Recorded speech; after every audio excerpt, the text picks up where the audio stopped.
And there was also a fella in the week who said that women shouldn't be wearing trousers. Why? Because they don't look good in them. What do you think? What do you think about that? It's rubbish. Yeah.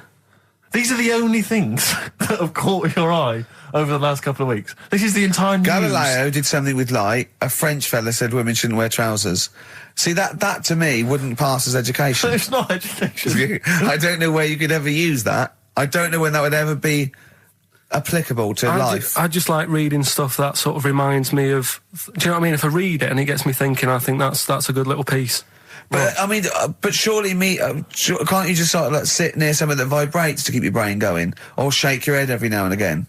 I mean, what does this do? You mean it makes you start using your brain? But what aspect of a Frenchman said women shouldn't wear trousers got your mind working? What questions were you asking? Because I thought that's a bit daft, isn't it? Right? Yeah. Okay, it ends there with me. There's nothing else. There's nowhere else for me to go on that. He closes your mind's the still whirring. Yeah, go on. What do you think? Let's go through this. Oh, I wish we could download his thoughts. I know. Just watch it. Yeah. Wouldn't it be great, like a DVD? Like a cartoon. Imagine that extra footage on the Office DVD. Yeah, Carl's brain. That would be amazing. Oh, with the commentary. Go on. Women wearing trousers and that, right? On the estate that I grew up in, on right? There was a woman about 4 houses down, right? Rough. Now, she used to wear leggings. Yeah. Now, they're a bad idea. They are a terrible idea. I agree with you there, Carl. If you're a lady of what the colour? normo persuasion... Were they pink? No, they were sort of black, but with all bits on them. Oh, right. Do you know what I mean? What, toast and just horse droppings? Yeah, go on, yeah. And she used to... she's quite a big woman. Sure. Pauline Quirk, I think described her as. Looked like a light bulb. It is those kind of women that are attracted to leggings. Yeah, I know, yeah. They are drawn to them like a moth. Yeah. She used to wear them, and that's what I remember when I read this piece. And she used to work on one of those sex line things. Right. She used to do that. But what was she, an engineer? The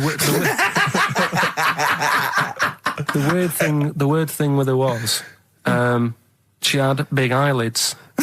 Right. Go on. That were too big, and this is what I was thinking. What do you mean she had big eyelids? How big do eyelids have to be for you to go, they're big eyelids? What was she shoplifting with them? Would she come out of Dixon's with, like, radio stored in them? What do you mean she had big eyelids? It was another one of them popular things around our way. Do you know, like... What do you mean popular things? They go, oh, I'll tell you what, they're all the rage. Can I get some big eyelids, please? No. It was just like one of them things that people suffered with. Just big eyelids. They could hardly open their eyes. What do you mean? What do you mean? That's one of them popular things around where I grew up. People had big eyelids. They could hardly open their eyes. What does that mean? What sort of freak town were you born in? You had webbed feet people with big heads. You got women with big eyelids. What does big eyelids mean? Are you confusing her with the horse? Yeah. Did she have hooves? Look, what? Anyway, so there's this big eyelided woman with the leggings. And that's what I'm saying to you, though. That's... When I read that story with people with trousers, I went from that to a woman who used to have big eyelids. I still don't know the point. But then, and also the other bloke who had the eyelid problem was a mate of mine. Right. His dad had it, and same problem, massive eyelids. I don't know what that means. I don't know what that means. I used to say to my mum, I'm going round to Dave's house, and or Drew say, Pig, well, as you call him. That's all right, but make sure his dad doesn't take you out in the car, because he could hardly see. He had to have his head. He had to tilt his head back to keep his eyelids open. Sure. Did he have a couple of matches with him at all times? What a load of gobbledygook. This began as educating Ricky. I know, so it's like he was people with eyelids. But it's like you're supposed to make that leap as well. Yeah. If I mentioned the trousers, Ricky will probably be thinking about people with big eyelids and women wearing leggings. Play a record, Carl. Right, anyway, Rockbusters. Yeah, go on. I give a cryptic clue. Yeah. And a letter, and it makes up a band. He never said the word cryptic a few months ago. You can give the email address, ricky.gervais@xfm.co.uk. But if you want, I'll pay for you to take history again. Carl, we'd love to see you get a C or above. And Well, we're willing I'll pay to... for you, and I'll get you some books. Right, now listen. We can, let's get, I reckon, when are the exams? June?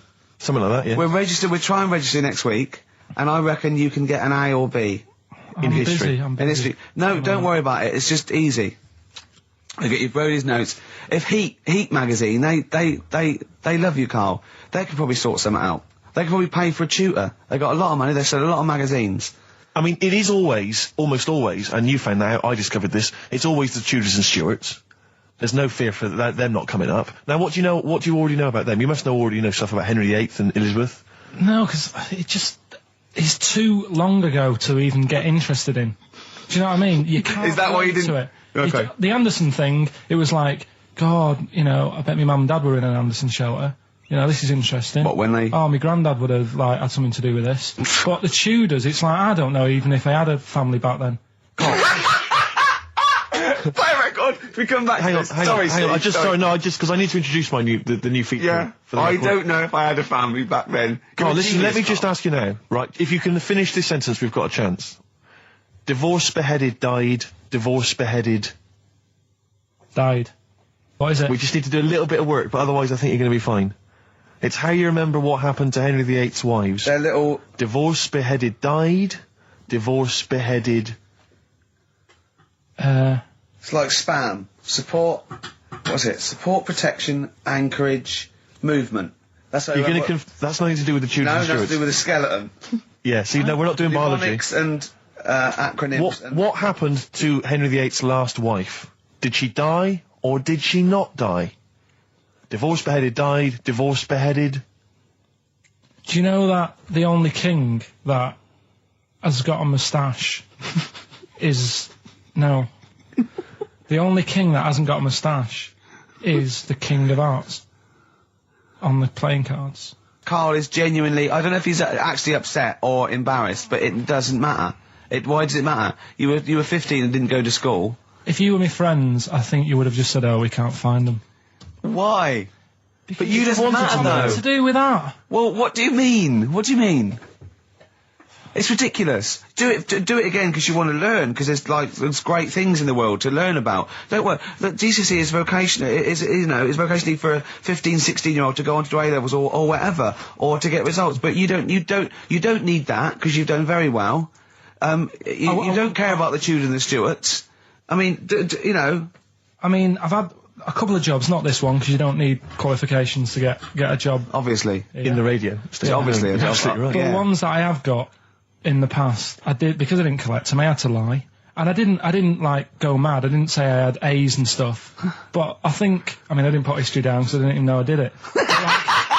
So it's a bonus. I kind of treated myself to like a D and a couple of C's and that, so it's like, well, he's not...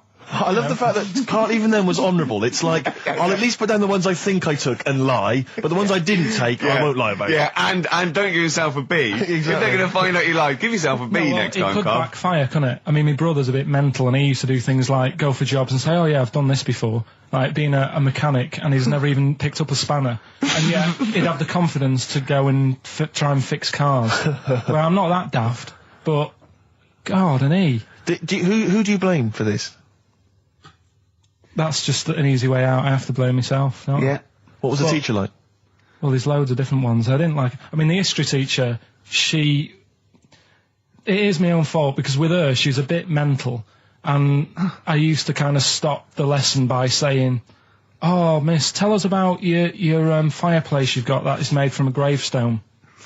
Because that's what That she would had. stop any English teacher in their tracks. And she loved telling you about it. Yeah. So it was like, oh, I learned brilliant. that from a teacher. So that's why I didn't know about divorce, head loss, and all that. Yeah. Dandruff legs. Horse, head loss, dandruff legs. But remember now, divorced, beheaded, died, divorced, beheaded, survived. That's all you got to remember. And what's that? That's what happened to Henry VIII's various In order. wives. In order. What does it spell out? No, it doesn't spell out spell anything, you just it's gotta saying remember it. the rhythm. In order in which he married. Yeah, but it helps. It's like when my mum taught me the alphabet. She taught me as like a song. A, And like B, C, constant- D, E, F, G. Yeah, constantly. No, not like that. Huh. That's how everyone else could do it, and I couldn't do it that way. Right. What That tune did she A, do B, it C, to? D. It was A, B, C, D, E, F, G, H, I, J, K, L, M, N, O, P, Q, R, S, T, U, V, W, X, Y, Z. I feel like, feels like Christmas Day. Well, you didn't get the gift you wanted. Yeah, do you know that, like, anticlimax? Yeah. When, You've been looking forward to it for so long. yeah, you know, Well, I mean, I knew you were looking forward to it. That's why it took you 14 years to get the result, and then it was 2 other people that got them for you. Do you wish that we hadn't done it? No. It's alright. It's alright, isn't it? What's your girlfriend going to say? I don't think I'll see her again. She likes a man who knows about the Tudors and Stuarts, does she? Yeah, first Gladiator, then the... Yeah, you've been bluffing. Whenever she said, where did you go to Stuarts? You go, good. Like, lots of things, but look, there's a bird. What happened to Henry VIII's last wife? Oh, I wouldn't... oh, yeah. Oh, look, Friends is on telly. Friends is on. No, I just changed the subject by saying things like, you know, about the only king in a pack of cards. That threw off the scent. That threw us off the scent. That wouldn't fool an invigilator, would it? That's the thing. You can't use that one. I'll never listen to. Yeah. And 2 DVDs I'll perhaps get £9 for on eBay. Please get some decent prizes. Ricky, you're BBC's golden child of comedy. What are you doing? How many of your listeners really are into Stephen Polyakoff's The Lost Prince? No one. That's how many. Now that is a winner. That's someone who's got a reason to like us and like you. I think he's got the same attitude as Steve when you give him something for free. Yeah. Yeah. Sorted you out with NERD tickets for last night. A lot of messing around, a lot of phoning round going on to get you them tickets. Yeah. Come in today. You enjoy the gig? Couldn't be bothered going, Carl. Typical. Yeah. I didn't say I couldn't be bothered going, Carl. You just assumed that was the case. You're right. But Well, the point is this, Carl. Once you've given me the tickets, they are mine to do with as I see fit. the thing is, what annoys me is, right, I bet he hasn't even listened to them CDs. He might find something on there. That's his point, I think. Yeah, to be fair. But I don't want to give them stuff that's too good, because then they'll listen to CDs instead of XFM. Of course, there's always careful planning. So You always got an answer. Oh, Carl, you're my hero. We don't care, do we, Carl? well, I think the prizes are all right considering what they've got to do. Do you know what I mean? Yeah. Right. It's just a bit of fun, for God's sake. So Please do not blaspheme on air. something else we're giving away. Go on. The Shining. It's just more throwing away, isn't it? Once again, Is it on video? Once again, it's on VHS. Just because you buy it out of your own money, Carl, stop being so mean. And I want to watch it tonight, because it's one of those films that... So you're going to watch this video and then you're going to send it to someone as a prize. yeah, it's one of them films that... Oh, sorry, what, you just said yes to that without blinking. Oh, yeah. You don't think, like, Les Dennis doesn't have a quick go in the car on Family Fortune before he gives it away? It costs Jim Bowen has $5.99. a go at those his and her towel racks.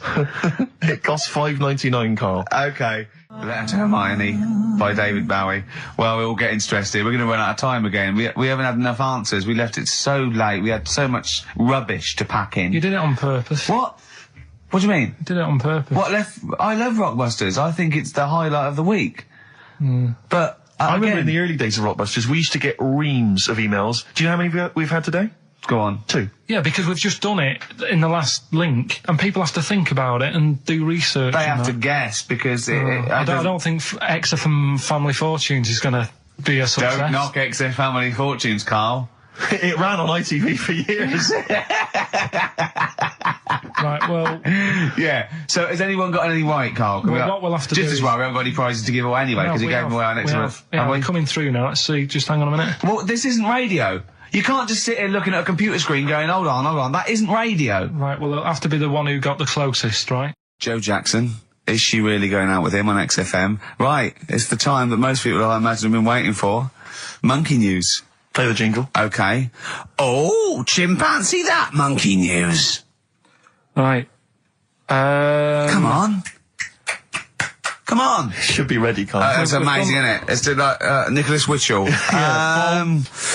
The bomb. No, that's not the first. Come on! No, it's always difficult, isn't it, to sort of find something that's good each week, right? Last week, we did the chimp. It is for us, yeah. We had the chimps who were running a health spa. Yeah. Right. We've covered the one who nicked a car to go on to Spain. Yep. To sort his future out. All shite. the hairdresser, I think we've done that one, the little monkey hairdresser. This week, we're looking at monkeys, that they're using... Do you know, like monkeys, they know how, like... I've lost the will to live, Steve. Oh, well, I don't want to do it. Well, come on, come on. What are monkeys good at? What are monkeys good at? Yeah. Well, running small businesses, cutting people's hair, and driving cars. Yeah, they love Spain. Oh, and foiling bank robberies. Yeah, they're great. Well, something else they're good at, right, is like weighing up the situation.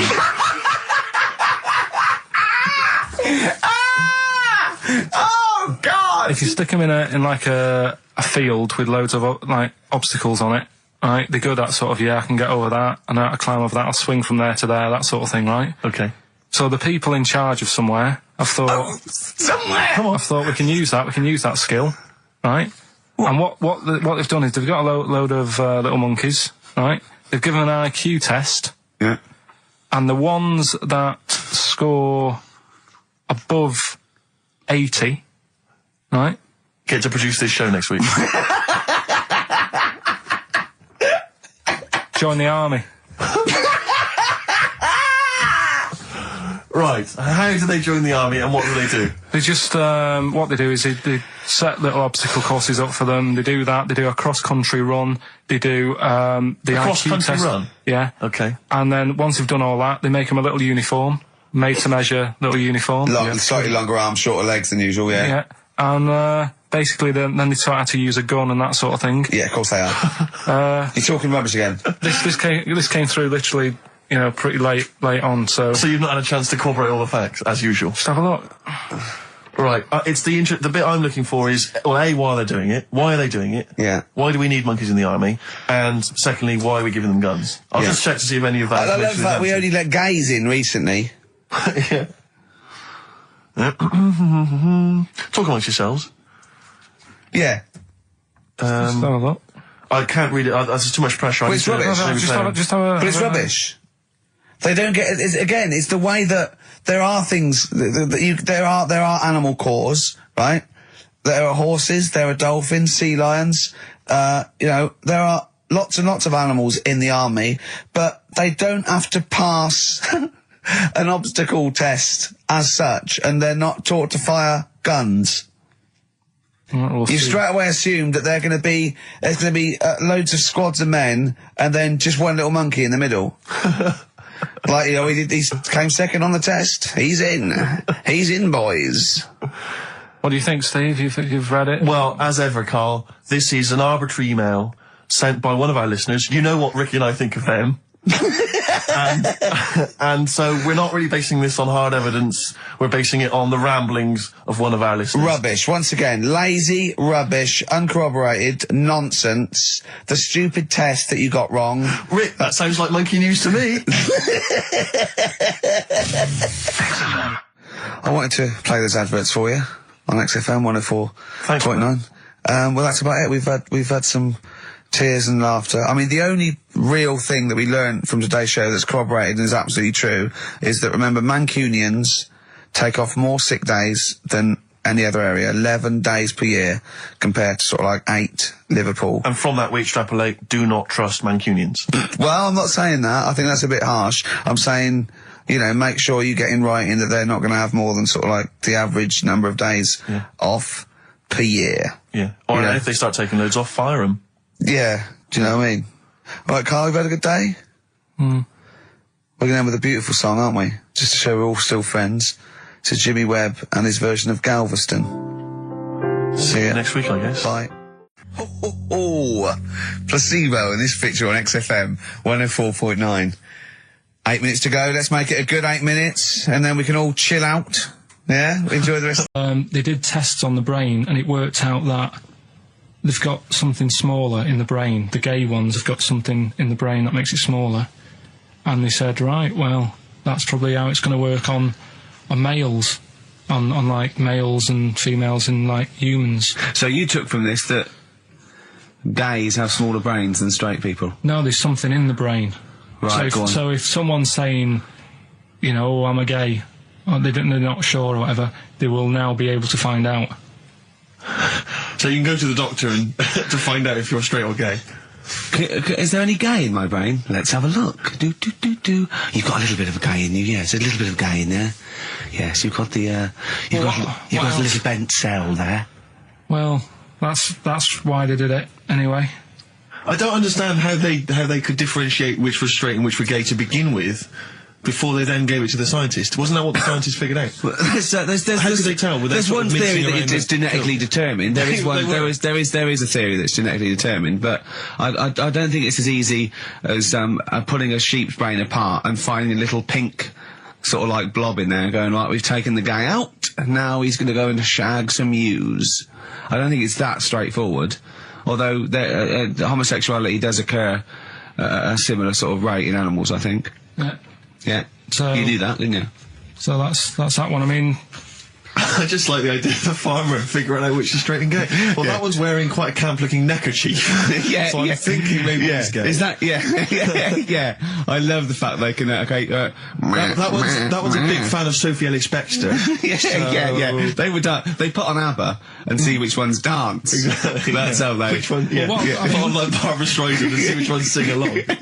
It is rubbish. What did I find? Did you just say that is rubbish? No, I found out other stuff in the week that didn't make the top 3. Wow. We haven't even had this must be mediocre stuff. This must be really bad. Or it might be dubious. Go on. We've got to think proactively now. We've got to sort this out. See, there's always other things going on in my mind when I'm in that pub quiz. For me, it's just a little bit of fun. Sure. It's a night out. Do you know what I mean? Suzanne enjoys it. Yeah. Bit of a get-together. We have a chat beforehand. Yeah. We have a bit of fun. Yeah. But there was other things on my mind. Carl, I could do that here. I don't have to lose a tenner. Wait, what were you thinking during the quiz then, when the questions were coming out? What were you thinking of? Well, what it was, right, just before the quiz started, I had to go to the toilet, right, because the rule is, right, people who don't go to it, once it starts, phones off, no more toilet. They take it dead serious, don't they, right? Yeah. So, I went to the toilet. Now, I'm not being out of order here, it just got me thinking, right?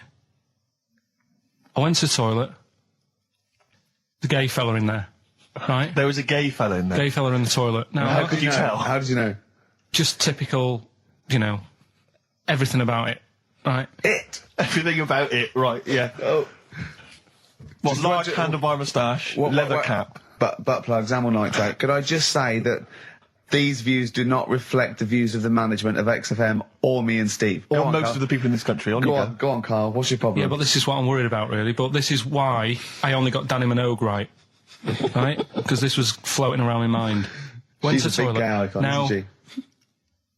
Go into the toilet. They have like men's cubicle and they have women's cubicle. Yeah. Mm. Now, without sounding out of order, is it wrong for me to think gay men should have their own little cubicle? Call in. They should have their own... Well, not cubicle, you mean an actual toilet, I suppose. When I was at the urinal, normally, there's a fella there and then you go, all right, and there's no pressure. But I couldn't go. I was thinking, should I wait? If I go into the toilet, it'll look obvious.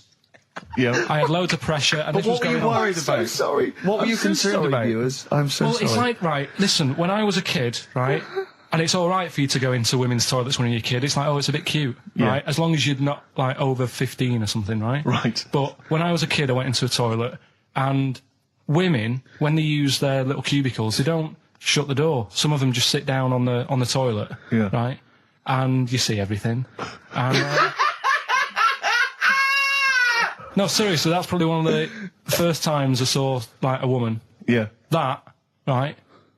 And my Auntie Nora when she was staying over. What happened with your Auntie Nora?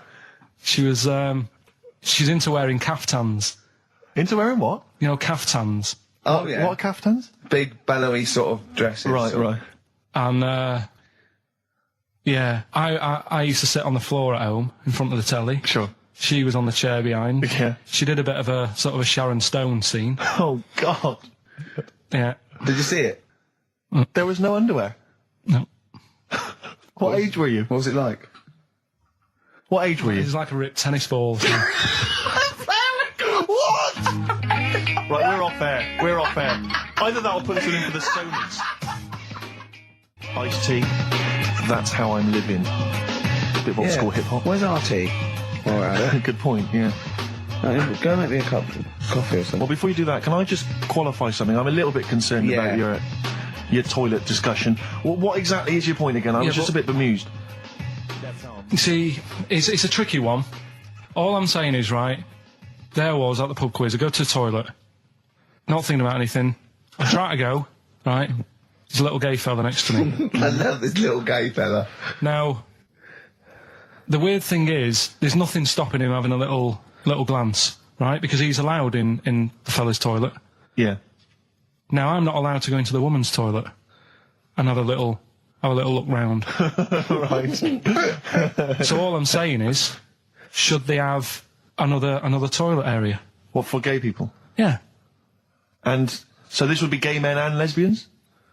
Is that going to complicate things? Well, I mean, I can only assume. I mean, to what point? I'll ask you a question, right? If you're intimidated, that's a shame.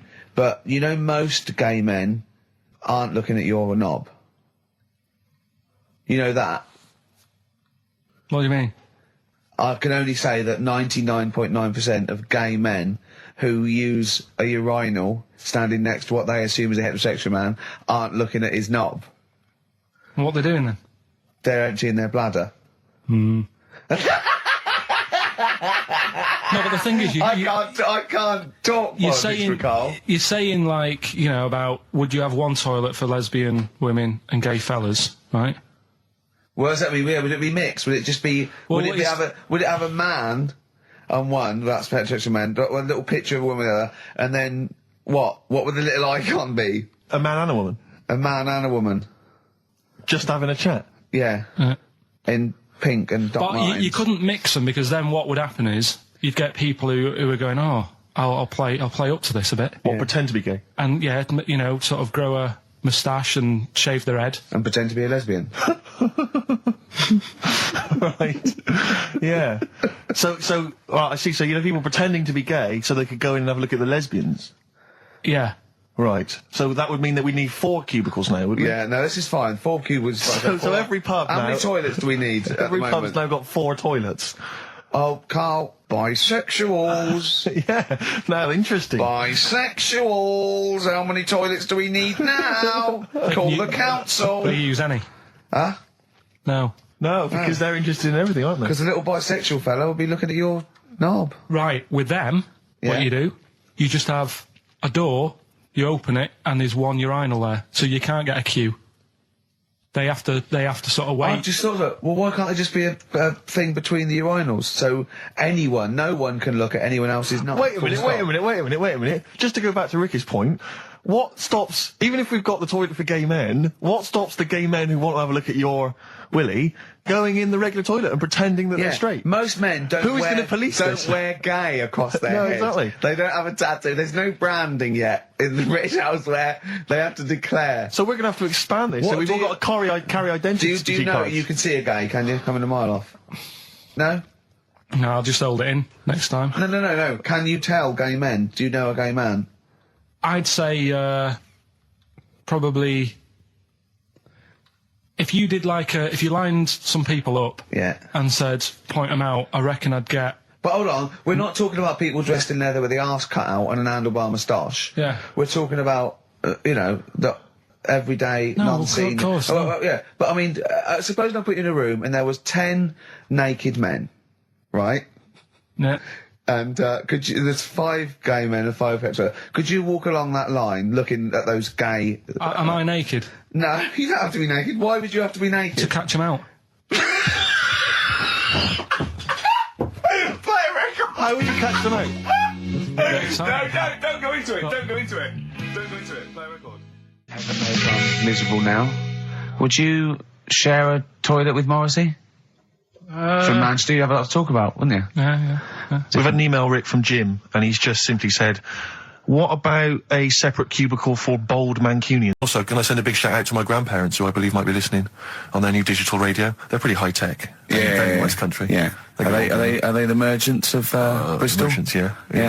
Props to them. Props to them, yeah. It's a slightly truncated show, isn't it, today, Carl? We've got monkeys, I would trust. I don't like change, and that's what's happened. I'm not You don't, do you? You're like Rain Man. Yeah. He really is like Rain Man. Anything change, he's got to get in a little routine. You can't... I don't like to... I'm not like Suzanne's mum and dad and what have you, where routine cannot change no matter what. Like what? Well, we've talked about it where, you know, if it's a Tuesday, I'm having sausage, egg and chips no matter where I am. That's what they're like.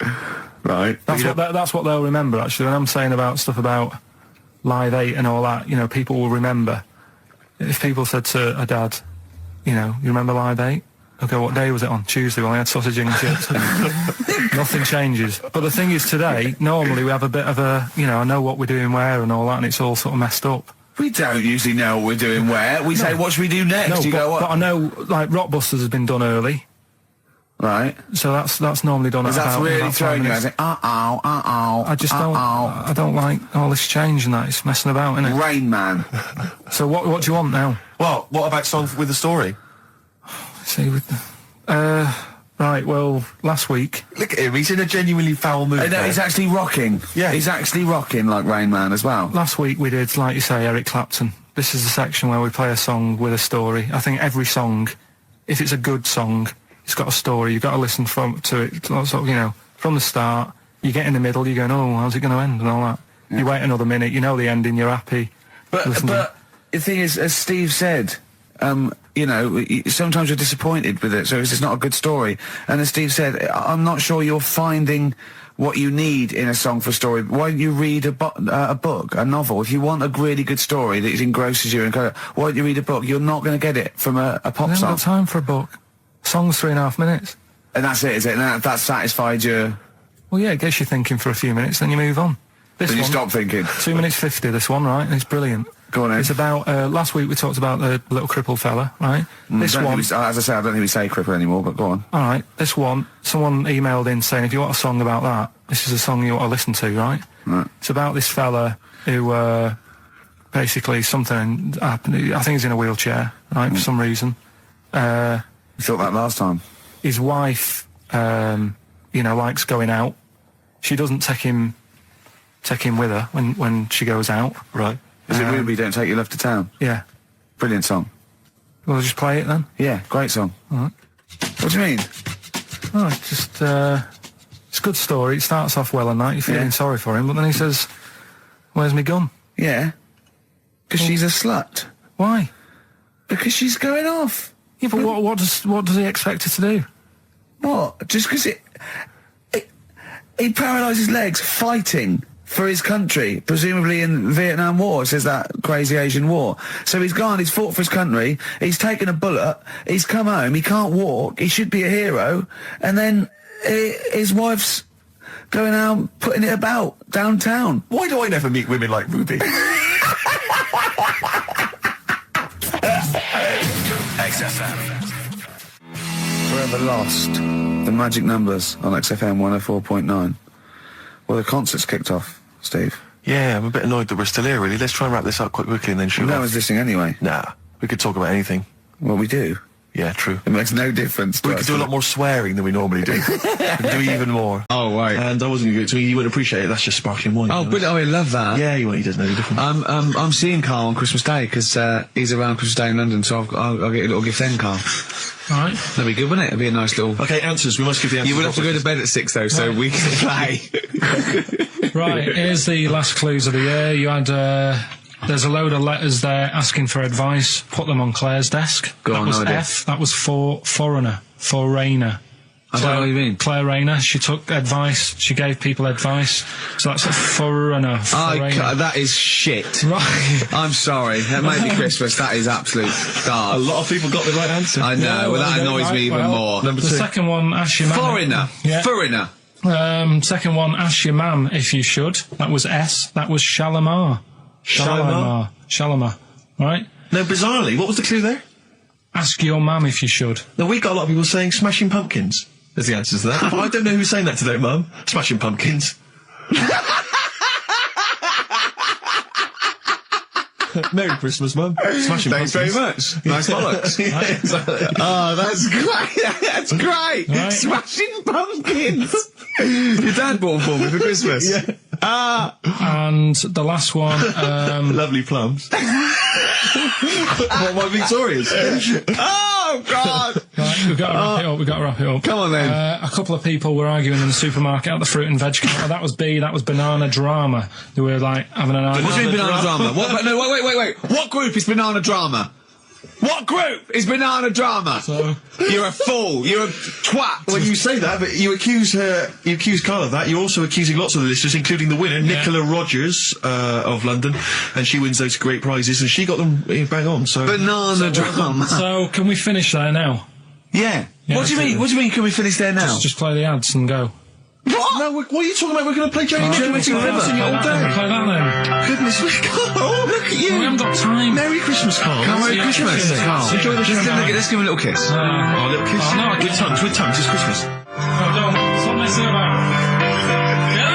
The featured film's not bad, I have to say, actually. You've excelled yourself there. Again, it's just one of those things where I think, what kind of XFM listener would want this particular goodie bag? I know before Christmas, Carl, you explained that the reason we were Carl's giving away... face, he's disgusted, because he just said, I do a lot of work to get these prizes, and I went, no you didn't, I saw you, he went over to a drawer and went, I'll give that one, and that one. That's what work you put in. You nicked some, there's about 12 Jerry Halliwell videos, one of which we're giving away. It's sort of like, you've given it away? Oh no. Yeah, if you'd like Jerry Halliwell's Body Yoga DVD, then, you know, that's one of the treats you can win. But it does, if you notice, if you remember before Christmas, he said that he was giving away a kind of bumper pack of gifts that you might want to wrap up and give to various people. One for Uncle, one for Auntie. But obviously Christmas has passed, so I don't know really what your excuse is this time. You eat a lot over Christmas, don't you? Get a bit fat. Fair point. Yeah. So, Jerry Body Yoga is one of them. The recent, on DVD, the recent series of Wheeler's Own Pet.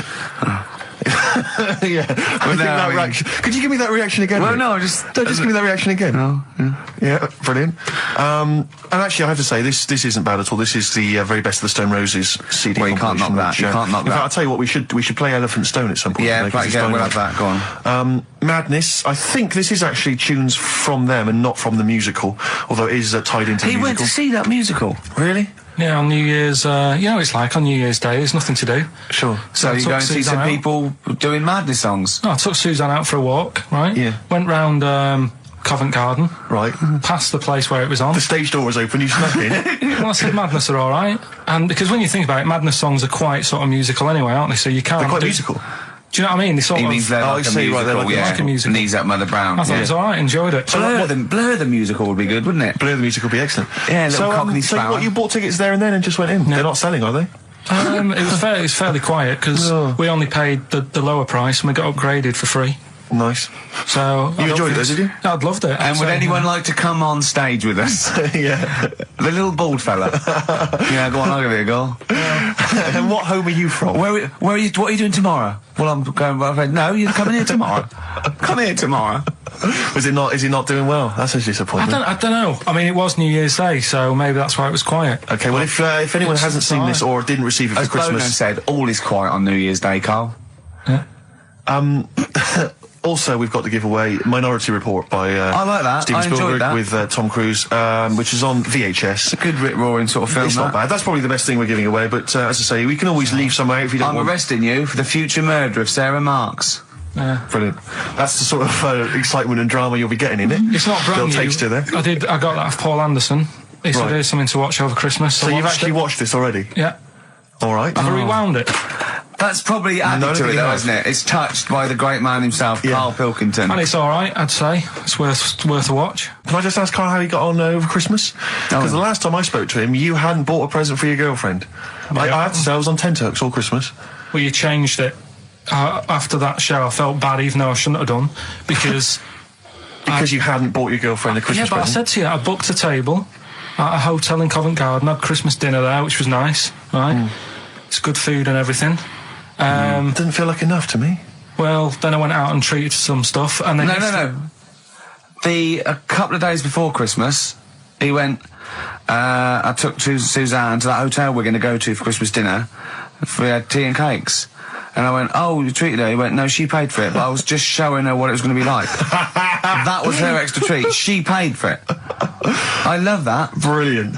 Yeah. Well, it was a dear. It was like 150 quid for a meal for two, which is pretty dear. So I'm not going to buy her cakes as well. I love that! All right, love, have anything you want. You pay for your own pudding, I'm not mental. Yeah. So you treated her to some other stuff? Yeah, some bits and bobs. What, so she chose them and you paid for them? What, the presents? Yeah. No, you chose them and she paid for them, but, you know, it's the thought that counts. I got them on the way home that Saturday. Well done. And what did you buy? Shops. Well, just some bits. It might be personal, Steve. Well, I don't care. Just some bits. Yeah, Just but bits and pieces. leave out the personal bits. What bits? Just little things. And then yesterday, right? A monkey wrench and a new washer for the shower. Yeah. Some recordable CDs that you need for your job. Oh, So, dear. now, when you gave those presents to her, did her face light up? Right. I don't want to tell you what they were, right? But she wasn't that impressed. You're going to tell us what they were now, tell Carl. us what they are. You even know what they are. She told you on Christmas Day. Hold on, wait a minute. But it doesn't matter what they are. It does matter what No, they are. it doesn't. It doesn't does, Carl. It's you, mate. Of No, course it doesn't matter. Oh, God! Have you just remembered? Yeah! Right, but there's no need. I've got to tell him, Carl. I really want your permission because I don't want to be I know it's not, but we know it's not that embarrassing. It's really quite sweet. Yeah, but in a way, right, the way I look at it is, right, Christmas, even when I was a little kid, right, is not... Please let me tell him, Carl. Well, let me just tell you first, though. Oh. Let me tell you why I didn't go all out on the old present front. All right. Justify yourself. Right? First God. of all, I've covered it up since then anyway, right, with that present, because I bought her some shoes yesterday, and she did say, I'll give you the money for them, but when I get home, I said, it's all right. I said, you can have them, right? So not only did I buy her some food on Christmas Day, I got her shoes. She's probably had a And they feel like a horse. Yeah. It's not like, yeah, there you go, there's your shoes, there's your food, right, bed down, see you later. Yeah, but what I'm saying is I she's have done... fed and clothed Yeah, her. did you comb her hair? She's done well this year, right? So, the thing She's is... done well this year. It's like you're a single parent living on a council estate with a smack problem, and you still managed to buy them some Lego. When I was a kid, right, it wasn't about what you got. I remember one year when I was about 8, right? Oh, this is going to make me cry, isn't it, this? No, it's not. I'm just saying the way it is, right? I woke up at about 4 in the morning. And I was like, oh, what have I got? And I couldn't sleep. I was that on edge. It's the excitement of Christmas, isn't it? It's like, oh, what's wrapped up? I need to know. Sure. Yeah. And it's the fact that people are saying, no, you won't know until tomorrow. Yes. That annoys you and winds you up. Okay. So I got up at 4 in the morning, Yeah. opened my presents, and then went, right, I know now. Went back to bed, had a great sleep. Yes. Right? So it's nothing to do with the excitement of what you get. It's the excitement of not knowing what you've got.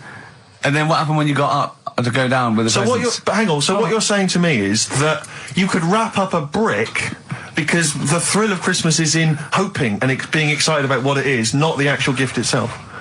Yeah. Is that what you did? That's- did you get a brick? No, let me tell you now what he got. He got her a present, right? And she said, she came. I said, yeah, he got me. It was an industrial-sized packet of condoms.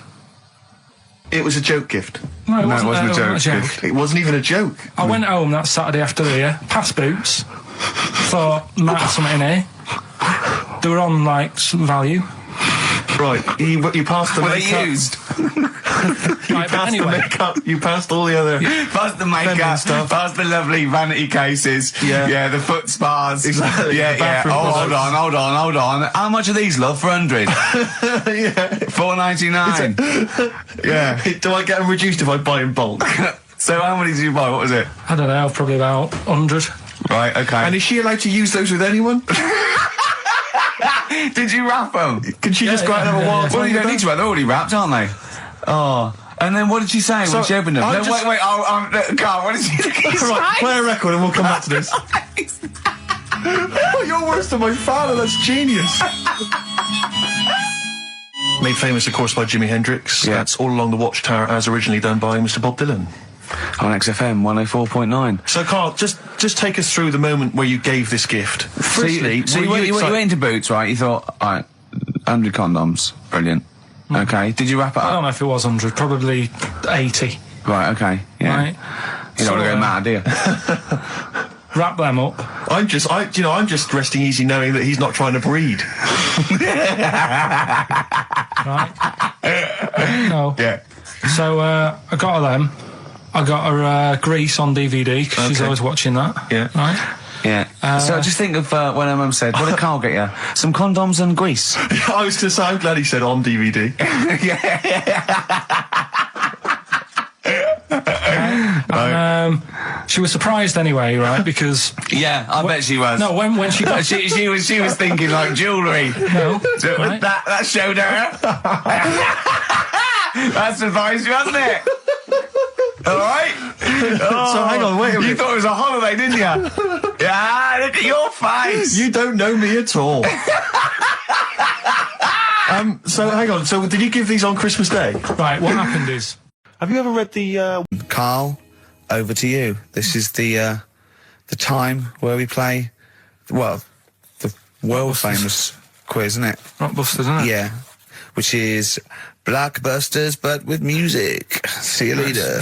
Cryptic clues and that. Do you want to say... Not really, Steve, not really cryptic, but go on. we've got a number of DVDs to give away, including some, teachers' DVDs. We've got a bunch of CDs here, and also Ricky Gervais's live stand-up DVD, Animal, brilliant. which Cool. is not good at all. I really would not encourage people to buy that. It is weak observations, poorly performed. I would recommend The Office Series 2 on DVD. Rubbish That's in still that. I'm available. awful in that. You can actually see me forgetting some of my lines. That's true. Go on. Right then, so cryptic clues, just an example, might be new, I reckon. People will be staying in today because it's raining and that, so might not have heard it before.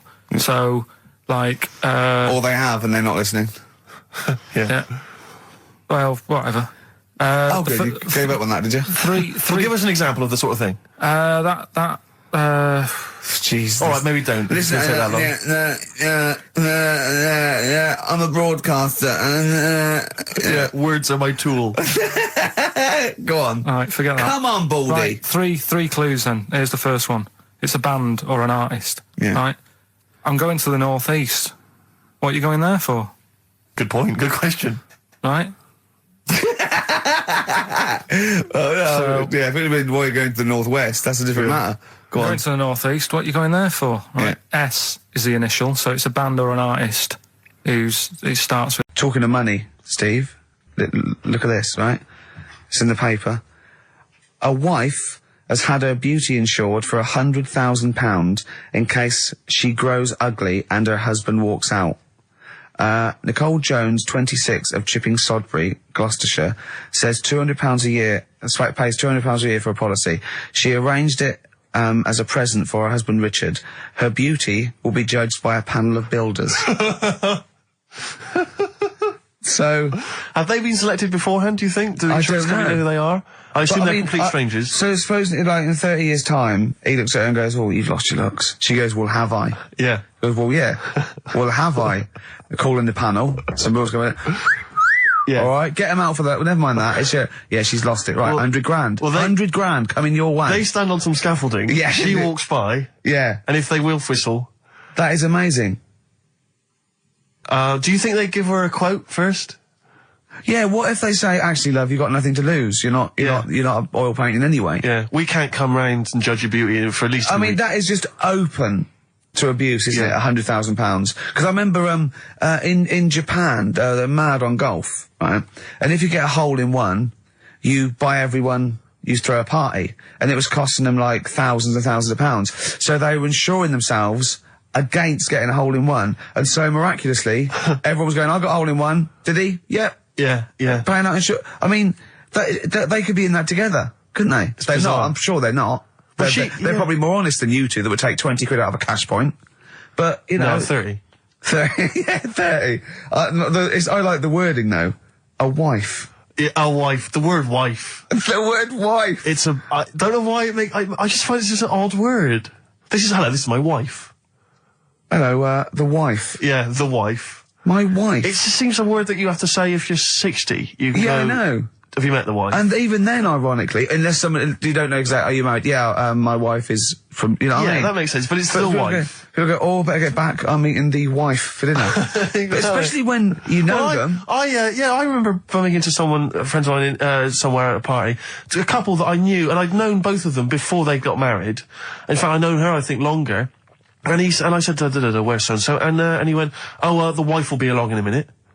And it's just this notion that, but what, use her name. I know she is. I know her name. The wife. I used to call her by that. Why? It's like someone going, you know I'm married. You know I'm married. It's like showing in the off. eyes of God, we are wed. Exactly. Yes, that makes me more of an adult than you. It's the ownership. Yeah, it's like going, you know I'm a real man. I've got a wife, and here she is. She's my wife. I find there's the words that I find hard to say. In a shop, I could never ask for wet ones. Do you know what I mean? If I have to go and ask for wet ones, I won't bother. Or toilet duck. Another one I have a problem with, I never say, Snickers. Why? Don't know. I think it's I grew up with Marathon. Yeah. See, this is so pathetic, I still get embarrassed buying, toilet paper. Really? You know, if you go into like your 24-hour shop just around the corner, not a supermarket, big shop, but if you just go in there and you're just maybe buying some milk, Yeah. a chocolate bar, because it's like they know what you're up to. No, But they know you're going to use it to, you know, when you're going to the lavatory at some point. It's too intimate. But exactly, you just go, I know what you're thinking, I'll be using this after masturbation. Thus saving all embarrassment. He's paying, for Father's Day, he's paying for the cottage that he's going away with his dad. Are you really, Carl? Yeah. Right. Well, there's no way of us proving if that's true or not. What do you mean? Well, you could be lying. But why would I do that? Well, because you want to show off. I didn't do it on air, you mentioned it. I don't want people to know how generous I am. Right. Just do it, just get on with it. You know what I mean? Yeah. Look, charity work and that. Yeah.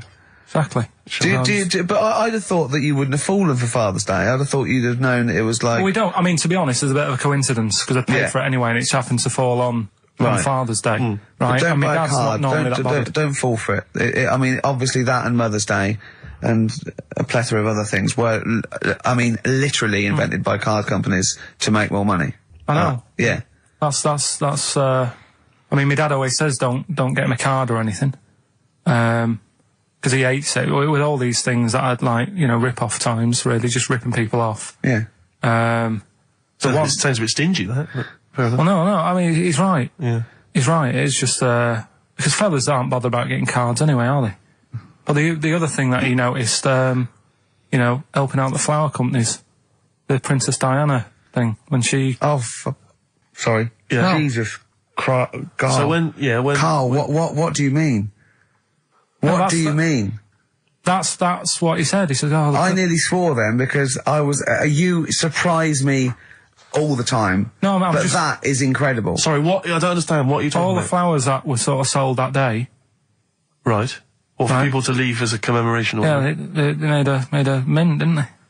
Who did? Flower companies. Right. So what are you saying? He was just saying, you know, makes you wonder. What, whether... About what? Whether it was in the floor or behind the hit. Oh. So it's a conspiracy.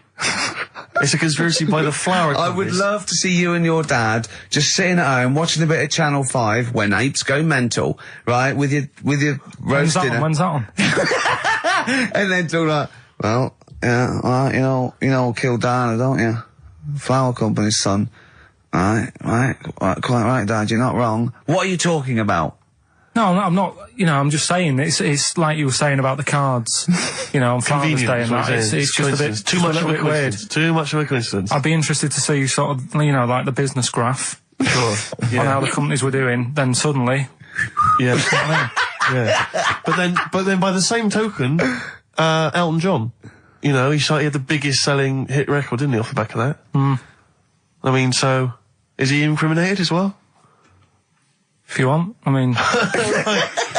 It's a conspiracy theory you've not kind of analysed terribly closely. You've put it out there, and if people maybe who are investigating want to kind of add that into their inquiries, then they can. Yeah. Sure. But, no, that's all I'm saying. I'm just, you know... Because it's always the same thing, isn't it? Like, I was out shopping the other day, you know, treating Suzanne like I do. You know, I like spending money and that. Yeah. I was in W.H. Smith's. Yeah. Oh, classy. Was it a big birthday? Was it? Was it a 30th? No, I was getting a. Was it 2 biros for the price of 1? I was getting a card for my dad for Father's Day anyway, because I'm seeing him. Yeah. Big Toblerone. Yeah. There was a giant who is it who said Father's Day? They love a Toblerone. I've never understood Toblerone because the only time I see Toblerone is in airports, right, and minibars. That is what the small Toblerone is for the minibar in a hotel, 3-star upwards, and the big Toblerone. Well, the big Toblerone is a gift, isn't it? It can only be a gift. You wouldn't buy a big Toblerone for yourself. Yeah, a duty-free gift. The Toblerone. It's next to you know, Chanel No. 5 Toblerone and a bear. But who specifically would you be buying that Toblerone for? I don't know. Someone who's clearly never had it before and would think it was interesting novelty. Yeah. Well, this gift's interesting. I'll tell you what, though, Toblerone is brilliant. I mean, if whoever makes that, if they want to send sort of, you know, some Toblerones. I mean, I will eat Toblerone. Well, yeah. I think very much the same about, I think very much the same about fags. And of course, just cigarettes. If you've got any boxes of cigarettes and, that you don't want, you know, duty-free or whatever, send them. I'd just like to say that, in no way do I endorse Carl's dad's theory that flower companies were behind the death of Diana. No. Maybe I could say that on air as well, just to save any complaints. I'll tell you what, though, talking about fag packets and that. Now, people come up to me, and they say, is Karl for real? And I go, what do you mean? He goes, well, they want to say, is he that stupid? And the answer is yes, right?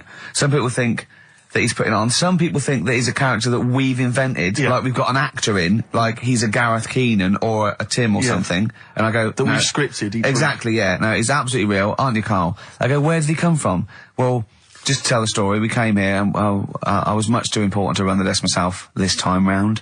So they just gave us a tea boy. Steve came in with you, I remember that. Yeah. Why do you remember that? Oh, Steve knows. I don't want to keep going over it, but it's just the way he looks. It's just. Were you taken aback? A little bit. Yeah. Right. And he's just developed into my favourite thing. I also said that you get bored with, like, you know, battling tops or, you know, pets sometimes. I mean, I love my cat, but he's not as, you know, Colin. my cat. Yeah. Colin. Actually, Carl's away next week. Is he available to run the desk? No, well, he's actually not as intelligent as Karl, and that's the truth. He's not, you know. Well, he's marginally. Yeah, and then in the week, he's like one of those little Tamagotchi toys, Karl, because I have to phone him every day and keep his interest up. Yeah. Like I'd give him an interesting fact. And, I got a book out and I found out I'd call Karl like that. And I thought this was a great fact, right? A 2-day-old gazelle can run faster than a racehorse. Right? I thought that was incredible. Sure. Okay. So I phoned him up, I said, a 2-day-old gazelle can run faster than a racehorse. He went, what does it do after that? I went, what? He said, well, how fast can it run when it's adult? I went, well, even faster. He went, oh, I thought we could just do it then, but then it sort of lost it. I went, what are you talking about? I went, yeah, that's incredible. A 2-day-old gazelle can run. He went, well, no, that's what they do. I went, what? He went, that's what they do, isn't it? I went, what do you mean? It's 2 days old. Right? He went, yeah, but a 1-day-old fly can fly. I'm 30 and I can't fly. It's not what I do. Right? And I went, right. He went, a jellyfish can hold its breath underwater for hours. I went, it doesn't hold its breath, does it? It hasn't got lungs. So he went, what? I know I had him. He went, what do you mean? I said, well, they don't breathe, do they? He went, what do they do? I went, well, they get oxygen directly from the water via osmosis straight into their cells. And it just went quiet. And I went, a 2-day-old gazelle? And he went, yeah. Do you know what I mean? He was just thinking about the jellyfish. Yeah. Well, he was looking up osmosis, and then he was thinking about the jellyfish. But I just think, I mean, if Bambi's anything to go by, this little gazelle spends a whole day trying to stand, and the next day it enters the derby. And you don't think that's incredible? Yeah. See, you know the sort of things I find incredible. Go on. Mirrors. Shiny objects. Kettles. Yeah. Oh, God. Well, listen, remember the time when I told you about the baby that had a baby? The baby that had a baby. The baby that had a baby. Yeah. It's happened again.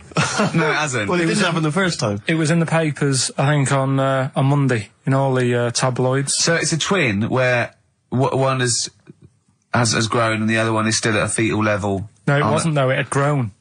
He was saying to his mum... who was saying to his mum? The little kid who was 7 years old. And he kept saying... Yeah. He was pregnant. And he was pregnant? Yeah. I know. What do you mean? And he was saying to his mum, oh, God, I don't feel well. And, like, his belly was all swollen, and they thought he'd just been eating cake or whatever. And he was saying, I can feel something moving about, and they were like, stop messing about, there's nothing wrong with you. Eventually, I think he was in gym at school. In gym? What, Jim was pregnant with him? Oh, it was like a Russian doll. He was at school, right, just about to do sit-ups or whatever they do at school. Yeah. Right? And flew out across the room. Teacher goes, you're a bit fat. You look a bit pregnant. And so best to the doctors, took him, said, you're 7 years pregnant or something like that. What, you yeah. What, or something like that? You're 7 years pregnant. Or something like that. You say to the doctor, Carl, why don't you think about what you say before you say it? See the reaction I get. Now, the gazelle, I didn't get excited like that. 7 years pregnant. Send it in. If someone's online at the moment, just having a look around, it happened on Monday or Tuesday. Because I told you at the pub quiz, didn't I, Steve? I said to you, I know the baby's had a baby. Yeah. And you were like, yeah. Whatever. Well, I just thought you were talking nonsense as ever. Well, we'll find out. You're 7 years pregnant. Yeah. You're a fool. Play a record. Well, we've still got stuff coming up. Monkey news? Rockbusters answers. We'll have to get that out of the way soon, because we've got What to else get out of there? it. Have we got a cheeky freak of the week? Yeah. Brilliant. America by Simon and Garfunkel on XFM 104.9. I'm Ricky Gervais, and I understand I'm about to read my words, Steve. Well, once again, there's always someone, and it looks like it's Mike Lamb who has come to Carl's rescue. Lambo's let me down then. Doctors have removed a 4-pound baby boy from the stomach of his 7-year-old twin brother. Yeah. Alan Jan Niamatilev was yeah. born with the freak fetus growing inside him. For 7 years, it lived like a parasite until a school doctor became alarmed about Alan Jan's bulging tummy and took him to hospital. Surgeons who gave him a scan operated immediately, unaware that the baby was attached to the boy's blood vessels and still alive. They saved Alan Jan from certain death, but knew the 8-inch fetus was doomed. So there we are. Boy pregnant with his own twin brother by Barbara Davis. That was in the Mirror, apparently. So I've read on, and all the facts are right. I'll tell you what, something else you can have for free. Go on. Another sort of freaky thing, right? I was watching this this programme in the week. Right? What? I don't know what it was. But it was about, I just saw this little fella on it, right? What do you mean, little fella? He was doing this history thing, Oh. right? Yeah, I know what you mean. So, is this he's found out that a Viking was a bit like him? Yeah, that's it, yeah. He was boneless or something, or he's... Well, that's the weird thing. What do you think of that, Steve? He's what? He's boneless? No, he was called Harry the Boneless or something. Yeah, but you know what you're going to get there, don't you? That's what I mean. Always have a name, Elephant Man, you know. Harry the Boneless. Where is he? You know what I mean? I'm meeting someone, waiter, what's his name? He's called Harry the Boneless. He's over there flapping around. Yeah. Yeah. Coming He's from over the there lunch. in the bucket, having noodles. That's what I mean. But, do you reckon you could do that? Do you reckon you could have your bones taken out? I love talking to him! He's brilliant! It's like talking to a 5-year-old. I was asking Suzanne when she was watching it, and she was like, ask me later. Yeah, brilliant. She wanted to know about, What you said? You watching this programme about history, right? About Vikings. Something like that. You turned to your girlfriend and said, do you reckon you could have your bones taken out? Yeah. I love that. What do you think? That is why you are my favourite What do you thing. mean you think you could have your bones taken out? Firstly, why would you have your bones taken out? If you've only got a small flat or something, and there isn't much room, Yeah. right? And what I mean is, would all your organs still do the stuff? No, they wouldn't. You'd just be mush. Listen, I'll teach you something now, right? The skeleton, right? Spam. Yeah? Support, movement, anchorage. No, support, protection, anchorage, movement. Spam. That's what the bones do. Yeah? You couldn't stand up. You wouldn't be protected because they protect his rib cage, skull, of course. Anchorage, everything holds onto it. Every muscle is tethered to pull against something, like a crane, a pulley system, so you wouldn't be able to move at all. Do you know what I mean? So you'd be in a bucket. There'd be nothing, you'd die immediately, obviously. No, you can't have your bones taken out, Carl. I mean, why do you need to ask that question? Sorry, but Boneless Bob, or whatever his name was. Harry the Boneless. he presumably didn't have any bones. I mean, that's why he had that name, obviously. No, he did. No, I'm Ricky Gervais. hello there. You're Steve Merchant. I am indeed. Karl Pilkington over there. Big day today. Really? Yeah, for Karl. He hasn't been looking forward to it. He's been whinging in the week. A couple of things. He thinks he's overworked. He thinks he's overworked here, and he's stressed, and he's got to do DIY. MTV are coming in, right, to give him the chance of his a lifetime to do just a little screen test, and he's going, well, I'm not going to look good, am I? They're not going to have a why. He said, well, I've got a round head and I'll be wearing headphones. And he's not made an effort. He thinks, they'll put him off. He said, they won't even press record. He's got a spot on his head. I mean, you know, also... Carl, you're not looking forward to it. You're not excited about it. It's a great opportunity. Why is it a great opportunity? to get on MTV. No, but It's money for old folk. Yeah, but look what's happened to people like Jeremy Speak, whatever his name is. And all Jeremy that. Spake, yeah. Yeah, and Yeah, slightly different. why is it? Well, See, you're making it in the industry, and you've got something to give. He happened to be around when they were filming an airport. Do you see the difference? All right, the other one then, who's on a boat. Same thing, although at least she had a incredibly skill. She had a skill, you know. She can sing, you know. Well, it's just I think it can all go wrong. Do you know what I mean? Of course it can. So can sitting in your little room moaning about nothing happening in the world. You know, he wanted to stop educating Ricky because nothing happened. He said, look what happened last week. I scoured the net. He said, all I found was a dog in a car wash and a parrot and a vicar. Right? I'll tell you what, there ain't much more going on this week. Well, you're talking... listen, me and Steve, yesterday, we took a day off to prove you wrong, and we've come up with two of the most incredible things I told you about, and they're amazing. So there are things out there. Or but just go for truth. Go for truth and science and discovery. That's what I do. Fact is stranger than fiction. You don't have to revert to sort of like God and ghosts. I know, yeah. Do you know what I mean? But the funny thing is, you know, like... last couple of weeks I've been saying there's not much going on. Yeah. I found out when I was looking that there was a day in 1930, right? It was a Good Friday. There was no news. There was nothing going on. They had to put a music video on or something on the telly because there was nothing going on. Play a record. We're going to play some classic tracks today. This is Debaser. Pixies, Debaser. I was looking forward to playing that. Came and said, Carl, I'll play that. I was looking... he put it on.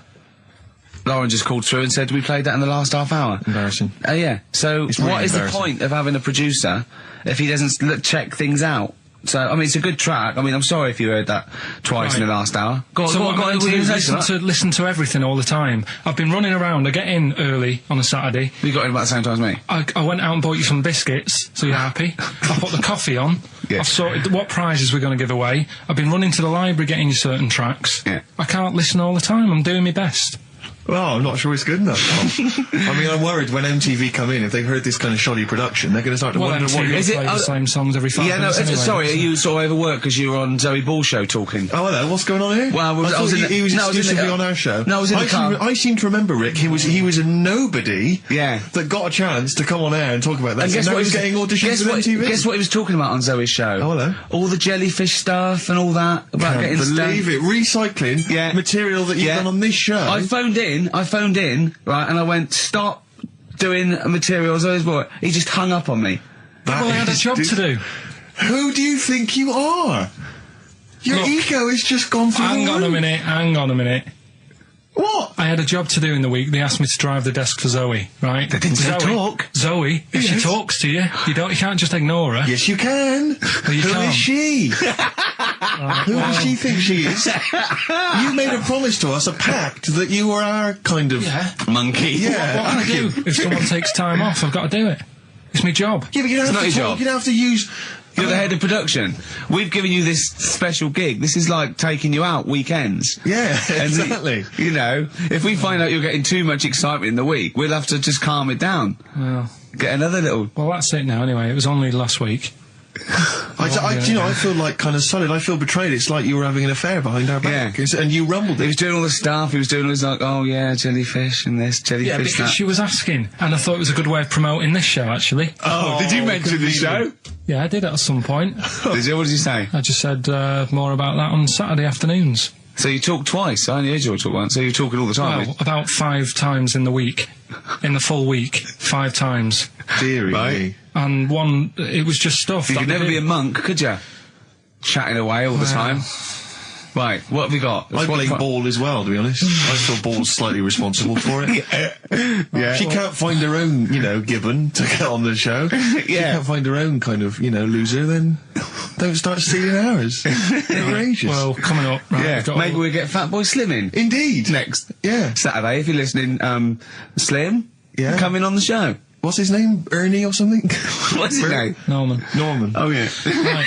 Ernie! Yeah. I don't know. that's great, Ernie Ball. Yeah. No, he wouldn't change his name.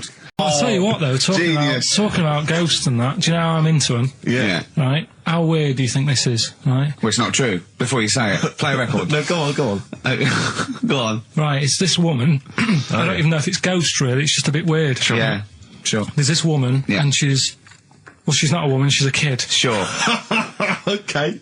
Sure. She's walking down, like, a street in her area. It's a nice day and everything. Everything's normal. She's walking down, and a woman comes up, cycling past, right?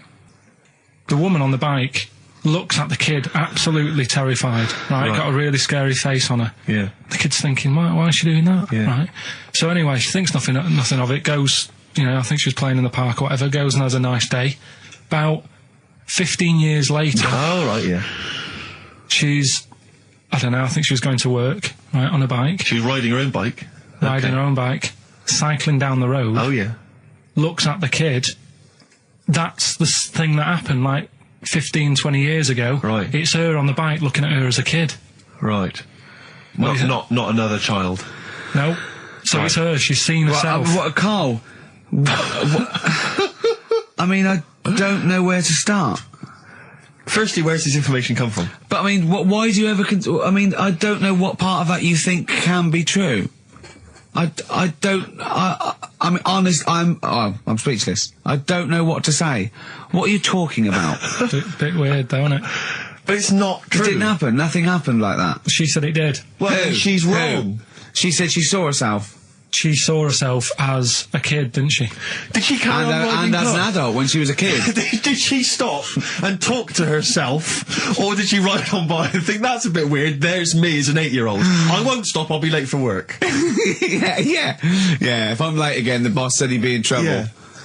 Oh. Well, And where is this information? Did it happen to someone you know? No. You overheard it on the bus? No, it was in the 14 Times. Ah, right. Well, okay. that's the answer. Good. We've got to the bottom of that. Right. Right, Silence of the Lambs. The bit where Jodie Foster was having a chat. Good evening, Clarice.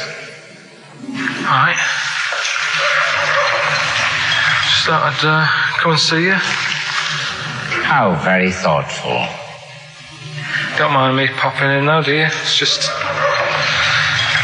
no one else is interested in the sort of things I like talking about.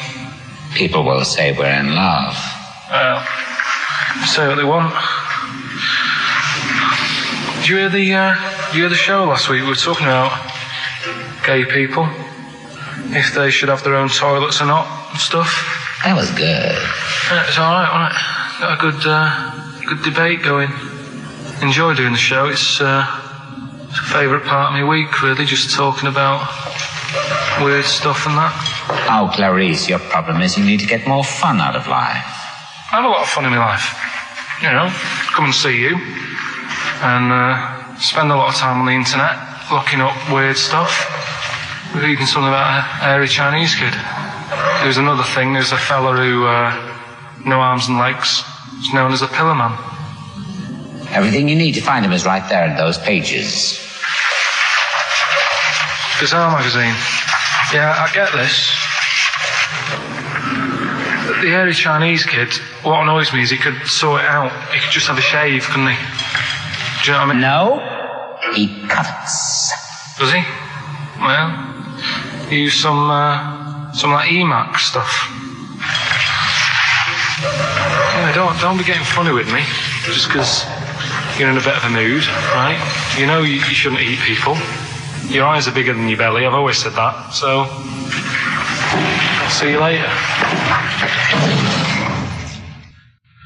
Interesting.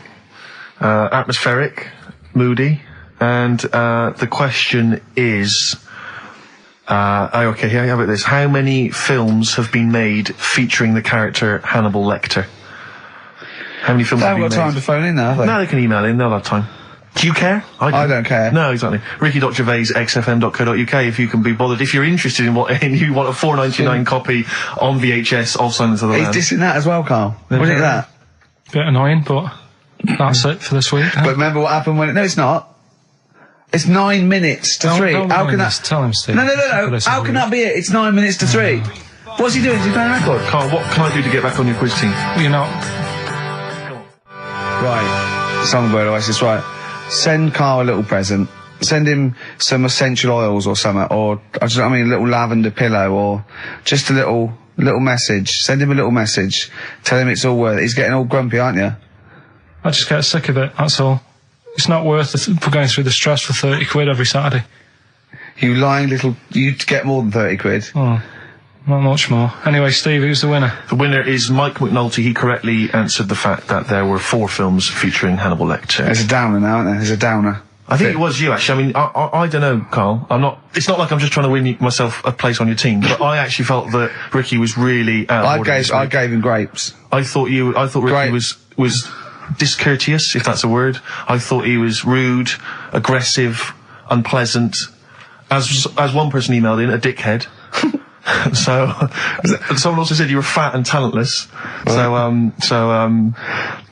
don't like those emailers who do that sort of thing, but one of them said you were really, really annoying.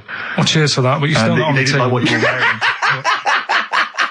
Can I just tell you some very, very interesting things about pigs? Please do. Right. One, everyone knows they have a corkscrew-shaped penis, right? A corkscrew-shaped penis. That's the tail, isn't it? Two, they can't look up. They can't put their head back and look up, right? Three, they can have a 30-minute orgasm.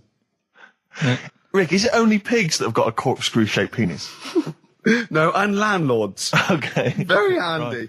Right. And it was a Christmas play, and I managed to get a part in it. And, Did you audition? No.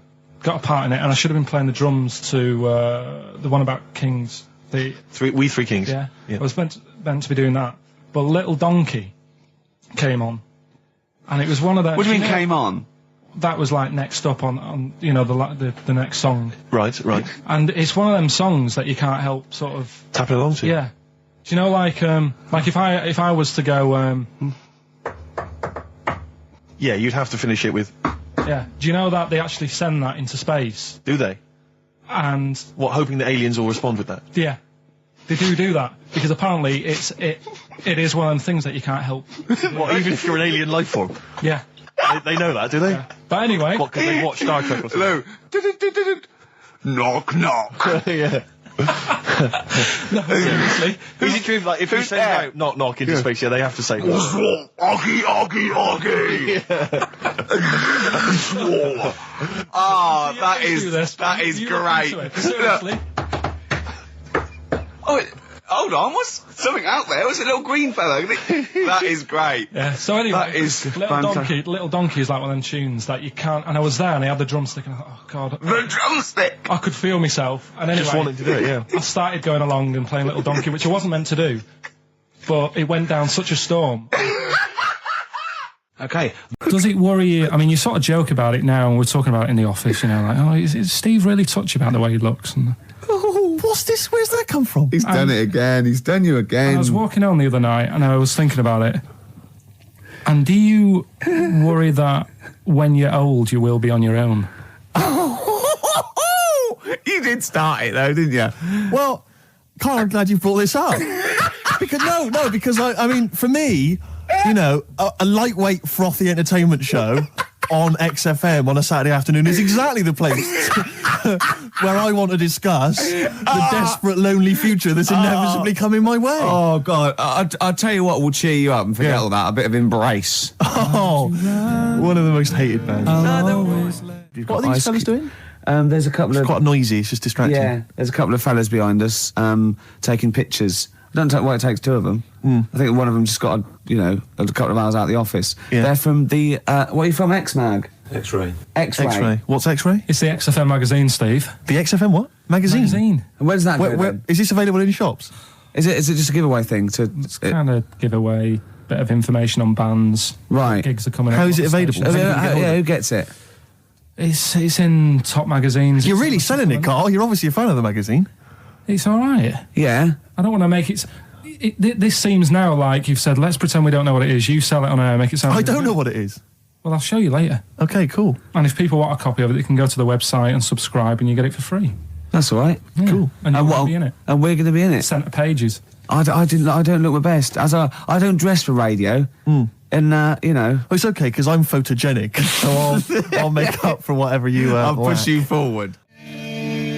White Stripes and their version of Jolene.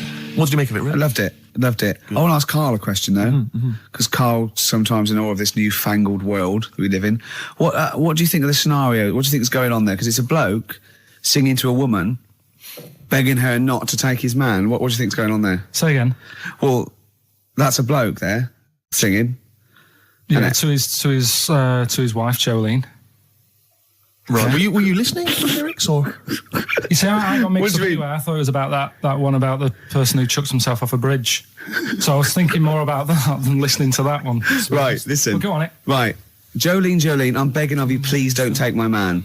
You flaming locks of auburn hair, even though you can, don't. He's all I've got. You're a beautiful woman. Don't take my man, because I can't compete with you, right? Yeah.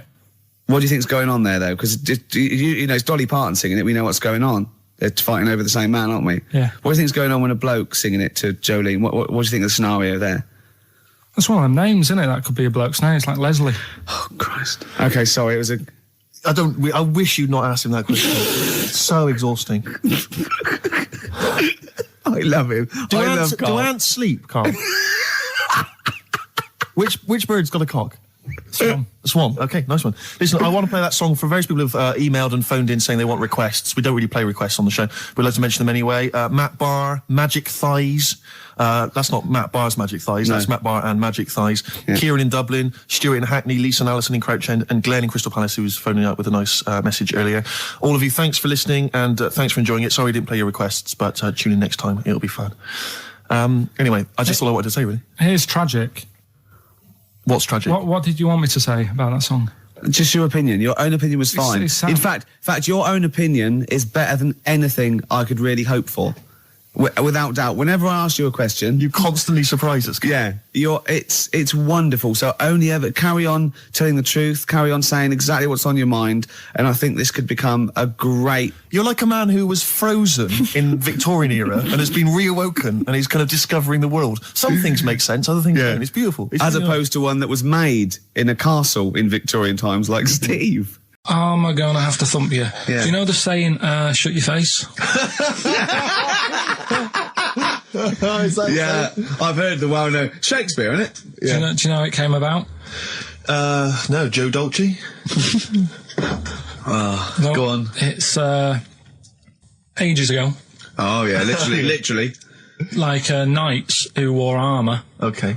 That's armour going to have to thump you. That's how it came about. Okay, armour. Nice. They wore all the stuff and they had the helmet, and say if they're guarding something at night, stood outside a castle or something, and there's probably going to be two of them, right? So they stood there talking and that, and talking about stuff, and the future, medieval stuff. One of them's like, "Oh, we should shut up. You know, I've been stood here for hours," and he's going on and on. Yeah, sure. So he'd say, "Shut your face," meaning shut the guard down on your helmet, the visor, and I can't hear you then. So shut your face. Shut your face. And that's how it came about. Well, I suppose it would be interesting if I could just rely on it. Yeah, it's just like you know, you had the girls in and that, and it reminded me. I was talking to Steve in a week. Yeah. I think it's when people were talking about going to Stringfellas and that. Yeah. I was talking about seeing naked people. No, yes, I asked him, I said, when he used to watch, say, he accidentally flipped onto BBC Two and some ballet was on, would his eye ever been drawn to maybe the gentleman's lower regions rather than the ladies? The gentleman's package? Yeah, would your eyes ever be accidentally drawn to that and you couldn't resist it? And you said yes. Yeah, because, right, and I don't think I'm, Oh dear. Well, go on, I mean, fair enough. No, right. I'm always looking at the beautiful ladies, but fair enough. Yeah. No, go on. But... Right, Have you ever looked at Wayne Sleep's testicles? I went out. Have you ever looked at Wayne Sleep's penis and testicles? I went out on a night out, right? And it was it got to some point in the night where two women and two fellas got on the stage. Right. Right? Started stripping off. Yes. Yeah. Just what, members of the audience? No, I think they were, like, part of the act, right? Right. And, what was this, panto? The fellas had like their undies on, and the girls just had their knickers on. Yeah. Right. And sounds pretty erotic at the moment. Go on. And at the same time, they all whipped their pants off. Yes. Right. Yeah. It was Bucks Fizz, wasn't it? The adult show. Now I said to Steve at that point. Sorry, I wasn't there. He said it's to be later. yeah. I said, well, you have a quick glance at the fellas, and then the annoying thing was. I thought, right, now I'll have a look at the women, and it was too late. They put the knickers on. How long were you looking at the fellas? Not that long, but why were you looking at them first? That's human nature, isn't it? Why? I don't know, but I'm sure you would have done the same thing. You just sort of think, well, how are they shaping up? So it's a comparative test. So who had the biggest knob? Which one of the blokes had the biggest knob? No, it's like, normal. But This is a whole new side of you. This is a whole other area. So you look at ballet dancers, you look at the gentleman's. No, I don't. package. I just was, when he said this, it reminded me of this night when I was walking home thinking, didn't get a look. Because I was messing Where up. was this? What event was this where people are stripping off? Carl, I tell you what, you are the most interesting man I've ever met. But are you comfortable being nude and that? We've done this. Well, I don't know what this is. We did this last week about, are you comfortable being nude? No, I know, I was talking you're about probably that. most comfortable being nude. It's just probably not in public. Well, Ricky's only really comfortable nude when he's eating. Yeah. There's nothing to get, Yeah, you can just wipe spilt on yourself it. down. Yeah, you just sit in the bath, yeah. No, but I talked about that, and then when I went home, I was talking to Suzanne about it, and she said, "What's all that about? You don't like being nude, right?" And I said, "Well, it's not. It's like I'm part of an Alan Bennett play. That's sort of being at it all night." What do you mean? Let's put a song, and I'll come back. What to do you mean? No, Come on. seriously, because Okay. R.E.M. Yeah. Well, after R.E.M., Night Swimming, being at it all night, and why it annoys Carl. Night Swimming by R.E.M. Well, before we played that track, you remember Carl was on the, teetering, on the cusp of telling us why he's annoyed at going all night. I assume you mean... Relations. Yeah. What do you mean? What annoys you about that? What? Sexual relations all night. The concept? Or people keep you up? Is it your next door neighbours or something? No, just that thing of people who say, "Oh, was that it all night last night?" Who says that to you? Lads who think they're, they think they're a bit of a lad and think that means it's good. What, like Sting in his tantric sex? Sting. Yeah. Well, to be fair, it goes for 8 hours, but only 3 minutes of that is going for it. The other sort of, 7 and a bit is sort of laying next to each other, isn't it? Right. Or sometimes in a different room. Yeah. Yeah. Is that why it's called Sting? Hey? Well, if you're at it all night, bet it. He's gonna sting. So what's your problem with this notion of going at it all night? It's just that thing of, get it done right the first time. Do you know what I mean? Get it done. Yeah, get in, get out like the SAS. Once you've done it, you've done. You know what I mean? Yeah, no fanning around. No messing about. So, it's just that, isn't it? It's like, do it right the first time. Once you've washed up, right, you put the pots away, you don't dirty them again. What a lovely analogy. That's one of the great Is that what you metaphors. say to Suzanne? Come on, love. Once you've washed up. I've already washed up. You don't dirty the pots again. Go. What a romantic Ding dong. song. Do you want to go to Egypt? I said, no, not really. No. She goes, well, don't you want to see the pyramids? Not interested. It's like, I've seen them on the telly. Okay. Sure. Are they going to be that much more amazing when you see them in real life? Good point. How did you ever move out of your street in Manchester? But hang on, no, sorry, I'm interested to know because this is something that that he came up with, and this is someone that loves him and that he respects. So I'm interested to see what was your answer to what impresses you. I don't think I did answer it. I just said, the odd You thing. just said I'm asleep. Little things like I ran home the other night and said, I've just learnt something today. She goes, go on. And do you know Lego bricks? Oh yeah. The name came about because some kid's mum, the kid was messing with the bricks, and she said, let go of them and come and have your dinner. With an exam board. I've said in the past to you, Rick, that my grandparents, so I love them dearly, but it's like for the last 30 years they've been waiting to die. I know, It's yeah. like they just sort of, it's like, the novelty wore off of life. Their life in the 50s. Yeah, they got kind of bored of it. Life, in the 40s, it was brilliant. All sat around the old Joannas, the bombs Yeah. fell, singing. They loved that. The 50s, that was great as well, because that was the post-war years. It was, it was a bit tight in the pocket, but it was all right. Everyone pulled together. And then the 60s came along, all the crazy music, the funny hair. Let's stay in bed. Exactly. They basically stayed in bed. And it was one Christmas when my grandmother said to my dad, what do you like for Christmas? What do you fancy for Christmas? And this must have been, I don't know, 20 years ago. She said, what do you fancy for Christmas, Ron? And he went, well, I could do with a nice big kind of warm winter overcoat. She said, don't worry about that. Don't worry about that because your father will be dead soon. It's right, you can have his.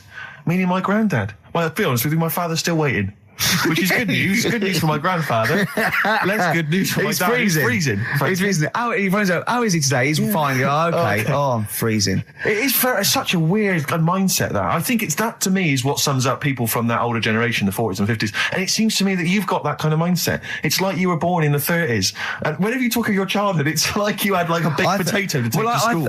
And a hoop and a stick is a Christmas The other thing is, I think that that sort of generation, it seems that the man is dependent on the woman. There's a total dependence. Oh, absolutely, If she dies, he's done. Yes. He's done for. It just pine away. If he dies, she's got 30 years of pottering.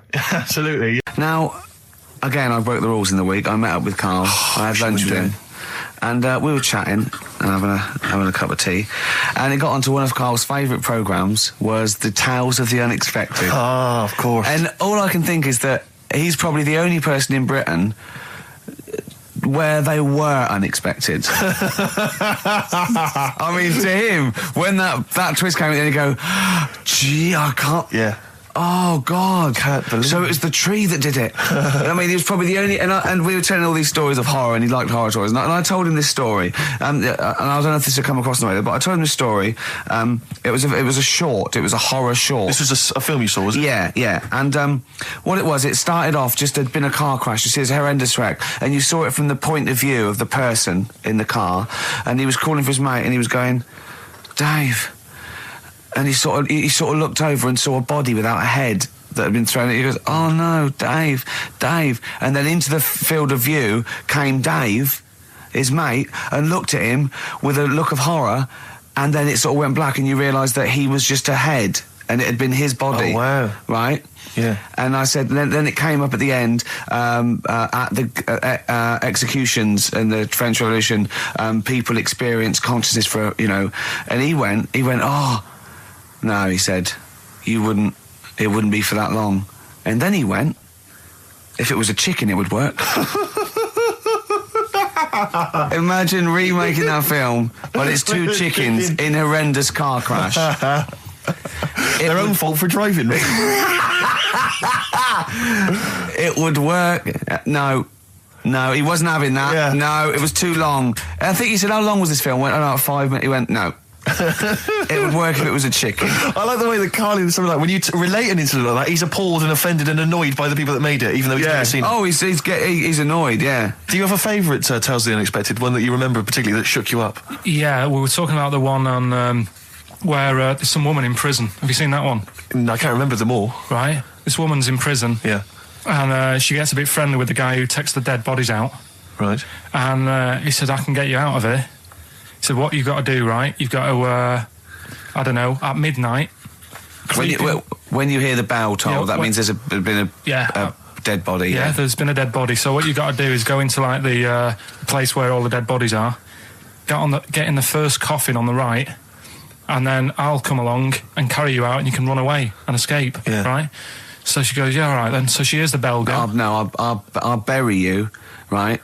And then I'll come back later and dig you up. Right. Yeah, but that's the point. It doesn't matter. It does matter. Trust me, Karl, it really matters. Okay. Listen, I don't know if I'm going to ruin this for people at home. Yeah. Can I just skip to the end? I would imagine that she gets buried and he doesn't come back, and she has to get buried alive. Better than that. So she gets in the coffin, and she's lying there for ages. She's buried. She can feel a bit of movement going on, so she's obviously, being carried somewhere, so she's thinking, this is it, I'm getting out. And she's lying there for ages and thinking, why isn't someone coming and lifting the lid off this? Do you know what I mean? Letting me get out. So she's really bored. She gets a lighter out, right? Lights it to have a look at who she's lying on. It's only the fella who said he'd help escape. Oh. How bad is that? That is... How bad is that? So it is quite important that she's buried alive then, isn't it?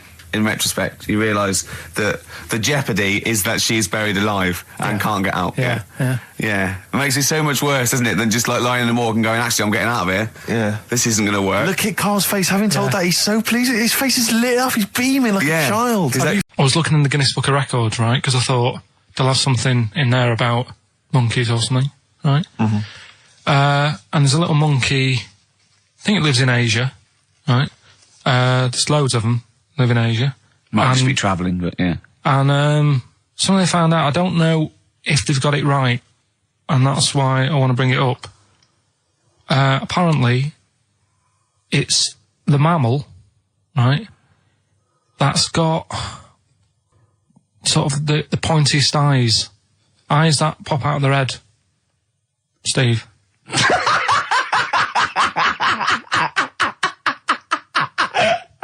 Now, the thing is, right, I thought that's interesting. Yeah. Apparently it's the biggest with the sort of goggle eye type thing. Right, yeah, go on. Apparently they come out of their head 1.6 centimetres. 1.6 centimetres? What, you mean they protrude? Yeah. They protrude from the head at 1.6. Okay. What? How long? Have you got a ruler, Rick? 1.6. He's having a go. I'd say I'd be a little bit annoyed if the monkeys beat me. Well, I don't think it has. That's what I'm hoping. Is there anything we can... I mean, what's 1.6? Oh, can you... It's about... Drop your trousers. It's, about 3/4 of an inch. What do you think? I don't know. Have they got it right, or what? Maybe I should come down to Monkey World with you next week. So anyway, so that's not the monkey news, that's just something that cropped up and... Sure. I do know once, when we were playing pool in the office, I think Lucy was your partner. Yeah. It was me and Ash versus you and Lucy. And you were having trouble because his glasses kept slipping down. So Lucy pushed his glasses up his nose, but the glasses touched his eye. Do you remember that? Yeah.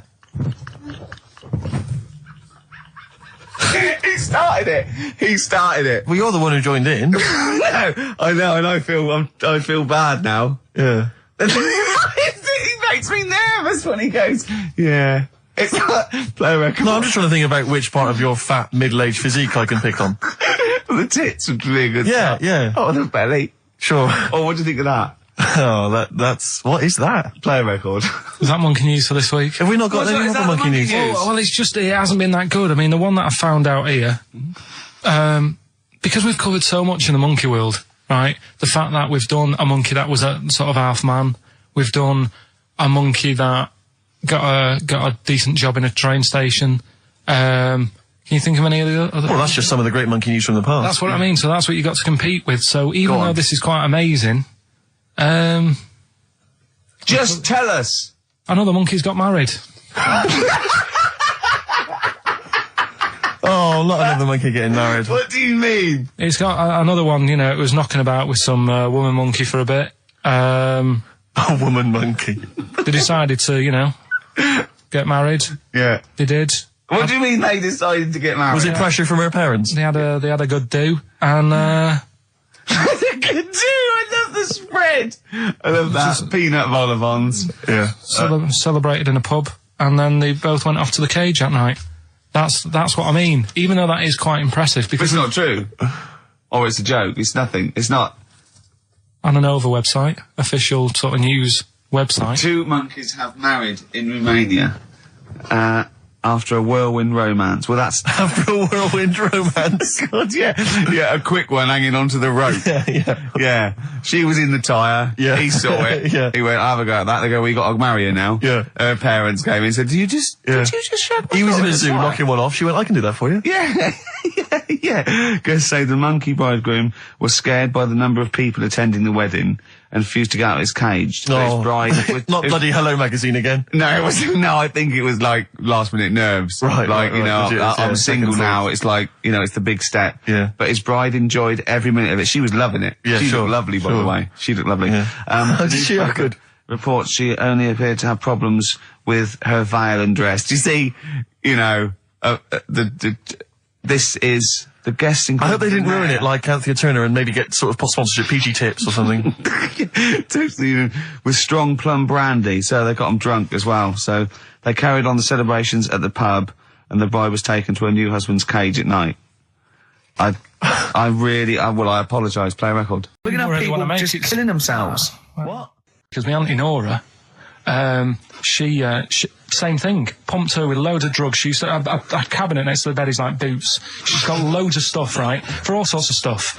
And I mean, she's not that old, but she's on loads of stuff, right? She's and a bit coked up, is she? she called up my mum once.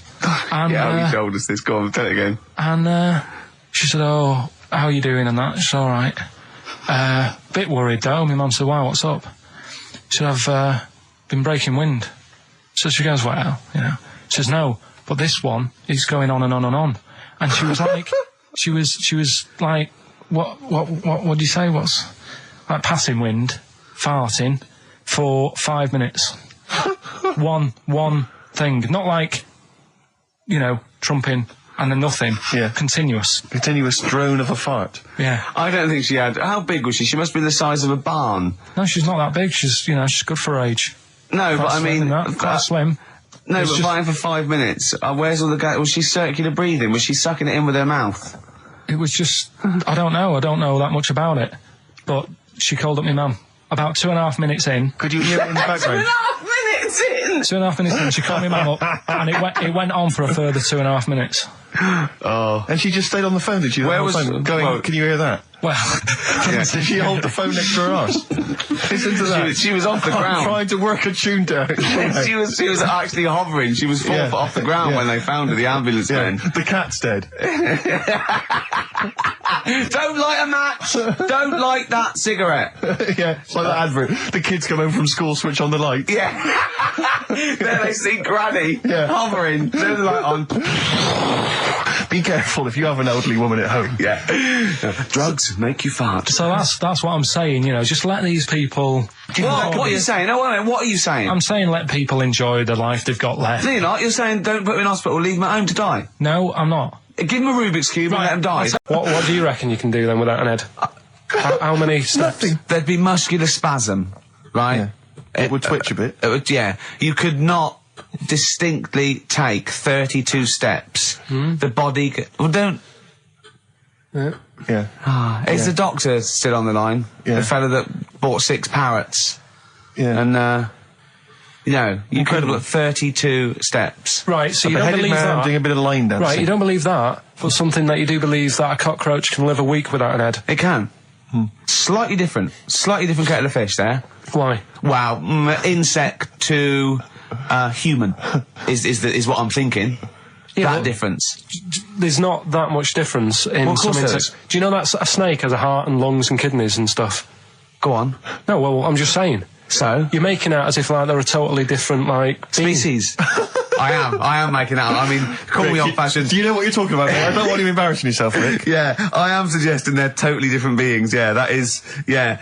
Now, Carl, the cockroach is a very different thing. The interesting there is that it lives without its head, because a lot of it's on. There's some of them are phototropic, chemotropic. Some of them just literally have irritation and muscle memory. I mean, they do have a central nervous system, but it's very different. So if you lose the head, it bypasses a lot of that anyway. All this is running around. The reason it dies is because it can't take on water.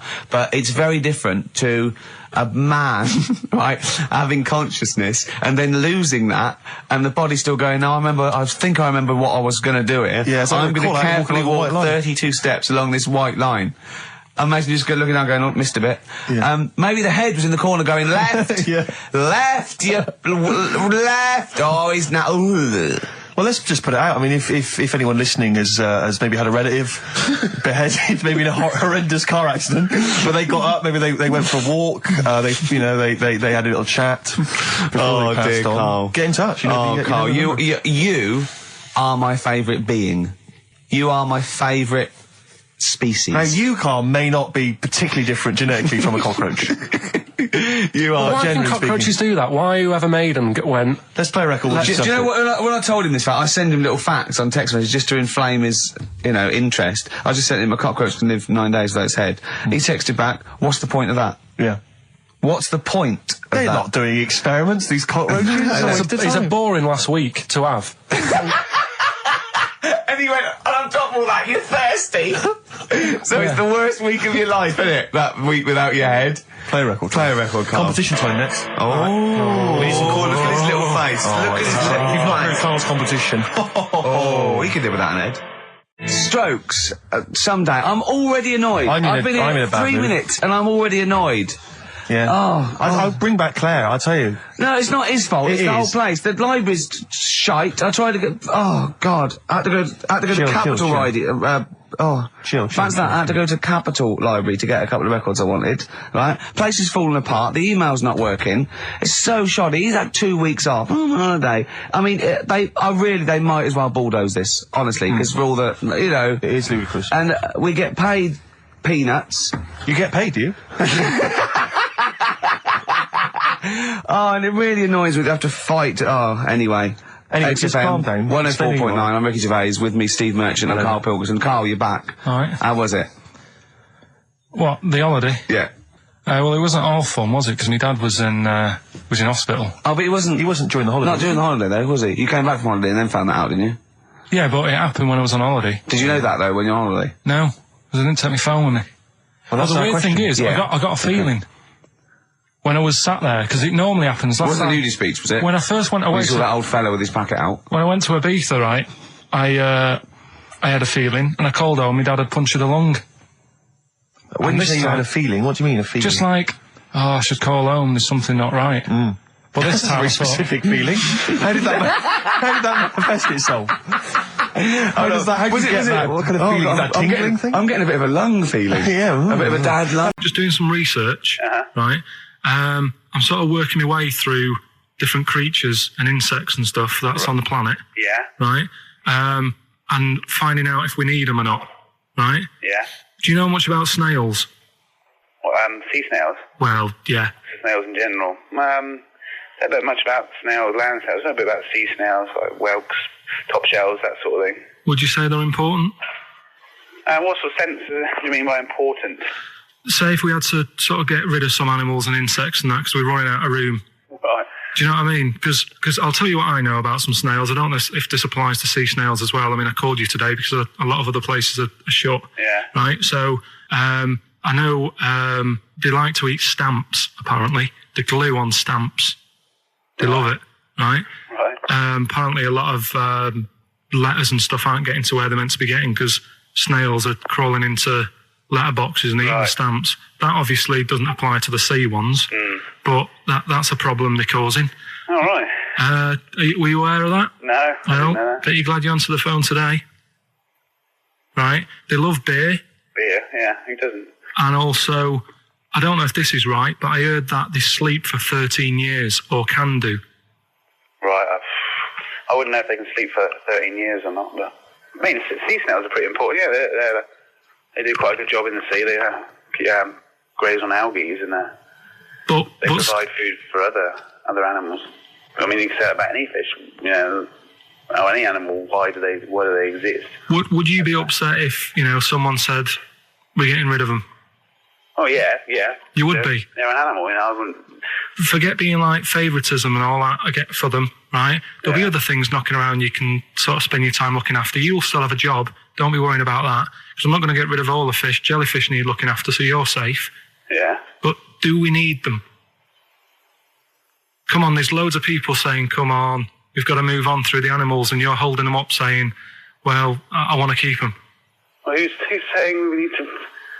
That just sounds a bit crazy to me. Just imagine. Do you know what I mean? And they would come to you because you work in an aquarium, so they'd be asking for your advice. Right. And you're slowing it down. Well, they asked for my advice and I'm giving it to them, so, that's what I think anyway.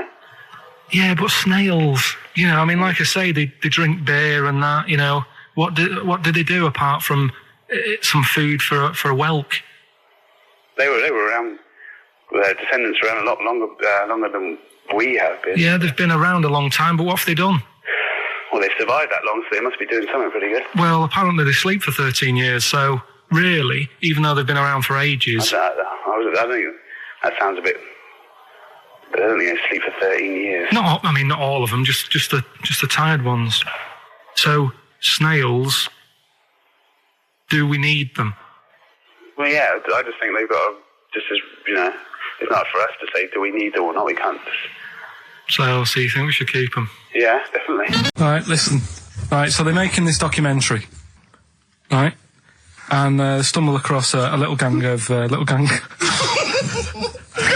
just get on with it, please. Little gang of monkeys. That's Yes. the first time I've ever laughed. I'll hear that. I know. Well, brilliant. What do you want? A cake? Come on. Can we play a song? Oh, I don't understand what is wrong with you, you freak. It's making me laugh. Just tell us the story. All right then. All right. So anyway, right. So there's this documentary being made. They found a little gang of monkeys. Right, play a song. I don't know what's going on here. I apologise. It's just if you were looking forward to Monkey. Got to hide your love away. According to the Beatles on XFM 104.9, I'm Ricky Gervais with me, Steve Merchant. Right, Carl, come on. where monkey were we? news. Where Everyone's were we? composed. The jingle, please. Oh, chimpanzee that monkey news. Excellent. Okay. Right, where were we? We would just start again. There's some people making a documentary. For what? Okay. Making a documentary in the jungle and that. Right. Stumble across a little gang. Okay, come on. All right. A little gang of monkeys. Yeah. Oh, come on. So the camera crew are there filming it. Yes. Everything's going normal. It's all fine. Nothing odd about it. Okay. They're not running a restaurant, they've not got any barber shops, nothing. No. Just regular monkeys going about their business, yeah. So anyway, what normally happens is the monkeys sleep with the partner. They already do what? They don't sort of sleep around and that. Once they find the girlfriend or the boyfriend or whatever, Yeah. they stick with them, right? Okay. But anyway, they were watching this one, right? And it's going around a bit, sleeping around, Oily. and it was getting fatter. They thought, this is a bit odd, Yeah. right? So followed it round and see it having it away. Turns out, little prostitute.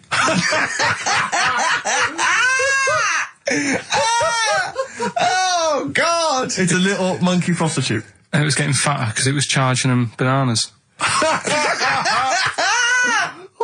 a load of old rubbish. Charging them bananas! What was it, a boy or... It was a... Woman. Little woman monkey. That's the most extraordinary monkey news I've ever heard. Oh! That is genius! Has this documentary been televised? I don't think it's been on yet. No. And that's all the information you've got? Yeah. And is that's one banana for everything? Now, half a banana is for... Just oral. A poor job. Right. If you want full-blown monkey sex, it is 2.5 bananas. Sure. It's the film review, Carl. You just tell it from the heart. Tell us what you thought about the film, what you thought the... Can I just ask, is this the first time you'd seen Gladiator? You'd never seen it before? No. Okay. And what were your thoughts? Okay. The film review. Gladiator. It's alright. Nothing great.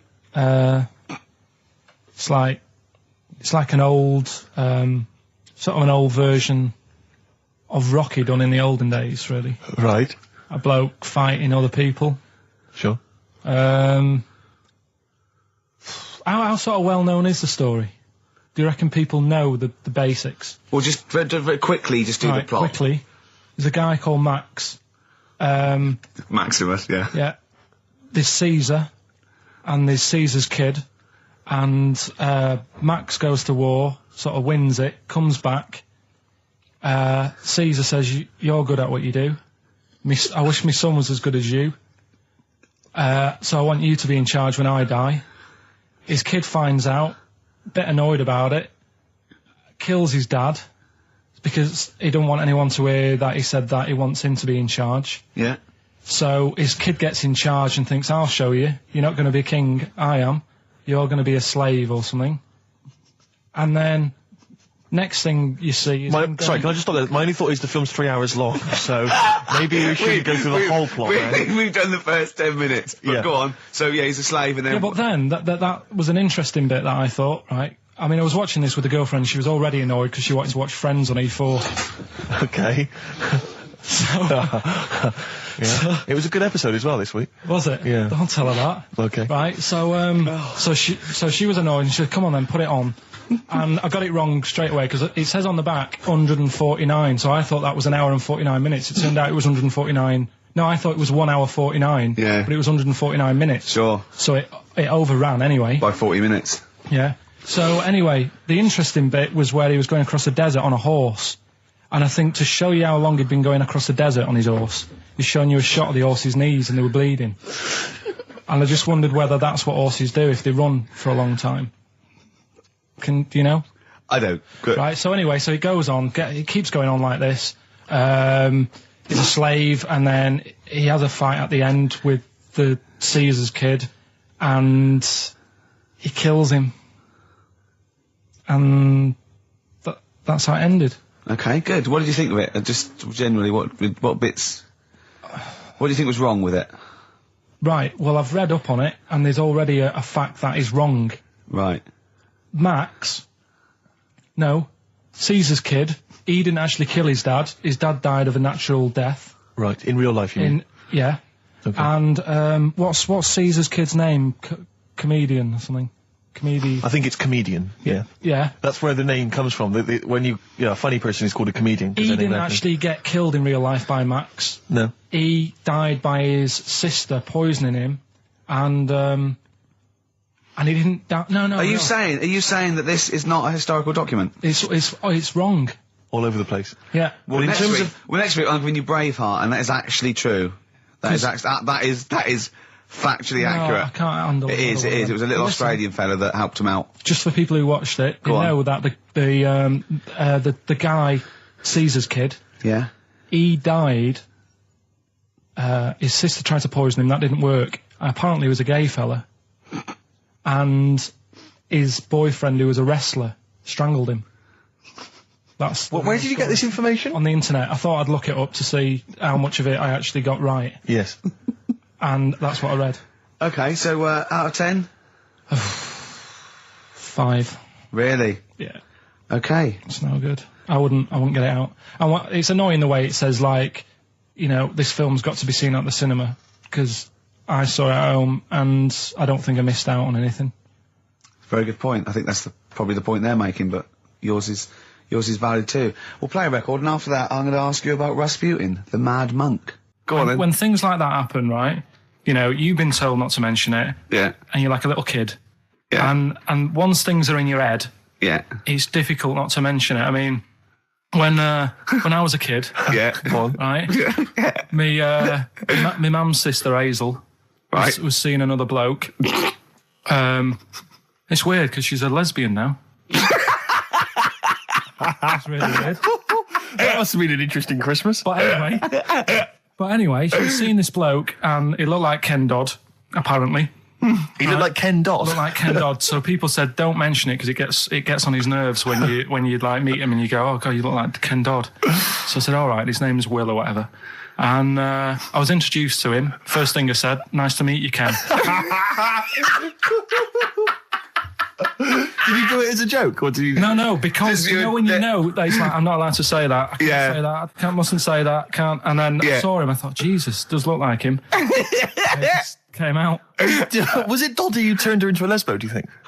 Well, he wasn't a good-looking bloke, so possibly. She started going out with Esther Ranson now, which is weird. Out of the frying pan. What was the story with the lesbianism then? How did she announce that to everyone? What age was she when she realised? Well, I mean, we're not a close family, do you know what I mean? We're not a sort of family who keeps in touch with everyone. And I think my mum called her up one Christmas and sort of said, how's the Diddy men? Yeah, how's Nutty Ash? And she said, oh, no, I'm not, I don't do that anymore. I'm knocking about with Sandra or whatever. Right. And it was like, oh, right. Not big butch Sandra with the big earrings and the skinhead. He used to live down the road from you. I don't know. He used to get Doc Martens wholesale. That's Sandra. All right. Well, have we got a cheeky freak of the week? Do you want one? Yeah. I think we should have a jingle for this. Okay, I've got a jingle. It's very similar to Chimpanzee. Chimpanzee there. Yeah. Well, let's hear it. Okay. Oh, cheeky freak of the week. Brilliant. Yeah, no, I think that's excellent. So, cheeky freak of the week. You've spotted a freak. This is where somewhat, I think, offensively, you pick on someone who's not like other people and say it's your favourite freak of that week. Yeah, I remember we had the woman whose legs look like the hind legs of a dog. We've had the little fella with the aging disease, with the little head playing the piano. That was your favourite. I think that's your probably freak of the year, isn't it? It's a pretty good one. So what's this? Is it a man with a horrendous injury, or is it a congenital birth defect, or what? Yeah, but you put it like that, and now it sounds like I'm being tight. It sounds like I'm being out of order. But I'm just giving him a mention. Just giving him a big shout out. Right. There's quite a lot going on in the freak world. There always is. You've been visiting hospitals the last week, have you, when we were away? No, there was a thing on a website. This isn't even the one that I've picked, so... So this is just a bonus? This is a bonus freak. Please, yeah. Yeah, go on then. This is a free freak, right? It's a fella called the Lobster Man. The Lobster Man, of course. Again, good name, you know what you're going to get. Yeah. What are you going to get? Some succulent meat. I like the idea that the vicar on the christening suggested that. I don't want to call him Mark. Can I make a suggestion? Yeah. Look at his hands. What's his name? Mark Michael Webster. Right. Right. Have you thought about a nickname? Not really, no. Have you looked at his hands? Yeah, we don't want to talk about that because do you know they look a little bit like lobsters? Well, yeah, but it's quite deformed. It's like, you know, we Can I suggest Lobster Man? That's terrible, Vicar. That is terrible, Vicar. We're Go on then. We're going to see. This is what the sort of feature you come up with, Carl. So Lobster Man. There's probably people listening now with, you know, lobster feet. Right. Lobster hands. So, Squid Boy. So Lobster Man, what does Lobster Man do? Does he fight crime?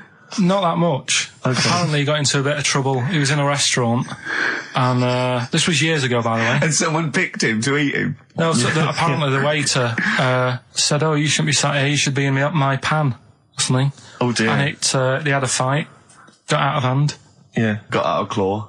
And yeah. So that was. What do you mean they had a fight? What did he do? A waiter took the mickey out of someone with. No. No, can I just make clear? I'm assuming it's his hands look a bit like those of a lobster. Yeah. Yeah, well, it's fused, so it's just like two big fingers. They're fused, I assume, probably in the womb, and they're just like, instead of like having five digits, they're fused in it. But he can pick stuff up, can't he? Yeah. What does he pick up? He mainly eats crabs and jellyfish, doesn't he? Yeah. Yeah. So he was having a fight with the waiter. He snipped off his nose.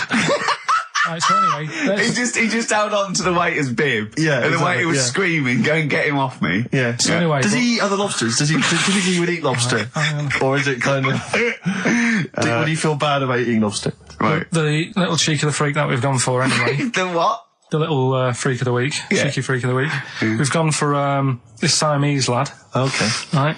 Happened back in. You can't have a Siamese lad, can you? All right. Yeah. This Siamese twins happened back in 1693. Oh, he's got a date. Blimey, that's the first time ever. Yeah. And all it was, he was doing all right for himself. He used to go on like those circus things he used to do. They're two people you're talking about, Carl. So we're going to him. All right then. All right. They did this circus show, right? Yeah. And everything's going well. They're selling out the tents and stuff, people coming to see them. Yeah. He was doing all right for himself. Yeah. Right? Sorry, before I said that, did you think a Siamese twin was a man with two heads? Well, it can be, can't it? It depends. There's two people, they're conjoined. No, but it depends, doesn't it? The one that I shown you in that book that time was a fellow with two heads. No, it wasn't. That was a stupid picture in one of your stupid books that he had a growth that looked a little bit like it had a face on it. It wasn't a man with two heads. You're the same sort of people who send potato chips to restaurants and say, "Doesn't it look like Norman Cook?" Yeah. It's not two heads. We'll bin this feature. No! No, they're two people. They're two people. Conjoined twins. Right, so these... They just happen to have a similar taste in clothes. Okay. Anyway, so they were doing all right, and it all went wrong when he crossed the road, got run over. The lad with two heads got run over. That's it. What? How is that cheeky freak of the week? Just because he got my interest, and I kind of thought, why didn't he just look both ways?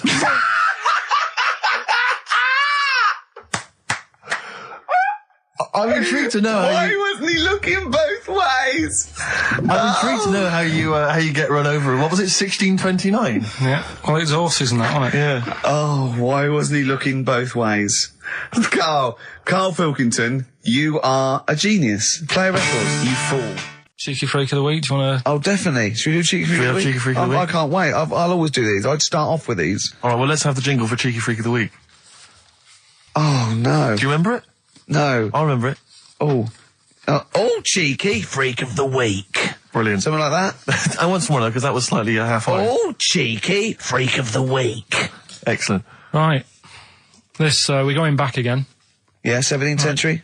Well, it was 1829, right? Oh, I'm impressed. Now, the problem is with Cheeky Freak of the Week... Not so much the week, is it, if you're going back to 1829? Well... Not even of the century. You haven't even done Cheeky Freak of the century. There's... What's the problem with Cheeky Freak of the Week? Just because... Other than the sort of moral implications. Yeah. Well, last week, it was a fella with two heads. Yeah. We've done Siamese twins. It's Siamese twins again. Oh, No, it was Siamese again. twins. It wasn't a fellow with two heads last week. It was Siamese twins. Conjoined twins, sorry. They're two different people. This is what I'm telling you. But this is the problem. They're going to crop up quite a lot just because they've got double a chance. All right? Oh, please don't write in and complain. He knows not what he does. You understand, don't you? Karl will actually feature one day in this section. Yeah. So, right, go on, Karl. We're going back to 1829. Yeah.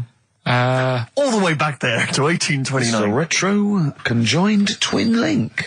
A couple of guys set up a business. They were called Chang and Ang. Oh, they're the first. That's why they were called Siamese twins, because they wasn't that what it was based on? Those two, Chang and Ang. Was it? The original, yeah. That's why they're called Siamese twins, because I think they were Siamese. So these are the first ones. Well, not the first ones, but they're the ones that got to fame, I think, and why people started calling them. People started calling them conjoined twins, Siamese twins. I think I'm right there. Anyway. Good. Well, the sort of set up business, sort of going around the US. Well, both of them. And Europe, yeah. Yeah. And what they used to do, people were amazed by it anyway. But Yeah. people wanted to know how they get through life doing certain things that you think about. When you think about Siamese twins, you think about, how do you get through a day like that? Yeah. Right? And the thing that cropped up the most with people was how they take a bath. So they used to go on tour around the US and Europe and sit in a bath, have a wash and that. And Did they ever wash each other by mistake? They go, oh, that ends there. That ends there. Like those things in supermarkets. They put one of those down. We go, oh. Now, as Chang and Ang, they're in the bath. They're washing their own bits. They've got one of those dividers, right? They go, well, that's definitely yours. I marked mine. That's definitely mine. What? Don't wash that, Chang. I wouldn't, Ang. I wouldn't wash that. Right? So what are they doing? They're in the bath. Carry on with the story. that's about it, really. I mean, that's the fact that people... So, two little Oriental fellas joined in the hip, had a bath. No. That's your story. No, they didn't have a bath. They they must have done some sort of research, right? Who? Changarang, right? And they said, well, what do people want to see? Isn't that basically Roller's song? But it's an idea that people have queued up. They've paid their money. They're in a tent. They're, well, I hear they're going to have a bath. They're going to have a bath. Two Siamese people have a bath. How would they possibly do it? Well, I've heard they get into a bath. But that's I don't know they what's wanted to see exciting. them nude and where the join was. No. More than how do you get in the bath? I don't know. They just that's what they picked. They said, what would be good to see? What do you want to see them do? Having a bath. How'd you get into trousers? Was there Exactly. This is all part of it, isn't it? That's why they picked having a bath. This is all part of it. Well, they want you to get dressed afterwards. Yeah. Who was the best out of Chang and Ang? Who was your favourite? They both look the same, to be honest. There's a surprise. One was a short ginger woman. Oh dear. Is there anything what would be better than having a bath for you and you'd seen them? What would sort of make you go, I wonder? One of them pulling and the other one going home alone. Yeah. I go, look, she's definitely up for it. I'm taking her home and go, what am I going to do? Can I watch? Definitely not. Definitely not. Look, you go to bed. R. R for rabbit, right? So anyway, my dad says, yeah, well, we can get in there for free. Of course he did. Clever. Right? So we parked up on this little country lane, right? No one about. We walked How much down, was it to go in? Like £2? about £3 each. Yeah. But he said, well, yeah, but if you don't have to pay, do you know what I mean? You enjoy it even more, don't you, when you're walking about and you think, I've got this £3 in my pocket, no one's having it. Yeah. Right? No, looking over sort of for a bloke with a peak hat saying, can I see your ticket, please? I wouldn't enjoy it more, no. Go on. Yeah, but you don't worry about it, do you? You got a bit of money now then, Rick. You've changed. So anyway, so we had to walk across about 4 fields. For £3? Right, and what happened was we're walking through all these fields and what have you, big grass and muddy bits and all that, 'cause it'd been raining, and climbing over fences and stuff. And we're in this field, right, and I look to my right and there's about 30 cows all staring at us, right? And Suzanne started to panic a bit. She said, we shouldn't be here. Dad says, of course we can, we're allowed to go wherever we want, you know, all this land, it's ramblers' rights and all that stuff. Yeah. And take a cow if you want, unattended. Serves him right for leaving him in the field unattended. I'm having one. Yeah. And So keep us fed for a week. across. Anyway, these cows start surrounding us. Surrounding us. And, oh, brilliant. Oh, no. Face off. and Suzanne's panicking, going, this isn't right. We're not going to make it to the fence in time. They're moving faster than us, and they started sort of running a bit. Wow. And It's like Dad some was kind of bovine West Side Story. Don't A gang of cows coming at you. don't worry about it and stuff. But my dad had to sort of stand there and like wave a stick at him. Of course. And we got away, but Suzanne was like having a bit of a sweat You on, got away. saying, we could have got killed. Sure. And my dad saying, no, it never happens. And I just wondered if it does, if there's a risk of... Yeah, it is rare, but there's been a couple of cases of being trampled by cows. They're not aggressive. They sort of run through you. Well, they're aggressive if they've got a calf. They do have kids. What? They had kids with them. Kids, yeah. That's goats you're thinking of. Yeah. Maybe they were trying to sneak into the gnome thing, and they were worried that, like, if too many people did it, and they thought some cows, we can just sneak in. They Where were trying, no one's expecting cows. And the cows were going, walk upright like you're human. Don't walk upright. They thought you'd blow their cover. Yeah. Yeah, people have been killed by cows before. Yeah, that was like the highlight. Wherever it wants to go that day. But maybe it's not big enough to sort of make any, real decision. But, like now, I'm sat here, right, with my jeans on. I don't know where I am. Well, that's clear from hearing you talk. No, but what I mean is, if a fella said to me, what side are you, what side do you member on? I'd go- Member? What is this the use of the word member suddenly? I'd go... Well, it's usually not appropriate, and also, I imagine in the old days they had big baggy pants that used to sort of like hang down, and now, like with those stretchy boxers and briefs, it's sort of held up in a nice neat little parcel, isn't it? So it's probably not appropriate. It doesn't come in contact with your little snake. So, did you ever, have you ever heard that? Are you telling me a tailor has asked you that and you went, what do you mean, mate? No, I've never, I've not really had one made to measure. I had one made when I was a kid, but since then I've sort of bought a suit off the hook. But when you were saying about buying a suit, I know that question sort of crops up and I don't know what the answer is. It just annoys me the way I don't know, there's no surprises anymore. Do you know what I mean? People know. What do you mean? He's going to go, right, I'm going to measure you now. Which side shall I measure? Go, well, pot luck, go and have a look. Right, there you go. Oh, you got it. You checked me out. What do you mean there's no surprises anymore? What are you talking about? Everything you say is a surprise. Everything you say, every opinion you have is a surprise to me. What I mean is, why aren't people just happy just to go, well, depends, doesn't it? I'll just pull the pants up wherever it wants to go. I'm happy. What do you mean? Why is this such a big issue? But Carl, when they ask you this question, they're not making a note of it somewhere. It's not statistical research to find out what the kind of common leaning is. It's a question so he doesn't touch it when he's using his tape measure. Just be careful. But he is being careful by asking the question. But what's wrong with him touching it anyway? It's only like a slight... Fair enough. But if he just sort of, knocks it a little bit, you can just go... Do that again? To me, it's the same as the prostate thing. It's just happening all over again. It's But the a same. doctor doesn't go, oh, what side's your arse on, sir? Trying to avoid the arse. He wants to go, he knows where your arse is and he's aiming for it and he wants to get it up there. He's aiming for it for a good cause. This little fella's going, well, I've got to measure his leg. I don't want to touch the knob. I'll just ask him, sir, do you mind telling me where your cock is so I can avoid it? It's a big difference. But like I'm saying to you, I'd have to have a look first to let him know. I don't know where it is now. I don't know. It could be the left, could be the right. Are you telling me you don't know where your knob is Without now? looking. Well, what do you mean without looking? How could... Well, you're saying it as if like... Should we have a guess? Well, have a look and tell us where it is. What are you wearing? What sort of pants are you wearing? I've got my jeans on. But you got pants on underneath them? Yeah. What are they? Briefs or boxer shorts? Boxer shorts. Boxer shorts. Well, it's probably free, but the jeans are probably strict knit. I think it's probably either in the middle, dressed in, or just slightly to the left. Have a look. We'll tell the listeners after the break where's Carl's knob. It's a good competition. Oh, brilliant. We've got to send this to the Sony Awards people. XFM. Run, Snow Patrol on XFM. Well, big question. Where was Carl's knob? That's what people have been hanging on for. Yeah. Where was it? Well, I can't believe people have been texting in. Hey, what, guessing where it is? There's people saying, is it in the middle? Is it in the left? It cost them 10p. It cost them 10p to find out. Just wait, I'm going to get out the answer. You don't win anything, right?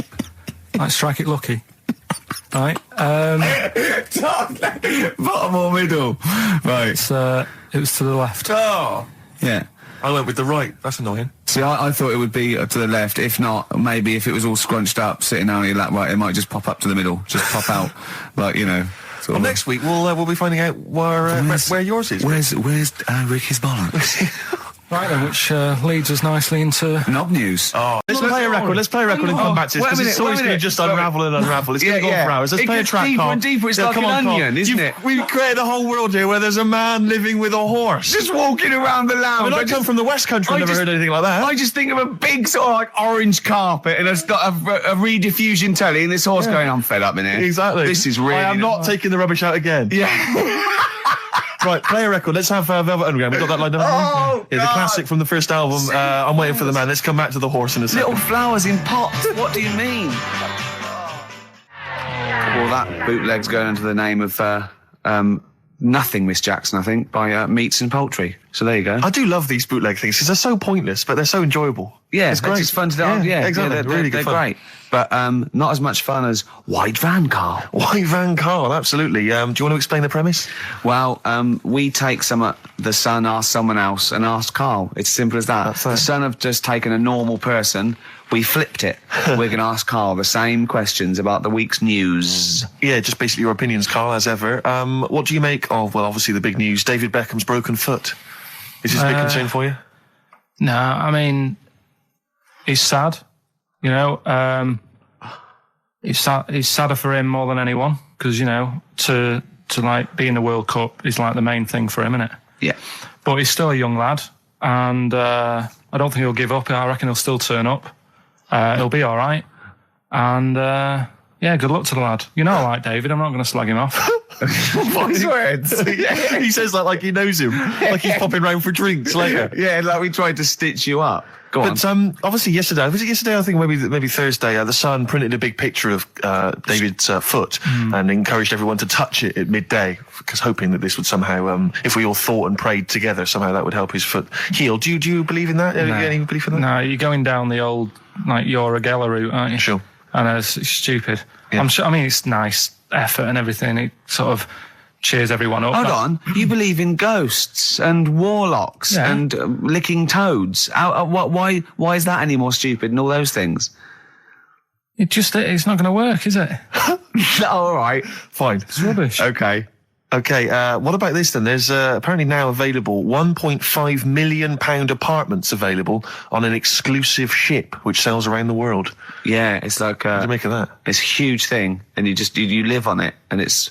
I mean, in theory, How big is it? it's mental. Do you know it's when- like Huge a luxury town liner. centre. Do you know how Because- like people said that the Titanic was the biggest ship? Was that only then? They've got Yes. bigger ones now, haven't they? Yeah, A lot bigger. oil tankers are much bigger, and Yeah. No, but actual Liners are big. Yeah. It was the biggest then. Yeah. Because my mum told me that there was one that was that big that it had like rough areas on it.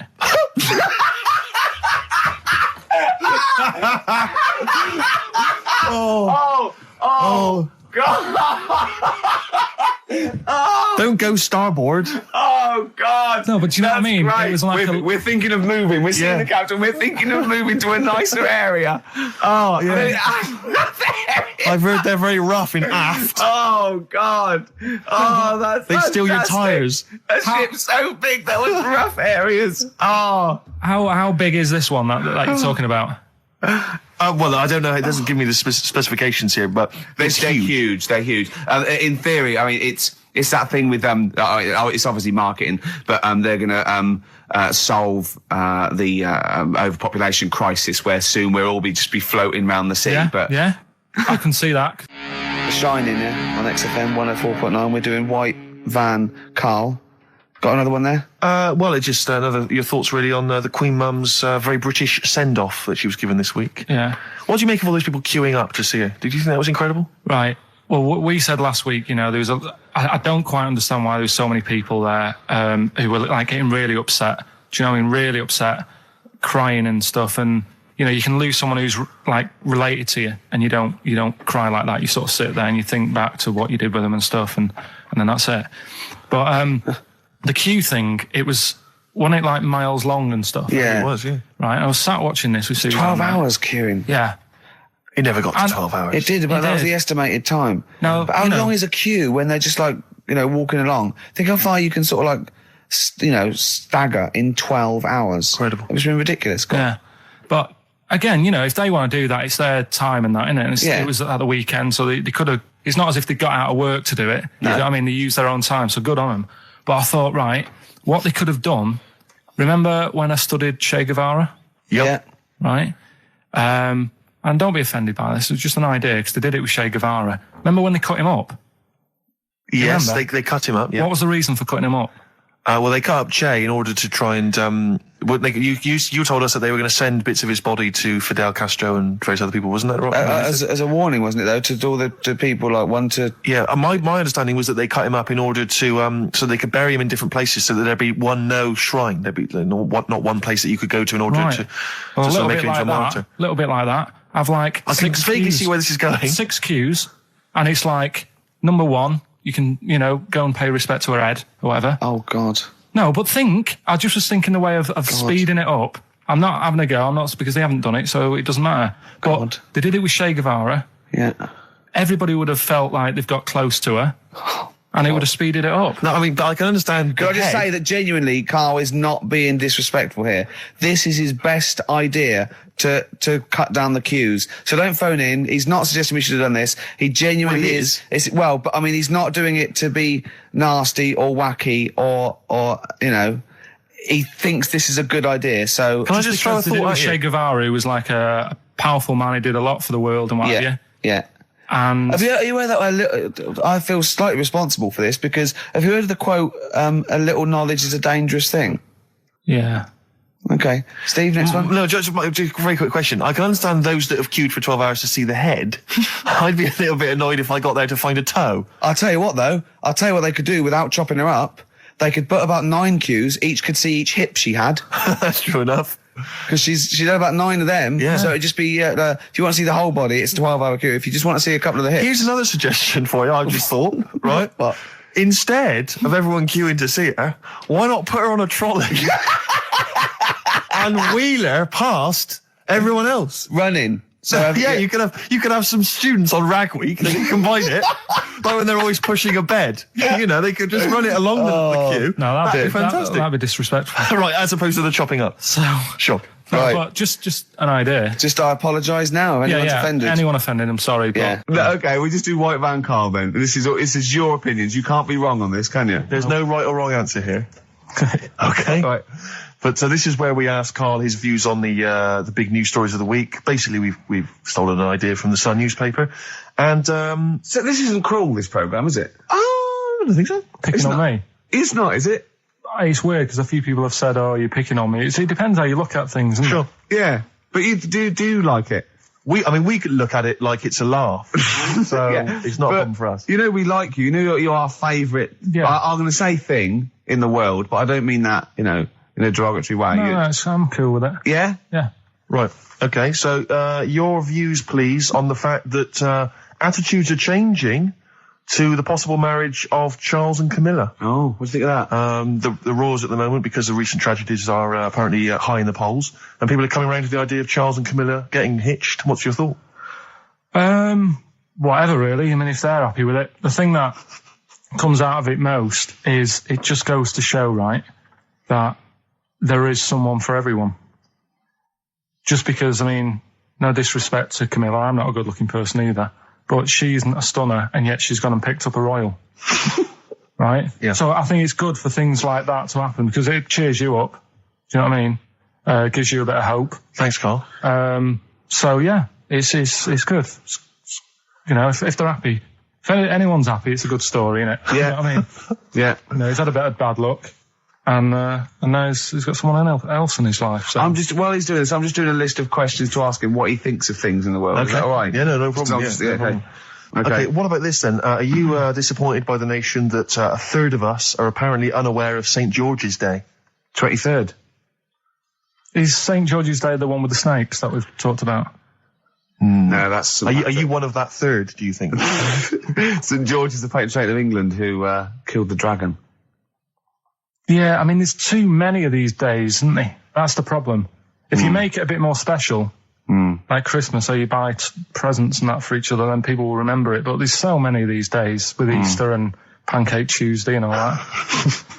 So it's not surprising. I think as time goes on, we'll find that a lot of these days will just disappear because, you know, people are busy. There'll be new ones, won't there? Right. White Van Karl. Karl. It's you, White Van Karl.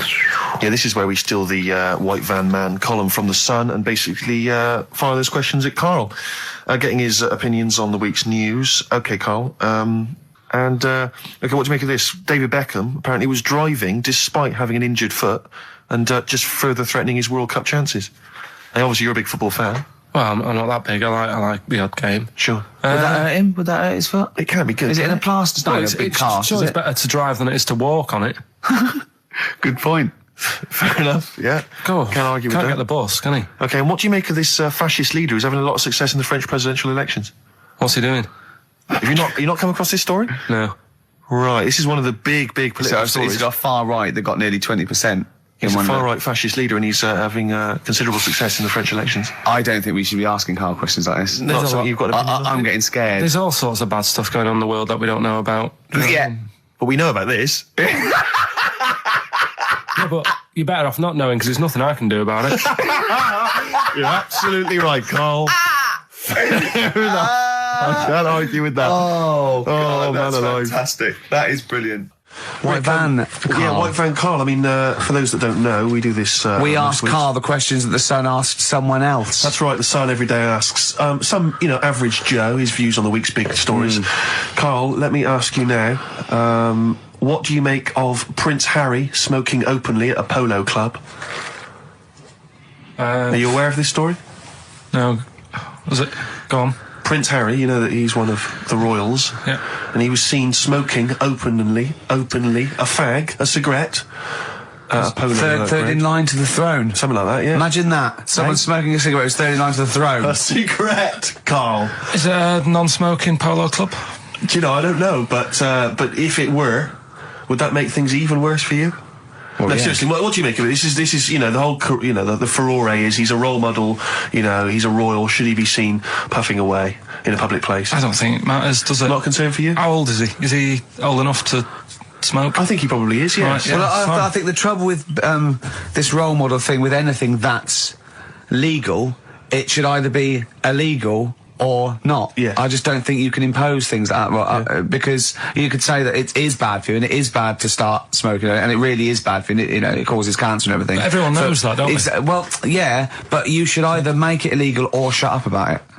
So this is Karl you're asking, isn't it? I am indeed. So we can throw these questions your way as well if you fancy. Sorry, yeah. It doesn't matter. But Carl, what are your views generally? I mean, it's obviously cigarettes are perfectly legal and so on, but what about stronger narcotics? Because I know you're very scared of drugs and stuff, aren't you? I'm not a fan. No, what's your concern? What's your worry? Just that you might get into them. It's like you might have them and go, oh, this is all right. Exactly, Carl. Exactly. Although I was talking to you about it earlier, and you weren't very sympathetic about a lot of young people who have perhaps gone to crack or smack. Didn't you describe it as their own fault? Sometimes it is, isn't it? Yeah. I mean, I could have turned to it where I grew up, but I said, well, don't want to do that. It's not good for you. Sure. And I avoided it. You turned to ghosts. So you've got no sympathy for anyone who's a drug addict. It's their own fault. It depends, doesn't it? Sure. Do you know what I mean? You can be an addict if, I don't know, something. I'm trying to think of a nice way that. Well, you most might people start on stuff like that because something really traumatic's happened to them. Very few people go out for a laugh one night and go, let's all try it. Sure. So but. Yeah. Just say no, I suppose, is the just say no. Listen to the cast of Grange Hill. Now, this will scare you. Now, Carl, you will be a little bit unnerved about this. Have you seen the film Jurassic Park? Yeah. You know what happened there? Well, according to the Sun here, it says scientists are planning to clone mammoths for a theme park. Look at his face. Look at that. He looks like a dog caught in the headlights of a car. He's terrified. I love Carl. He's sprung to attention Carl. there. Is that the best news you could have? Man moths.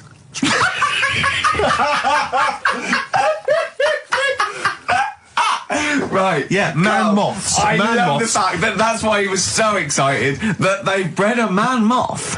What is this? Yeah, it's a human being that hides in your wardrobe and eats an entire jacket in a day.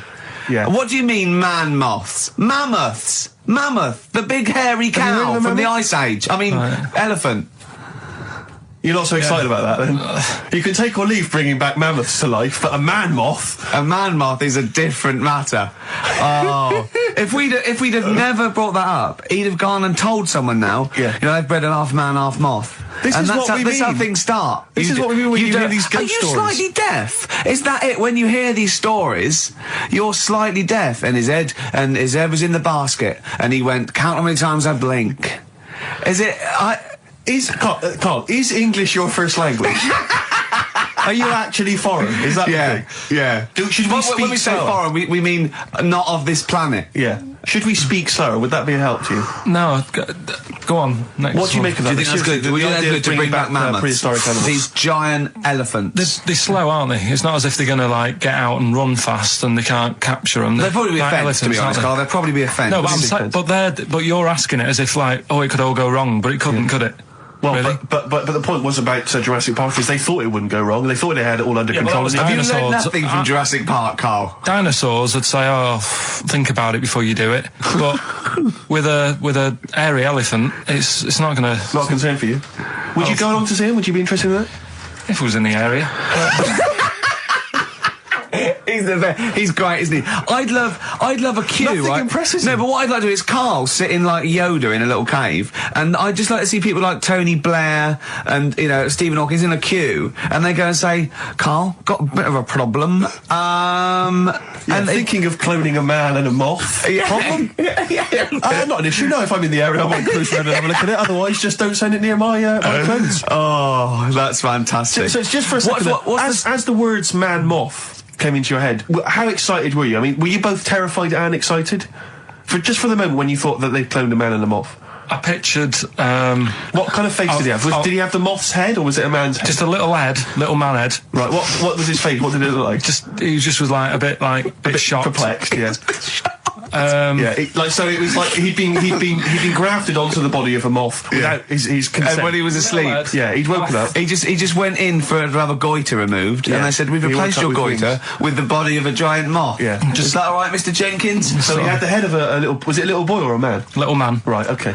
And he's just bumping into a lamp. He's just bumping into a lamp. If you went into hospital and they'd done something, what's the worst thing they could do, right? What would you rather have done, right? You wake up and you've got lobster claws for hands. Right. You wake up and you've got duck's feet. Or you wake up and you've got one horn coming out of your head. The worst thing? Yeah. Probably the horn coming out of my head. Why? Get in the way. That'd be useful, wouldn't it, in fights and stuff? And for like parties, people play quoits. I suppose the lobster claws would also be quite handy there. Definitely. Listen, we haven't done it for a while. White Van Man. I thought there's some interesting questions raised today, and I think it might be nice to just throw them Carl's I think we direction. set Karl up again in the last hour as a person that people want to know his opinions on the world. If you're not familiar with it, on Saturdays, the Sun newspaper asks a typical white van driver questions his opinions on the week's news, and we thought we'd throw these in the direction of Karl. And then, what do you make of this teenage thug, Karl, Mickey Carroll, who spent 4 months in jail and he's won 9.7 million on the lottery? Is that justice? When you think of all the good people that are going hungry, and there's a lad there and he's won. Did he buy the ticket before he went in? No, I think he bought it once he'd come out. So he's done his time. He's done his time. Fair enough. Then he's been punished. Yeah. Right. He's bought a ticket. He's had a lot of bad luck. Mm-hmm. Now he's having a bit of good luck. Quite right. Next one. Are you concerned that now he's got all that money, he could turn into like a sort of mastermind villain? You know, like a James Bond style villain? He's got a criminal streak, we know that. Is that a concern for you? Well, imagine that he could build some kind of underwater fortress. We don't, with my lawyer's hat on, we don't know that. Yeah, well. Well, he'd have to prove that he didn't have a criminal streak.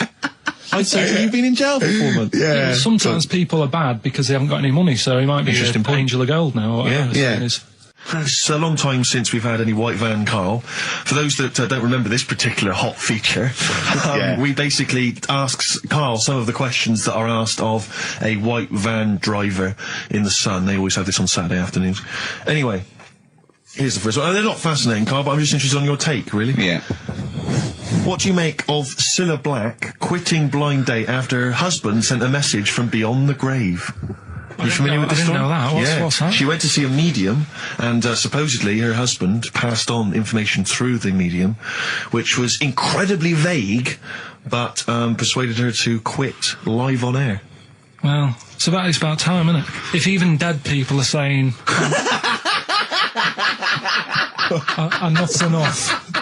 But I'll tell you what, though, talking about ghosts and that, do you know how I'm into them? Yeah. Right? How weird do you think this is, right? Well, it's not true, before you say it. Excellent, good old Pete. Nice to have him back. Good to see you, I've got some here brought in. It's just a normal soup. It's Rooster's Pride. What flavour soup's that, Steve? Oh, I know you brought that in. It's a genuine article, and it's cock soup. Can I have a closer look at that? Maybe there's some more humour I can draw. What, you want a closer look at my cock soup? Just a cock soup. It says here, delicious, appetising. 3 to 4 servings. You know what I'm thinking of when you're talking about the soup? I'm thinking of innuendo. I'm just thinking of a man's cock. Penises, yeah. Let me just say. It's the darkness. Use Rooster's Pride cock soup as a snack with crackers or toast. Still thinking of a normal knob. An appetiser, again, or a soup base. That doesn't really work as an innuendo. No, a spoon. That's disappointing. We'll work on that, though. The darkness growing on me on XFM 104.9. Going well, isn't it? I've enjoyed it so far. It's been a bit naughty and everything. Yeah, a bit smart. Nothing wrong with that. No. Karl. Alright. Having a good day? Not bad. Yeah. What mood are you in this week? What mood we're is that? trying to assess each week, you know, it's a bit edgy. He's got a red head. What's all that? You've got a red head all around the side and the front. What's that? Sunburn? No, I think I'm allergic to having my head rubbed. Right. Right. Now, who would rub your head? That sounds a bizarre thing. Your girlfriend? Weird, isn't it? Yeah. Rubbing your head. Well, yeah, but I was squeezing his head, fair enough, and he was screaming in agony. And then he went and made me a cup of coffee. And as he came over, just spilled boiling hot coffee on my legs. I'm all wearing shorts, and he went, sorry, just like that. It's like a series of Jackass out there this morning. I mean, my legs are burnt. Your head's a little bit red. But apart from that, having a good day. Not bad. I was on the way in today, right, Steve? Walking in? Walking in, always walking in. I get left early and stuff. I like to get in early, get some bits done, that. Monkey News, songs of phrase. That sort of thing. And living in London, right, there's a lot of shops that open early and stuff. Do you know what I mean? People say that's a good thing about London. Yeah. It's almost like 24-hour city and stuff, right? I'm walking in and there's like, you know, you've got your news agents open. Obviously. You know, selling newspapers and that. That's good. They've got to be open early. Then you've got your coffee shops, your Starbucks. You'll have a cup of coffee in the morning. Do you know what I mean? They're doing well in the morning. Then you see like the odd restaurant and you think, well, maybe they sort of got the doors open but they're preparing for lunch, so you think, fair enough. Yeah. I'll let that pass. Yeah. Carrying on walking down the road. Bondage shop. Open. Sure. About 10:30. Yeah. Busy, was it? There's a couple in. Really? Some good offers. About 10:30 for a bondage shop. I'm assuming if you're into bondage, though, you stock up at any time, day or night. I mean, you don't... Yeah?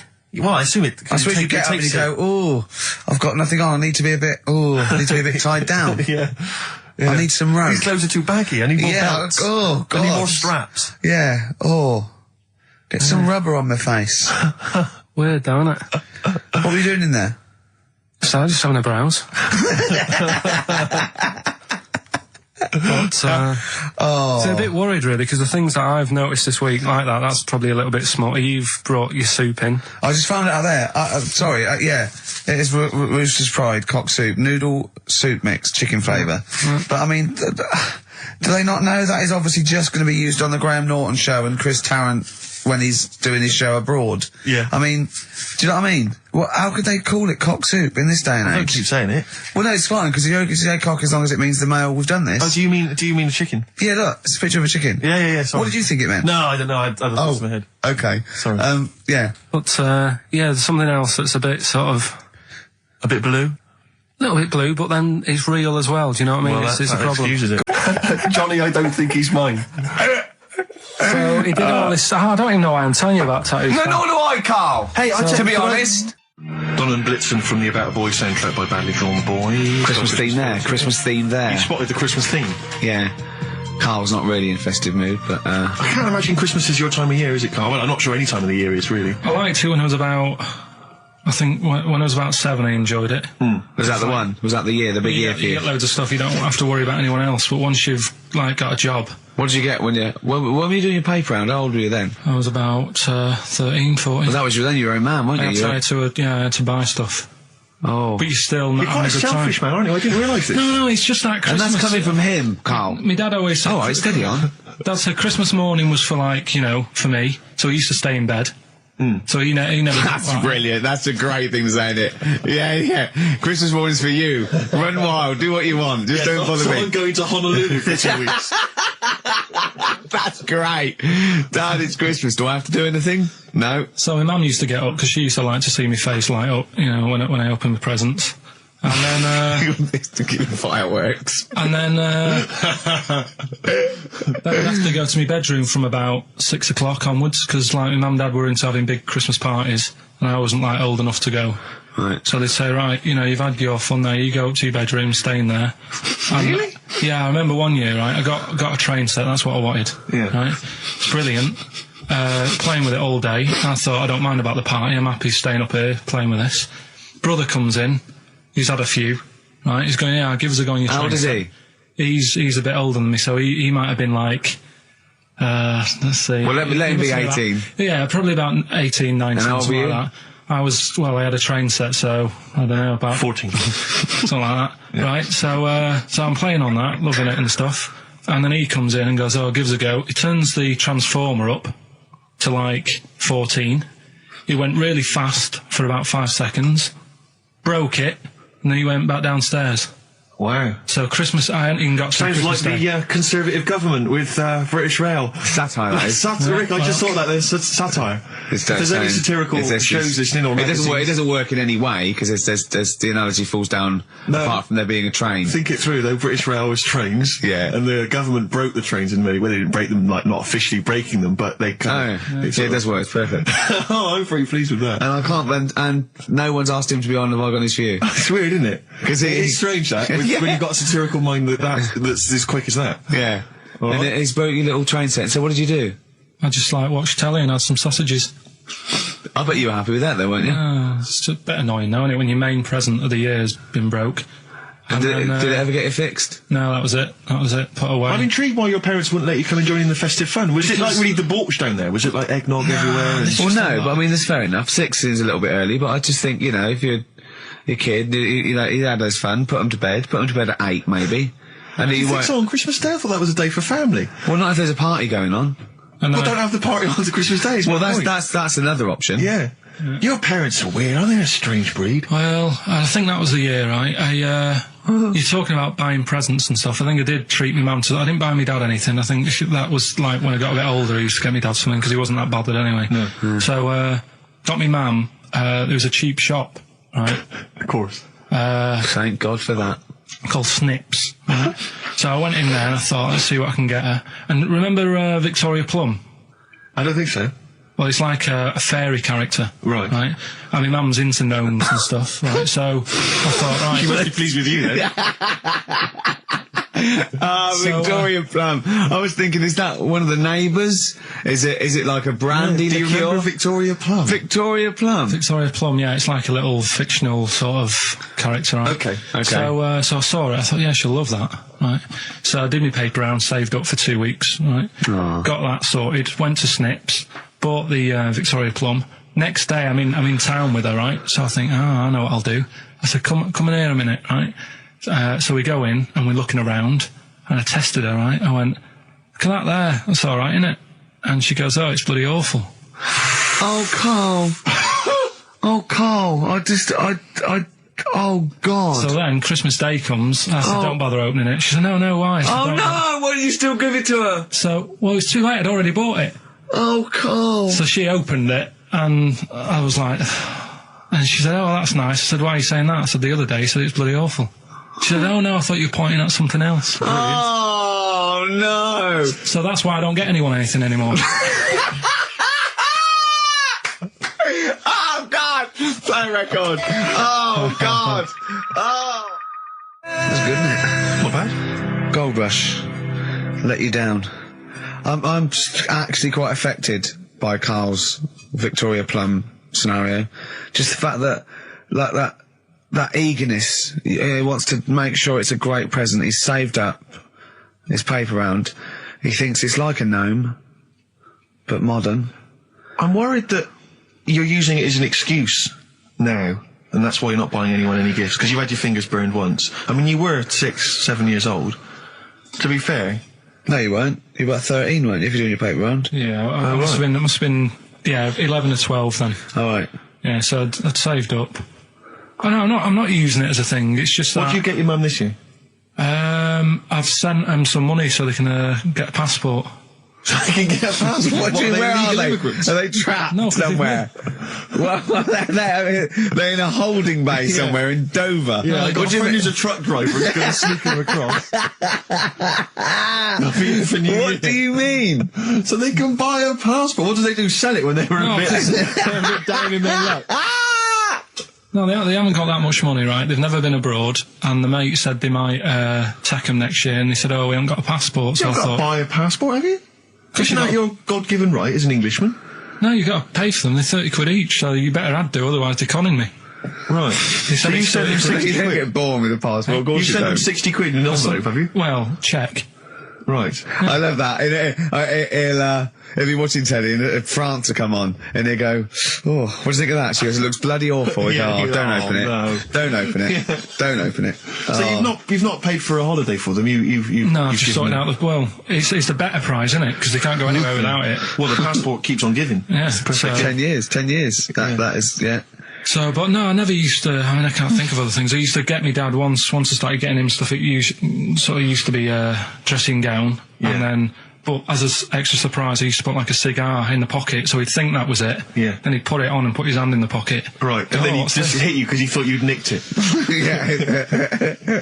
Oh, dear. So you bought him a jacket with a cigar? That's quite thoughtful. Did you sneak a cigar once on Christmas? Yeah. Well, that's when they used to have like the big do's, like I say. You know, they were known for it. Like the whole estate used to know that. You know, we were having a party. Yeah. So, So they'd all come round. so they all come round and You know. just have food and drink and that. And, I cannot imagine how unpleasant that must have been. Awful. And you locked in your bedroom with a broken train set. Yeah, crying. And looking at Victoria Plum, Yeah. whatever that was. In the bin. Oh, in the bin, yeah. And hear a mum saying, and he got me this. Got me Isn't this this piece shit? of rubbish. You could hear him just throwing it against the wall and laughing. And all the neighbours laughing. Yeah. And you'd come down and just be in pieces with loads of spit on it. Just loads of gob on it. Eyes. And all the Polaroids of them just like laughing at it and pointing. stamping on it. Yeah. all right. Well, that's brought it all flooding back. But no, I used to get up in the morning and then like they'd still sort of all be there asleep on the floor and on the sofa. Oh, that's awful. Oh. That's terrible. Christmas is surely the one day a year which is a family thing. It's for the kids. They're the ones No, but that that was Boxing Day. Well, I know. Oh, that's all right. It's over. Yeah. Back on the Christmas bike. is over. All right. Who's going to pay for this? What, me? Yes, Carl. You're doing 2 rounds today. Yeah, what's your paper round supporting the entire family? Yeah. No, so I used to get up and like go downstairs, and they'd be asleep, so I'd be mooching about trying to find like another present that's still working.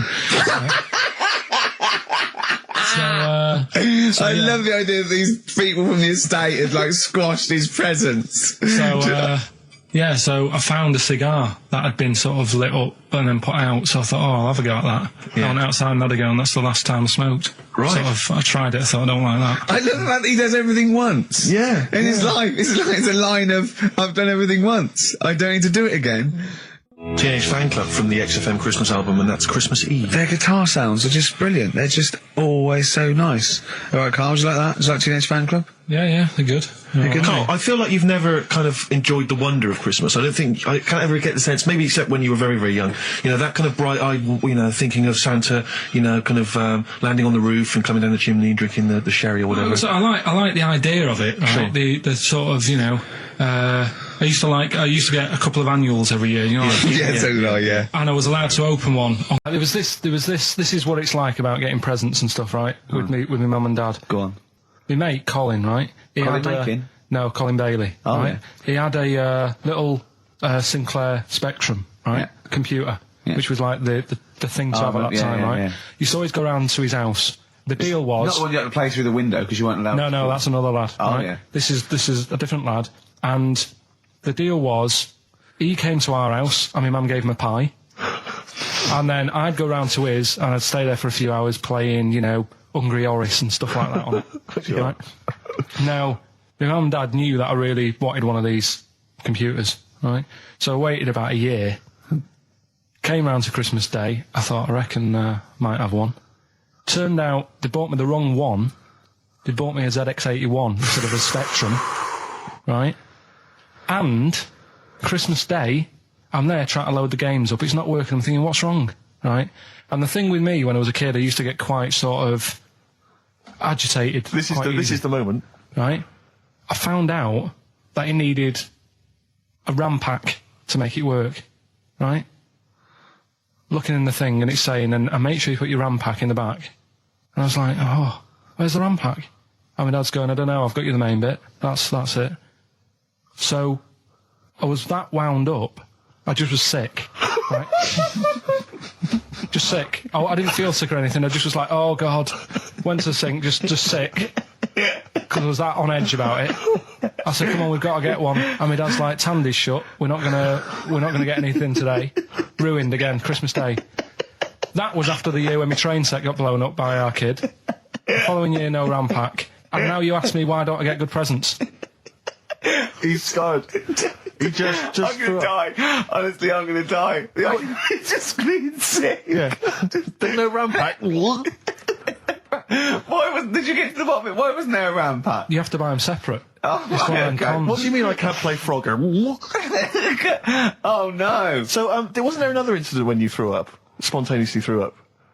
Through sheer anxiety?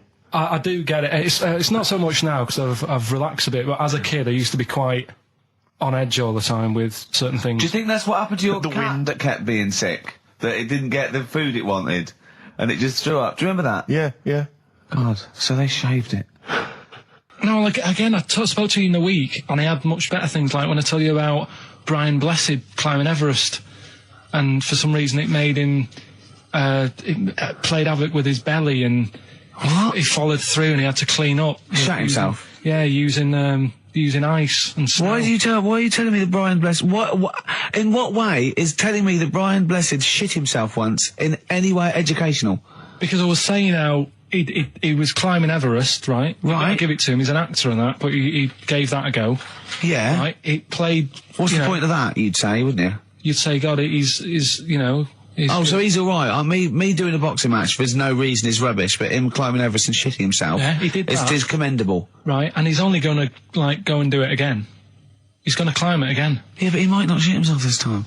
Yeah, what's the point in going? Nothing's changed up there. Yeah, good point. Yeah, It should have been. Well, it has. They've probably cleared it up by now. Right, but it's sleep on it. I can't even Read about Brian Blessed. Is it actually true, or have you libelled No, someone else? it was an interview with him in it. And what did he say? Oh, Come on, what did he say? He said I climbed Everest and I played Have It With Me belly. Let's talk about it next week. Maybe it'll be a Christmas edition of Rockbusters. And I'd already sorted them out.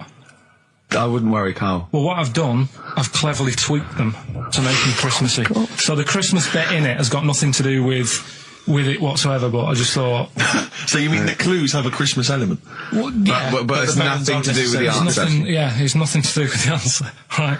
So why don't you just ask the normal ones and I'll ring a bell. I'll shake some bells. Well, it's the equivalent of that, but in sort of speech. Right. Brilliant. So the first one, there's a load of letters there asking for advice. Put them on Claire's desk. Oh, and have a good Christmas.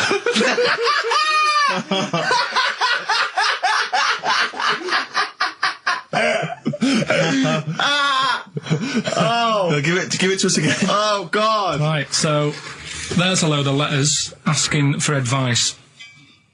Put them on Claire's desk.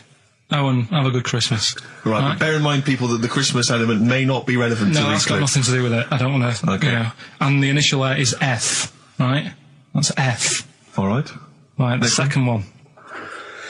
Ask your mum if you should, after you've wrapped the presents. Right, so Ask your man if you should. ask your mum if you should, after you've wrapped the presents. That's S. Yes. S. All right. Okay. And the last one, a couple of people were arguing in the supermarket at the fruit and veg counter, but it's busy in there because it's Christmas. That's probably what brought it on. So that's B. Right? B. Oh, God. So they're the three. Will I just recap? Yes, please. Yeah, I've no idea. so I the can't first even. one. I don't know what to start thinking. Right, there's a load of letters there asking for advice. Put them on Claire's desk. Have a good Christmas. Have a good Christmas. Second one, ask your mum if you should. After you're at the prison. S. And the last one, a couple of people were arguing in the supermarket at the fruit and veg counter. But it's busy in there because it's It's Christmas. busy 'cause it's Christmas. That's a B. So they're the three things. It's email only, this one. Please remember that. ricky.gervais@xfm.co.uk. ricky.gervais@xfm.co.uk. Yeah. Brilliant. Carl looks happy with them. He looks Yeah, he's really very happy pleased, with and them. rightly so. They're cracking. They're good. Yeah, They're good. Pleased with those. So, All right, is there going to be more Rockbusters in the new year? We're not sure. I'm still, thinking about new ideas that we can do.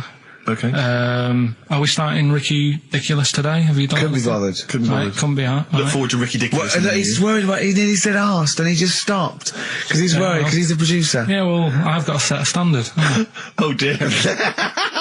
Carl, you have, mate. You have. So that's that. We've still got to come. I'll tell you what. Why don't we have a lovely tune? Yeah. Right, you make the tea. We're opening these biscuits from Alexandra. Yeah. We'll be enjoying that. Right, maybe segue so we can have a nice little, rest. I don't want to talk through it; it'd be rude.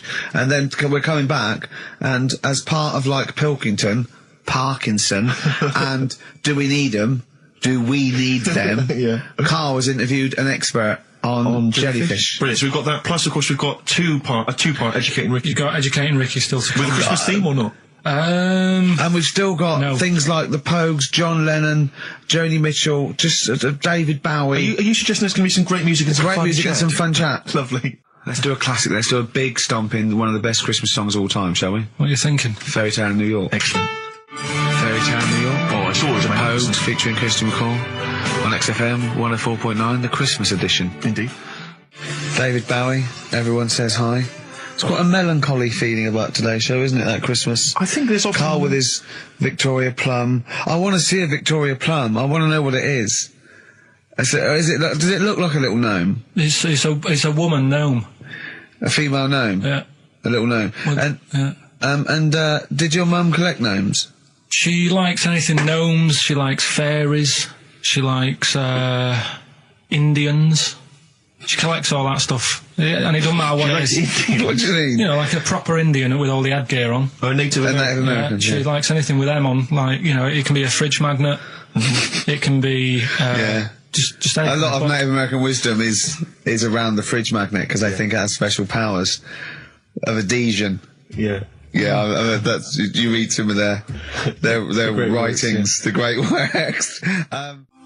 Snowbird from Mark Eitzel, part of his covers album. He's so happy that the XFM listeners understand his stupid clues, and he knows it annoys me. We've got some right answers. We'll be giving out the answers just quickly, just in case someone sort of missed one of them. I'll just quickly do them, yeah? Yeah, go on. First one, there's a load of letters. There's a load of letters there asking for advice. Put them on Claire's desk. Oh, a Merry Christmas. Ask your mum if you should.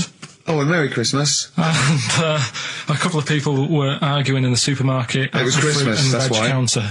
And that's B. Okay, we'll give those answers out shortly. Yeah. I just have to show you something, Rick, before we move on. I know we've got another Educating Ricky, but someone just sent this in. Ricky Gervais, Steve Merchant, Karl Pilkington. Well, look at him yawning. How rude is that? Carl, what's wrong with you, man? Have you been up late? A little bit. Girlfriend was away, wasn't she, yesterday? Yeah, I always have a problem with that. I always have, because you don't go to bed, do you, early? Do you know what I mean? You sort of think, I just always find that thing that if, you're used to living with someone, one of you will go, let's go to bed, then you'll go, all right. But when you're on your own, you go, You just forget to go to bed. I just stay up. Okay, stop eating now, Carl. You've ate all the food. That's just a plate. All right. Okay. Yeah. No, I stayed up and watched, there was a thing on about Dracula. Right. What, Dracula? And I found a flaw in it. Go on. Not the fact that he's the living dead and and drinks blood to stay alive and he doesn't reflect. And he can in turn into a mirrors. bat. Well, and you can go on. The mirror thing, you can't look in mirrors, can he? Well, he can look in mirrors, but he can't see himself in a mirror. Yeah. That still doesn't work. Go Okay, on. go on. It doesn't work at all, Carl. It doesn't work. Go anyway. on. No. Well, Centre parting's always really neat. His centre parting's always... how does he do it if he can't look in the mirror? Blood on the floor or something it was called. Rubbish. I love the flaw in the Dracula film is that his centre parting's too neat. How did he do it without a mirror? Oh. Was it a documentary about Dracula? No, Yeah, there was the real it's Dracula. The real called- Dracula. bit. Yeah, the real Dracula, the It's true just a story. film. It had blood on the floor or something. It's called. Yeah. It's rubbish. We had a little lunch yesterday, didn't we? We did indeed. That was a nightmare. Yeah. I hate going out with you two. I was explaining to Carl, right? I like to excite Carl's imagination, right? And if it involves chimps or monkeys, all the better. Brains he likes, parts of the body, deformity. I know where to, what buttons to push. And I told him about this thing. I don't know if any of you out there know about this, but there's an experiment they did in the 50s, a clinical psychology experiment where there's your two hemispheres of the brain, okay? They're joined by a thing called the corpus callosum, right? Which is just a little flap of skin, like a little scarlet lead that joins your two hemispheres. And what they did, they cut that in half, and they thought it was a cure for schizophrenia, but what it turned out to be, or epilepsy, I think, I can't remember, was that your two sides of your brains didn't function together. You couldn't get information. I was telling Carl all this thing, and one of the things I told him was that they did it on a monkey, and it fought itself over a nut. Like its right arm was connected, by its left lobe of the brain, and it was fighting over itself. And Carl went, instead of thinking this is amazing experiment, he went, would it have been happy if you'd given it two nuts? Yeah, I know. Well, you started off by explaining it. I remember you mentioned, because I was watching the two of you as you were describing it to me, you said, of course, one side of the brain deals with symbolism. And as you said the word symbolism, I noticed Carl drift away from looking at you, pick up his mobile phone, and start pressing buttons randomly. And I thought it was the word symbolism that got him. And I noticed it took you just a moment longer. And I think the first thing you said was, when did I lose you? Yeah, I knew I'd lost him. It's extraordinary. And he doesn't even try to disguise I said it. nomenclature at one point as well. Right, yeah. And I knew I was dicey with death there. Yeah. But, Yeah. but I told you tried to look it up, didn't you, on the web? You didn't find anything about it, did the you? spelling of it's, what is it again? What's the word? Corpus callosum. Yeah, so I couldn't do it. No, don't bother. Give up. Don't bother. Give up. So if anyone knows any interesting facts about that, But yours hasn't been cut in half, has it, Carl? That would, again, might explain something. I'll tell you what we will be talking about later. I don't know if you're sort of aware of them, Steve. Go on. Bonobos. Oh, I don't know much about bonobos. I told him about he was looking for stuff. I said put in bonobo. He was having no luck with chimp. And they're a form of chimpanzee, but they're even closer to us, evolutionarily speaking. They've got their social groups are more like ours. They're more intelligent. And he was loving it, weren't you? So is it human bonobo Carl? Is that how it works on the evolutionary ladder? Chimp Carl. Yeah. Yeah. Talking about them. So we're talking about bonobos. You're excited about that? Yeah, That's yeah. Coming up in Monkey News? No, I think it's a bit of a monkey bonus. Oh, that was great. That was very, very funny. What a indeed. wonderful clip that was. I enjoyed Do you it. remember that? Yeah. Wow. It was a few weeks ago, wasn't it, really? I mean, I think it was last week. we'd have to have very, very bad memories not to remember that hilarious clip. I'd like to hear that again maybe in a couple of weeks' time when I'm away. Yes, absolutely. It's embarrassing, isn't it? And we, but the good thing is, on telly, I feel a bit guilty about putting out shoddy rubbish because I'm getting paid an awful lot. Yes. But here, I don't give a They can bleep that. They will do. They will do. Bit of David Bowie. When's that ever hurt anyone, Steve? Never. Lady Stardust. But it's because you see Carl's little round head. So they're enjoying that. Who won that, by the way? We're giving that away, haven't we? Yeah, we forget what it was. It's gone. Don't bother watching the rest of the stand-up, though. It's a bit poor. Leave you with 50 Cent's outfit. Fiddy. I called him Fiddy. Fiddy, I yeah. called him Fiddy Cent. Back next week. Fiddy. Right, haven't got long. We better give the winner. We got Monkey News coming up. We haven't really got any monkey news. What do you mean? What do you mean? There's nothing going on, seriously. What do you mean? The last few weeks I've But keep don't telling you. No, right. This really annoys me when you say there's something going on because you call it monkey news, but it's not monkey news. You have stories, dubious Well, I've said stories. to you. But shut up a minute. About it's always chimps, which annoys me. You call it monkey because they're apes, right? And it's often from the 18th century, so it's not news anyway. So don't tell me there's no monkey No, but news what I'm this saying week. is, if there's monkey news worth doing, I'll know about it. And there isn't anything, Right, so let's leave it. Right, okay, you are going to give me some monkey news, Well, okay, well, I'm telling you, you are going to give me some monkey news, or we're not leaving. Right, well, my mum sent me some. Right. I got a little letter from her doing the usual sort of stuff, telling me what she's been up to and that. It was a little thing about somewhere in Lincolnshire or something. Right, good. To do a bit of monkey throwing. What do you mean? Because some fella got attacked by one once, and sort of to remember him, on this certain day, they go, oh, it was today, wasn't it? And that fella got attacked by a little monkey and that. And the, something about chucking monkeys about. That's horrible. I don't know if they're real, I think it's just like to remember. All right. But that's the only sort of stuff that's knocking about out there. But it's not, that's not I've got my monkey mum and news. dad on it, looking all the time for stuff. There must be more monkey news than that. There isn't nothing. I mean, there's bits and pieces. There was a bit about Donna Rare, how when she has a kid, she's going to let a gorilla look after it for a week or something. But apart from that, it's dead out there. True. Well, I don't know what that means. She's well, that's it.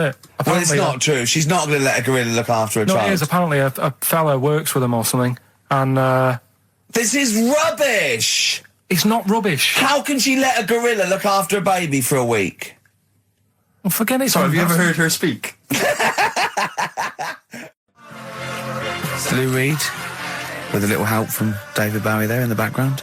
Satellite of Love on XFM 104.9. I'm Ricky Gervais, with me Stephen Merchant and Karl Pilkington. Now, Steve, you know how Karl won't do anything outside his jurisdiction. He moans about stuff. Whinges He's got constantly. one job. We're doing about 5 things in the Always week. plate spinning. We just turn up and he's always available. He moans about it. He goes, oh, lucky you caught me, right? He's chatting. He's one of those people that whinges enough and people think he's overworked. So he got Mondays off, right? He's just a whinger. Yeah. I haven't He got won't- Mondays off though, have I? Yeah, well, anyway, 2 hours on a Saturday. This is what the phone message he left me Wednesday on my mobile. But I just is chatting about certain things that are going on at the moment. What he does need to know. Duncan, who mentions, is my agent. And, you know, you'll understand a few other things. But this is the sort of message I get from Karl, right? Whinger. Old messages. Alright, 12:10, Wednesday. Just getting loads of people calling me all the time about Yesterday, DVD's signing for BBC London. I don't work there, but I've been dragged into that. I've got a woman on leaving a message from Talk PR going on about, do you want to go and see Pop Idol again? Right? They're just saying you and some listeners can go. So I'm sure you'll love that. I've got Jim Benner wanting you to introduce the tin buckets at the Astoria. So can you just let Duncan know that I'm doing his job whilst he's sat on his arse with his thumb firmly up his arse? Can you let him know that I'm running around like a here sorting shit out for you? Alright, see you later. Message left So, at 12. do you know what I mean? I know, but that's the kind of phone message he's leaving. Do you remember who he was before you? But he's even annoyed that he gets a phone call. I remember he got a phone call for you to do a voiceover and didn't pass it on. You missed a voiceover. That was thousands of pounds. No, I did pass it on though. I told you. You I said did. You said someone had phoned. Yeah. That's not good enough. But who's that? Well, she didn't say, and I didn't ask. But Of it's course not my she job to do said. it. She didn't say. Rubbish. So you didn't take the number down? Just when she went, oh, can you tell Steve to call me? And you went, yeah. Yeah, well, I just thought you'd know her already. I should have known. It was a woman, so I should have known. He's having a go, you see? Unbelievable. I don't know how it's come back on me. You're the one who was picking on it. Yeah, exactly. I'm saying. I'm defending. Why is he having a go at But you? he never picks on Ricky because he knows you are his bread and butter. Seriously, do you know what I mean? The only reason he's got Mondays off is because you're still doing this show. Yeah. That's why he's scared of you. That's why he's like, he has a go at you on the phone, but he always picks on me because he knows, you know, I'm a pushover, I'm a nice guy. He's scared of you. I can't believe, I don't know how it works. Is that true? Steve, I'm always sorting you out. I look after you. Sorted you out with tickets. I sorted you out with lager I got out. you today. Why are you picking on me? What do you mean you're sorting about tickets and lager? What's this? Right, whenever you want tickets. Yeah, sorry, I don't want to use this as like moaning time and that because I don't like to moan. I'm busy and that, right? But I've sorted you out tickets for gigs. Yeah. Right? What somebody doesn't even turn up to. Yeah. We won't even go on about that. Yeah. Right? Lager. He got sorting out the Cure. He complained it was boring. Yeah. There was that big drum of lager that you had, and you said, oh, put that in your room for me. Yeah. Because I don't want to carry it home. Right? Lazy. So I said, all right, then I'll put it in my room. It goes missing, it gets nicked. Then you have a go at me because it got nicked. Yeah. I get you another one. You make me carry it around town for you for half an hour. Then you say, oh, I can't be bothered taking it home. Can you take it back to work for me? Yeah. But interestingly, this is like a year ago, so it's obviously it's still pressing on you. Oh, hang on. And I forgot the one when we had an argument over 50p. When I went out for a coffee. You didn't want to give me 50p back that you owed me. That was the same day you'd given him about 40 quid worth of lager. But, see, this is my problem. This was my point at the time. It's not the 50p in terms of money is not what's important. The fact that you think you don't have to give me money back because it's only 50p, that was the point at stake. It's me who makes a decision, oh, don't worry about the 50p, not you. It's only 50p, I'm not going to give it to you. Do you know what I mean? There's got to be rules, otherwise it's chaos, Carl. Come on, mate. All right? I don't want to fall out about it. No, it's not all right. Should we kiss and make up? Do you want that? Do you want to do It's that? all right. Yeah. Well, should we play a little record and come back to this? Because I can't believe it started with you slagging him off, Rick, and I've ended up I know. as the monster. I know. Bit of R.E.M. Yeah. Carl, can we have the tomato story after the next tune? Yeah. Bit of Coldplay. Yeah, love it. Yeah. Coldplay, The Scientist on XFM 104.9. Right, competition, isn't it? No, it's Educating Ricky Part 2. Oh, is it? Yep. I wasn't even listening. He's doing all the work, I wasn't even listening. Oh, and he spilled some water down that. Right, what's this one again then? Right. What's the teaser headline? Teaser headline is, What's Tomato with You? Brilliant. Yeah? Go on in. How excited were you when you came up with that? You couldn't wait to come in and tell us, could you? I think it's a good one because you won't forget it now, will you? I mean, like the worm one. What's so special about the worm? You know, a lot of people think that if you cut a worm in half, two worms will grow, but no. What happens is if you cut the head end slightly nearer the tail than the tail will die, but the worm with the head will be okay. So, it's exploded a myth. It taught me something. Right, so the second one, part 2 of Educating Ricky. What's Tomato with You? Yeah. What this one's about is, ages ago... It's scientific. There's never a date. There's never a country, a location. Okay, settle down, children. This is A-level history. Right. Once upon a time. Yeah. When a mental place with swords was a king, forget his name, but he was a loony. So, and it was literally ages ago. Yeah. So, good luck in the exam. Yeah. Right. So, like, you know, all right, many years ago. Oh, yeah, cleared that up. Go on. They thought tomatoes were poisonous. Right? Okay. Because what Hold on, are they going to be proved wrong at the end of this story? Well, Because I don't want to give away the ending, but is it something to do with are they poisonous tomatoes? No. Oh, you're having a laugh. I don't believe it. Go on. They could have been eating tomatoes all this time. Oh, Steve, what's tomato with you anyway?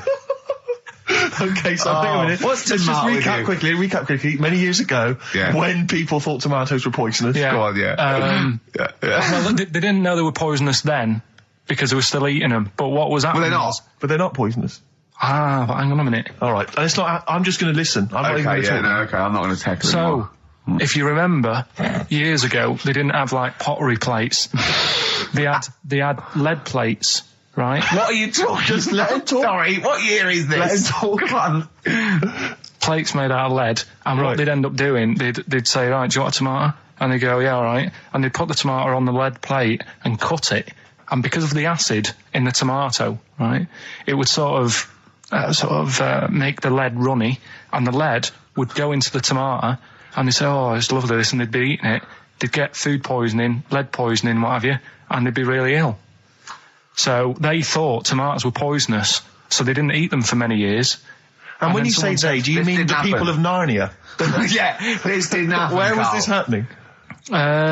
Sort of in Britain and that. You put him on the spot there. Oh, I hope there's no uppity pupils at this school when they go, what do you mean, sir? Oh, if you're gonna... Oh, I'm fed up with you. Do you understand? No. So the No, you've got... No, right, okay, first of all, Carl, where'd you get this information from? Where did 14 I get times that? as well? Do you know... You can't remember. I don't know where I got that from. I don't know where I got it from. But why don't you think that makes sense? But what? Someone once got lead poisoning from a tomato? Not just one, loads, and then all of a sudden...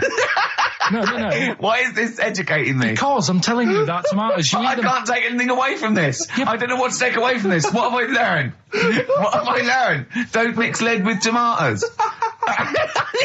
Why is this educational in any shape or form? What are you telling me? A long time ago in the land of Glunk, right, where the ninnies did slib, right, they thought tomatoes were poisonous because they ate plates of lead. What are you talking about? Yeah, but we all know tomatoes aren't poisonous. Is that what we're taking from the story? Is that the moral of the story? Don't believe these people that I'd never heard of before. What are you talking about, Carl? I think it's a bit weird. It's a bit weird, yeah. It's the same people that were spreading those malicious worm rumours. My hangover's coming back. I've got to get some water. Play a record that was rubbish. I'll tell you something I do know. Go on. Right? But I can't really get a question out of it. Go on, just tell us. There's a shadow... Steve Merchant and Karl Pilkington. Have you got the album? And already, they've had an argument. Yes. Well, I mean, I don't know whether we need to cheapen the show by discussing it, but I asked for a particular track. Karl is the producer, and he failed to get it for me. He's failed to bring it up from the record library. Completely failed in his mission. He needed to get 2 records, and he failed to get one of them. A 50% error rate there.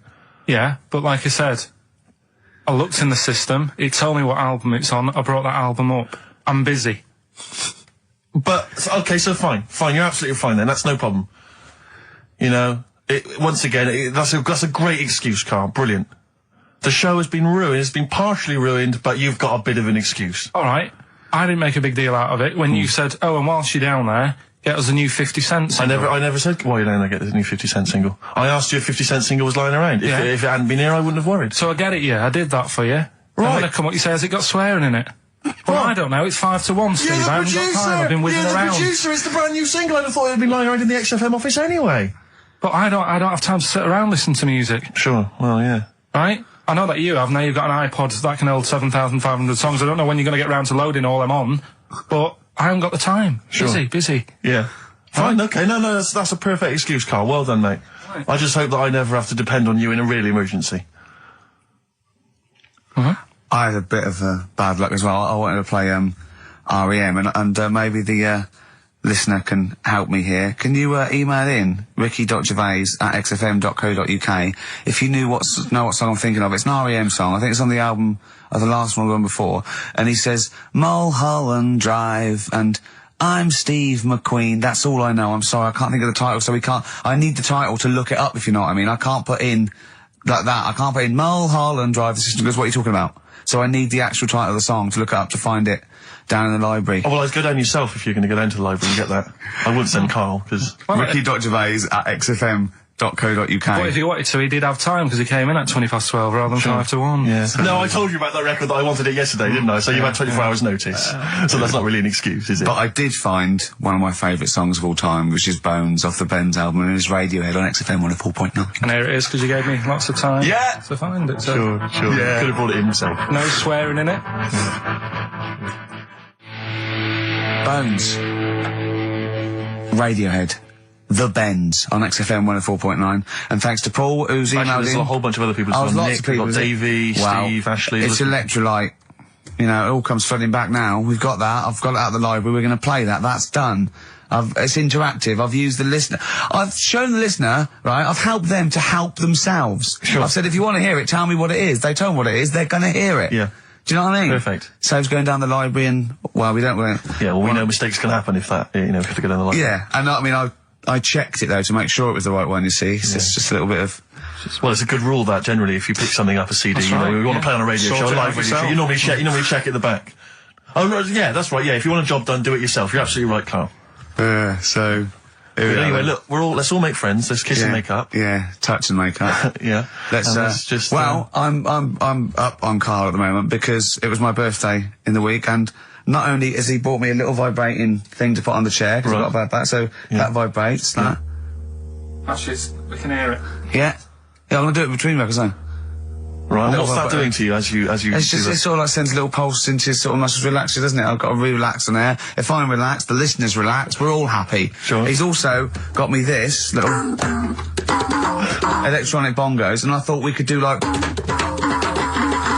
Oh! Chimpanzee that, monkey news, so it's like a jungle sort of thing. Sure, yeah. Brilliant. Well, that's always been one of the great jingles that even has So there. I've got the vibrating... Oh, chimpanzee that! Monkey news! Dr. Fox, if you're listening, I think you'll know that's a clear improvement in this show. So thank you for those. It's alright. Seriously.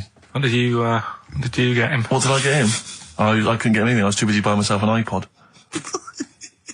You're joking? Well, it's a little bit gay, isn't it, giving gifts to blokes? Yeah, it is, but for someone who's like major... Yeah. Play a record. Someone who's major? What do you mean, someone who's major? Well, because he's a major celebrity? No, made you. Oh, made you? Yeah. Right. Yeah. Crazy Beat. Blur. Alright? On XFM 104.9. Brilliant. Yeah, so, I also got, Jane got me a few nice presents, including my favourite of all of them, a real bow and arrow. A real bow and arrow? Yeah. Right. And what, you know, you're going to rob from the rich and give to the poor? Yeah. I just got to make the little outfit. You and your merry men. She's got me like 2 yards of green felt. Sure, yeah. And yeah. I've just got to find and a tree tailor. house. Yeah, someone who can make me a lovely little natty outfit. Yeah. Why has she bought you a bow and arrow? You live in central London, so where are you going to be using We've got a this? garden, I did it yesterday. I've got my finger though, because I'm meant to put protector, so it's just, oh, it goes so fast, isn't it? Sorry, I didn't understand that sentence. I'm here in the studio. I saw you point to your finger, so I'm guessing from that maybe you injured your finger. Yeah. For the listener, again, what exactly were you talking about then? No, because when you pull it back, it's... Okay. So... And do you have a target? What do you use as a target? I've got a big cardboard box flat on it, down a tree. Right. I go, oh, it's brilliant. Sure. I'm getting a bit excited thinking about it. Yeah, no, indeed. Because when I make that outfit, I'm going to be running round. Yeah. Yeah. So, and do you have a picture, like a face maybe on the target, like Osama bin Laden, something like that? Yeah. Sure. No, it just says this way up, fragile. Right, okay. I forget what came in it. But, you know, it's good fun, isn't it, Carl? Bow and arrow, isn't it? Brilliant. Yeah? Would you like a little bow and arrow? Yeah, it's alright. Yeah. I forced out a rifle as a kid. Did you? Yeah, that's... A real one? Yeah, just shooting cans and stuff. Yeah. It's alright. So... Well, a wonderful anecdote. Well, I went out with a drink with Carl in the week, and we went to a restaurant, didn't we, Carl? It's a good night. And we sat there, and next to me, when Carl came, next to me was, what's his name? Ross Kemp. And he was sitting there, and I saw Carl, and I tapped him on the shoulder, Ross Kemp on the shoulder, and I pointed to Carl and him, and I said, it's nice to see you two back together again. Nice. And Carl was horrified. But Carl didn't know that I'd already spoken to him before Carl arrived. Yeah, so I thought it was okay. I thought I could break the ice because I'd met him before. Sure. So he just thought I was insulting him. And when in the week we were talking about his little head, weren't we, Carl? And Carl suddenly stopped the conversation and said, if I had hair, what would we be talking about now? I think he'd had enough of everyone talking about it. And he looked good though. It's a special little do. He had it sort of, you know, cropped a little bit more.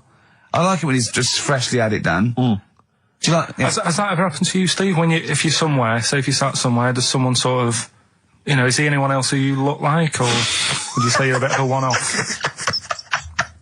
I love these two. But to be fair, to be fair, he seems to be having a go at me an awful lot more than I do at him now. I mean, he just starts it. You know, he starts it out of nowhere. I think his is sort of a get back for the way you treat him as a producer, not, you know. But he's not a producer.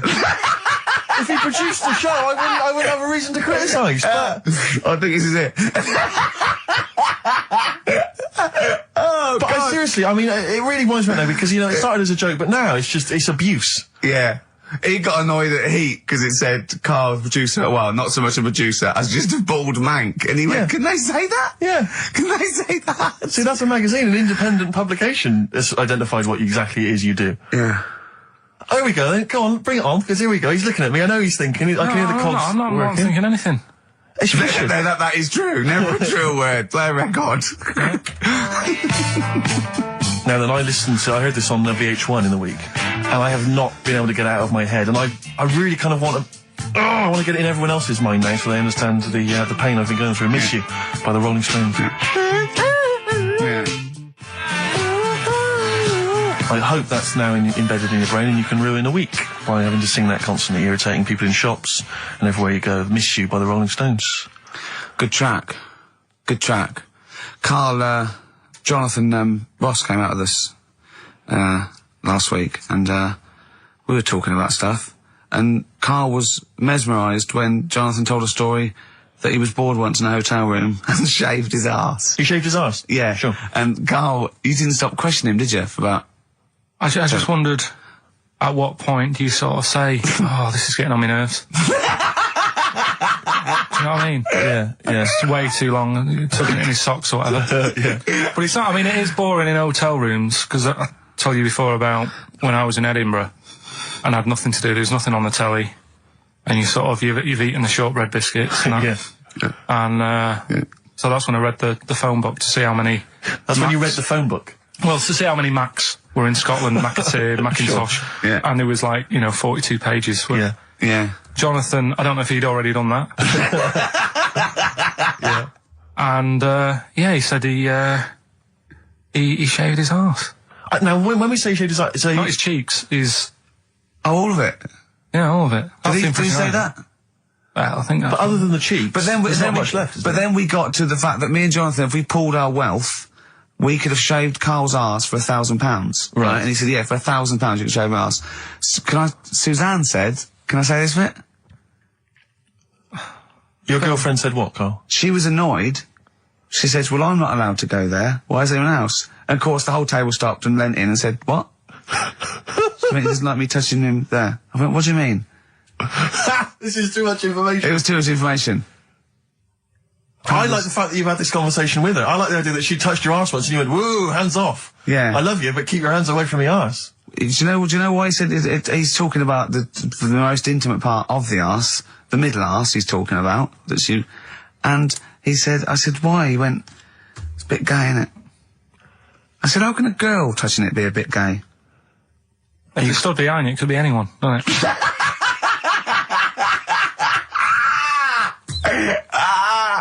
Oh, God. And it seemed, I mean, you can imagine the conversations we were having, right? And it's that thing that the waitress heard something every time she came over. She heard the word, cock or... Jonathan Ross saying I shaved my arse. Yeah. And, oh, dear. But it was, it was a good night, wasn't it? So, it's £1,000 now, isn't it? But presumably you give Suzanne half anyway, so everyone will be happy. You've used the arse to best effect. She's got half out of it, so she's made as much out of your arse as you have, in a sense. Me and Jonathan are happy. Yeah, but to be fair, it's his arse on the line. So I know, but I mean, it's just not like she's getting a bum deal. Well, she's getting 500, quid. No, I understand that. But do you reckon? Just thinking of some more. Play a record. Can I just ask, before you play a record, if we were to shave your arse, let's say we did it for charity or something, got sponsorship, how would we do it? Would we use one of those big kind of old-fashioned razors? No, I'd use a Bic Safety. I'd Just straight And away. would you use a gel or a foam? No, I first of all, yeah, I think I just, lather it up. Right, So you lather foam. up his ice fruit? I do the outside bits, just goes straight down, big broad strokes, clean, right? Then I'd have to go in the crevices, and I'd need an assistant. I'd pop it apart, and just very gently go in there. I might even use electronic equipment, just so there was no sort of like nicks. Okay. So, So an electric razor? or I might wax the internal middle arse. How did Jonathan do it? Because he did it on his own, didn't he? I just use mirrors. Why do I'll ask him. We'll call him later. But, I don't know. Well, perhaps you listening have once shaved your arse, maybe during an exam or something. What I think, and this is conjecture, but I think he was probably there, he'd had a shower, he'd shaved his face, right, I thought, oh, he was naked, looks down and goes, oh, what a hairy arse. Well, hold on, I've got the razor in this hand, I've got the mirror there, you know, I'm not on stage for a good 10 minutes. Yeah. There's one thing I don't like going on stage with is a hairy arse. Bang, drink, wallop, done. On stage, thanks, see you later. See you next week. Yeah? What are you thinking, Carl?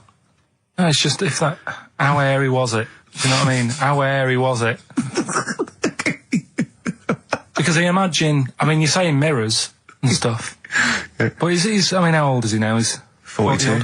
And they say your testicles drop quite a bit once you start getting old, don't they? Yeah. So he's got to make sure they're out of the way.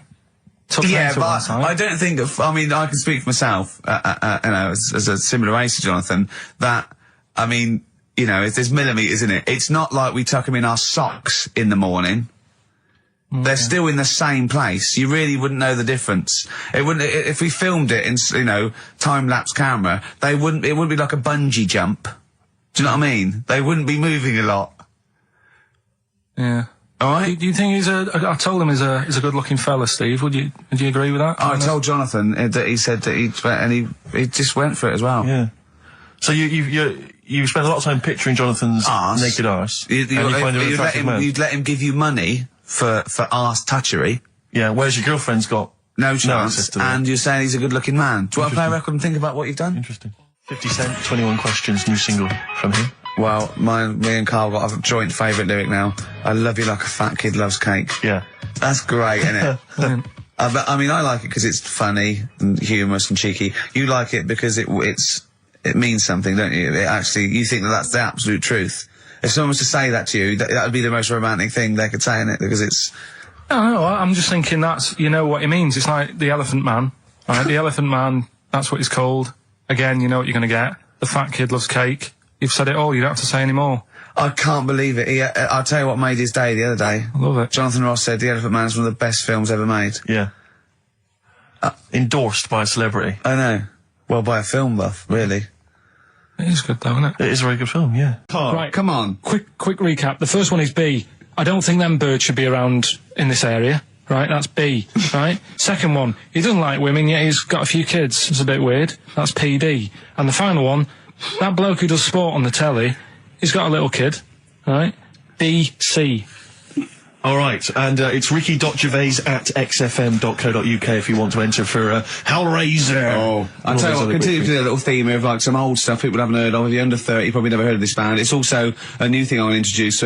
It's Show Up Camfield. Camfield talks the talk, he doesn't walk the walk. He doesn't play some rock classics on his show because he's scared. I'm going to play the tracks that Camfield's too scared to play. This is Kansas and Carry On Your Wayward Son, all right? Kansas, carry on your wayward son. No, like, again, I spoke to you in the week, and I had much better things, like when I tell you about Brian Blessed climbing Everest, and for some reason it made him, it played havoc with his belly, and he followed through, and he had to clean up. Shut himself? Yeah, using ice and snow. Why are you telling me that Brian Blessed... in what way is telling me that Brian Blessed shit himself once in any way educational? Because I was saying how he was climbing Everest, right? Right. I give it to him, he's an actor and that, but he gave that a go. Yeah. Right? It played... What's the point of that, you'd say, wouldn't you? You'd say, God, he's you know... So he's alright. Me doing a boxing match for no reason is rubbish, but him climbing Everest and shitting himself... Yeah, he did that. It's commendable. Right, and he's only gonna, go and do it again. He's gonna climb it again. Yeah, but he might not shit himself this time. What's the point in going? Nothing's changed up there. Yeah, good point. Yeah, Where's you been? Well, it has. They've probably cleared it out by now. Right, but it's slip on it. I can't even be bothered telling you this one because. Come on, just do it. Or do it now. Steve, how we doing? Look, no, never mind that. Look, just tell me what that means. Oh, he's a nuisance. Oh, this is so annoying, Carl. I'm going to go mental. Right, talk. Right. Listen, I'm just putting this in here, right? Right, nuisance is a bit of a nuisance. Yeah. Apparently, the old fella who used to hang people. 1800s. Yeah. He used to be able to tell somebody's weight just by looking at them. Right? That's a bit of a bonus fact. We'll be the judge of that. The thing that I wanted to tell you is money for old rope. Do you know what I'm saying? I can't even be bothered. Yes, you're going to tell me now. Come on, Carl. Right, I mean it. Basically, money for old rope came from the... Right. What was all that about? You can tell someone's weight. What was all that bonus for? fact. And blind blessed shitting himself. What are you... What? Look at you... No, tell me that now. You nearly made me swear then. I'm getting really annoyed. I'm getting really annoyed now. Tell me this back, Carl, or I'm going to go mental. Come on, Carl, time's running out. More that people years ago, when people used to be hung, right? Right. If you didn't like the person who's been hung, you'd go, God, I really don't like him. And so you never forget the time. Because if they're being hung, we take that as read. Yeah. So they never forget afterwards to get the hangman to get the rope and to cut it up into little pieces, and he'd sell them. He'd sell the little pieces of rope to people. See, Carl, that's the most interesting thing, if it's true, that you've come up with. Right. Okay. And so so they sell the rope. They sell the rope, and it's money for old rope. Money for old rope. Meaning, like, God, it's easy to make money. All they have to do is cut it up and sell it. I'm cynical. Sorry, you were telling us a story about... So anyway, she'd get the newspaper, right, and she'd stick it in front of my eyes, and... what does that say? Go on. So she'd You inherited a lot from your mum, didn't you? So she'd cut me fringe, right? Yeah. But then she'd go, it's not straight. It's not very good. So she'd go again, and she'd keep going, and the problem is that why you're bald now? I was going to say, is this that you have got hair, but she has to get it right. It takes her to the back of your neck to get it even. She sort of removed the newspaper, and she was like, oh, God. And I said, what? And she goes, oh, I'm sorry. And like... What, did this happen every Sunday? Can I ask you, Carl, when she was cutting your hair in this picture, do you think she was maybe sidetracked by an interesting article in the paper and really wasn't paying attention to what she was doing? Or did her favourite hymn come on? Yeah, and she started or Compo was rolling down the hill. In a bath. So I ended up with, like, a fringe sort of on the back of my head, because she just kept going further and further. Right, there's a little midget. Right, there's a circus. I'm loving it already. Circus going on somewhere. I think it was in America. And is that present day or old times? I'm talking like in the last 3 weeks. Okay. Right, little midget. Circus, really packed out show. People are loving it. Steve, you're asked the same question I did. I know. So there's a little midget jumping up and down on a trampoline. That's what circus is. Right. I pay good money to see it. So everyone's clapping, and he's getting carried away. Because he can't believe they're loving it. I didn't know they'd like a little person on a trampoline, but they love me. But you know what it's like when, if there's a crowd of people sort of encouraging you to sort of go higher and stuff. Yeah. And I'm sure he knew it was getting out of hand. But he was jumping, and he was coming down the road going, higher, and he's going really high in the air, right? So he's doing this, crowd are clapping. There's a hippo, right, just sat next to the trampoline, getting ready to come on and do his act. Oh, right, I thought he was in the audience. That's it, getting ready to do his act, Steve. Yeah. So he's a ventriloquist. What do you mean he's sitting by the trampoline waiting to do his act? Because why does he sit in the dressing room and they go, 5 minutes, Mr. Muss, 5 minutes, Mr. Muss. So anyway, right, so the hippo's there. He's getting annoyed because the midget's he's going, how can I follow this? This is really annoying. They're going to be, no. So he's thinking, he's already done the trampoline, my pogo stick act is never going to work. Yeah, go on. So there's a hippo waiting. See, it's a great story, and I just know he embellishes it or it gets slightly wrong. Go on. So there's a midget jumping up and down. The hippo's getting annoyed. The crowd are going mad. The midget's loving it. Can't believe his luck. Although you think he probably knows is dicing with danger. Yeah. So, next thing you know, they're all saying higher. He gives it one big, heavy sort of landing on the trampoline, goes really high, but goes off at a funny angle. Oh. Hypotenuse. Okay. Yeah. And sort of flies up. Hypotenuse! Sure. Flies off at a funny angle. Oh, dear. Hippo's there, swallows him whole. Crowd are clapping, thinking that's why the hippo was waiting there. Rubbish. Rubbish. Right, that's Aqualung. Good times gonna come, innit? Right, Carl, come on in, educating Ricky. So, don't let the cat out of the bag, that's where that comes from. Comes from a crafty butcher. Right, go on then. So the next little headline is, Wash Up With You. Wash Up With You, go on. You want to know about that? Yes. It's a survey that they did this week. They? Yeah, some university did some survey. Brilliant. Did a world test on washing up. Yeah. And each country were given 140 pots to clean. Brits were the quickest. Yeah. Yeah. Turkey were the slowest at washing up. The Turks. It's not because the little fellas that work in the kitchens with no... Is it? They can't reach. Spain were the cleanest, and the Germans were pretty good as well. So...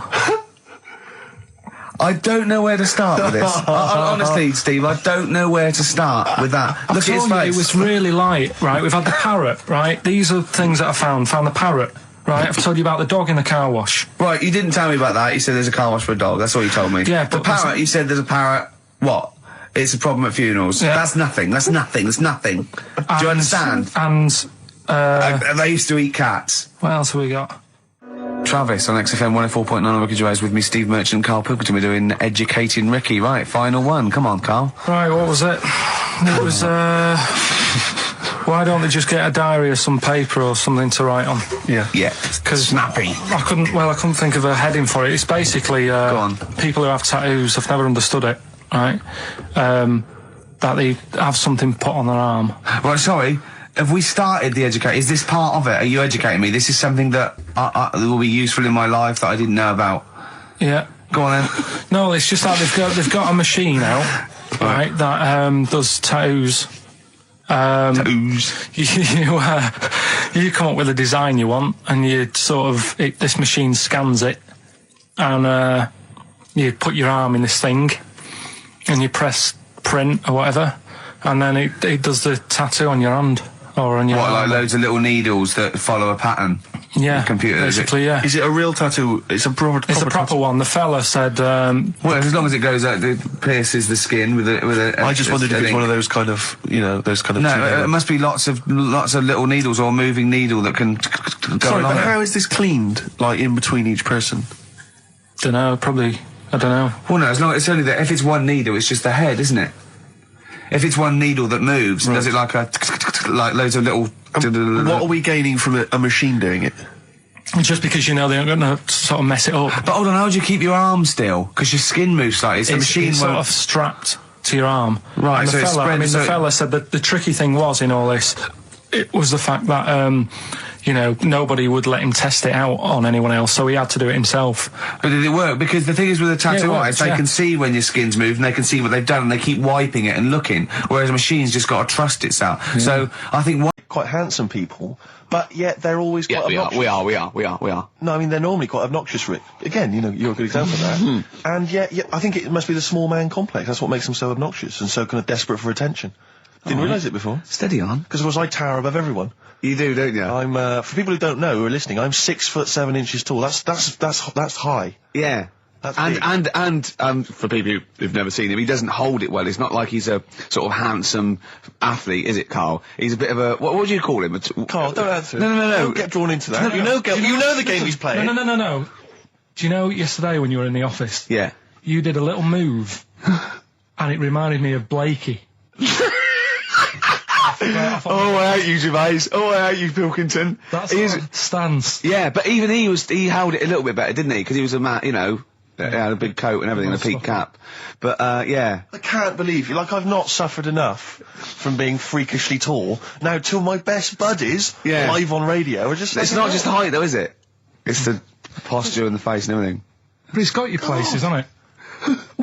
No? What do you mean it's got me places? I think people give you a bit more of a chance in your career and stuff, 'cause it's like...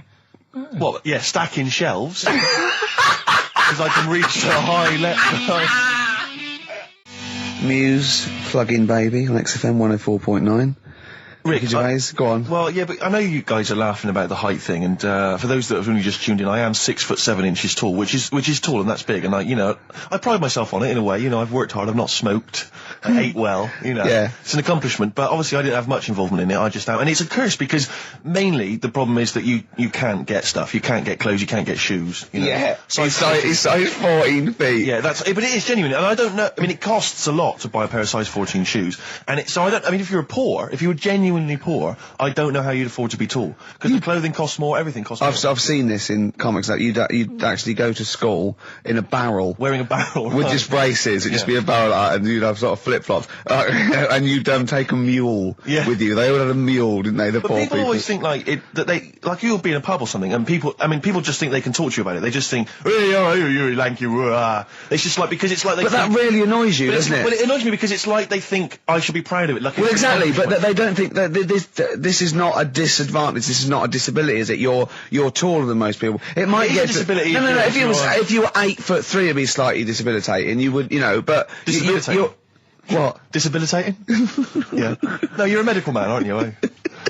But no, the point is, it's a disabilitating because when you go on public transport, like if you're on a coach, the only place I can sit on a coach is that seat on the driver's lap. Either on the driver's lap or that seat at the very end. Yeah.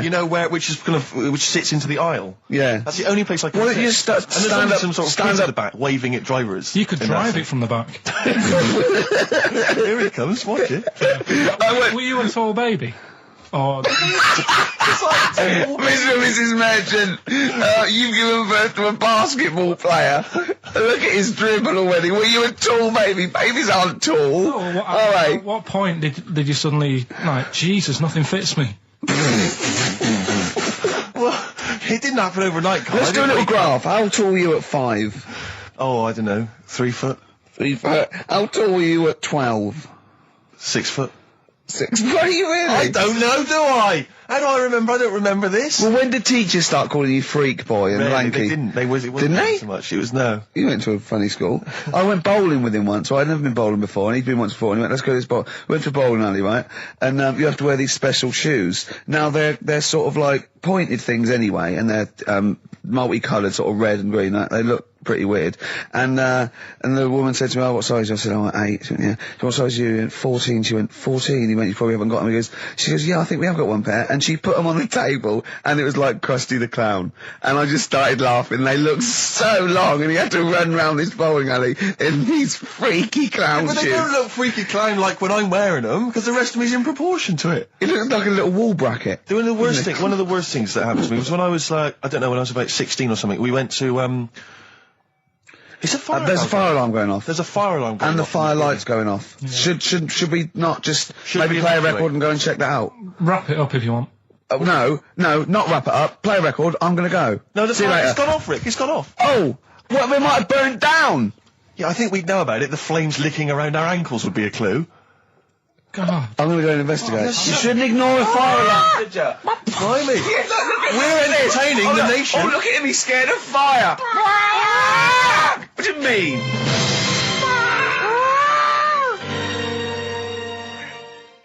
The Lars, and there she goes. What a great start to a show.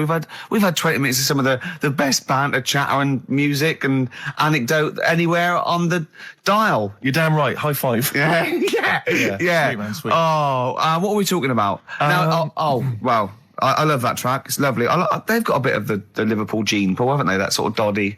You know what I mean? I like the Scouse sort of look. You know, the Cilla Black and the Stan Boardman. Yeah, it's particularly unique to Liverpool. It's sort of happy in teeth and ears. And, it's happy in teeth and ears. Yeah. Oh, brilliant description. Yeah. Happy in teeth and ears. Yeah, that's just 3 of my friends. Yeah. Now, we've got a great track lined up, haven't we, Carl, that I brought in? Simon and Garfunkel. Now, I'm not ashamed. As you know, me and Steve aren't worried about being part of a trend or you know, being trendy or jumping on about it. Steve particularly doesn't worry about, like, looking good or, Well, you know. No, I'm saying, as a compliment, he doesn't worry about walking along like that or, you know. Well, I'm looking good. No. But I'm saying you don't mind the insults freak boy or goggle eye or... swore off a duck's back, mate. Do you know what I mean? Or a new phrase that's been coined because of Steve's face, walk off a frog's back. Who's saying that? Just a lot of friends and that. But I mean... my friends? Yeah, a lot of the people. Can you name names or? I can't really. They promises you can't. I can't. I can't really. really. Anyone up? I think it's the Kagol. Looks good. It does look It's good. waterproof, Rick, and it's also stylish. I wear nothing underneath, so it's tight to the skin. It gets sticky in damn weather. Is that why you sort of It's rustle? sexy. But what's all the? Is there abuse? What's this? No, they just say. Because I'm a pretty trendy guy, but I, as you say, I cut my own trend. You know, I make my own style. Oh, dear. So just go back to insults briefly. Go on, You know, Goofy. saying. Oh, no, see that's Goofy, that's not fair. No, because that's what he said. It's in my head. What do you mean he said? No, When did he say that? No, I mean, When did you call me Goofy? No, he didn't. He said about what's in Baldy? my head. Hey, no, when it's come on. come off it. Don't What? Who's start calling on me it. Goofy? No. I'm not even Goofy. Goggle-eyed's fair enough. Yeah, but you can sort your look Lanky. out. I can't. What do you mean how can I sort my look out? I'm not even Goofy. That's not fair. You've got the proper features. What? Just needs sorting out a bit. I can't help it if my hair's not good. I noticed the other day when Carl was sitting on your knee having his picture taken. It's a long story, right? He's got a completely spherical head. It's slightly too small. I'm not being funny because I mean, you know, I'm not perfect. But he's got a completely spherical little head. He looks a little bit like a baby hamburger. You know, hamburger off McDonald's. Sure. He looks like a little baby hamburger. And it's sort of quite put upon. It's Suzanne thinks I look like that thing in that Dulux advert. Do you know when the woman pulls the head off that? A little plasticine morph type and then they creature. make a new head for it. And it's like a little head. really. And that's your girlfriend saying it. I know. Anyway, listen, let's get back to business here. This is a great track. It's America by Simon and Garfunkel. This is where I started saying we don't care about being trendy and all that. That was it. Because I just want to mention to people that they should be very... Yes, We've Dave. also got a new feature, Cheeky Freak of the Week. That's a new feature, isn't it? That's a new feature. Cheeky Freak of the Week. Let's do Cheeky Freak of the Week. What is the cheekiest freak of the week? So I'm just going to apologise now. Just add freaks, sorry to freaks. Okay, right, go ahead. Well, I say it's a new feature, but we've sort of touched on it in the past with We always talk about freaks. Hairy Chinese Kid. Yeah. We've had the Pillow Man. Yeah. Oh, you called a draft excluder? Just make a note of that, would you, Rick, on the Yeah. list? People without arms and legs. But at least, you see, the Pillow Man, what do you picture? Because I was saying to Ricky in the week, right, I'm a great fan of the Elephant Man.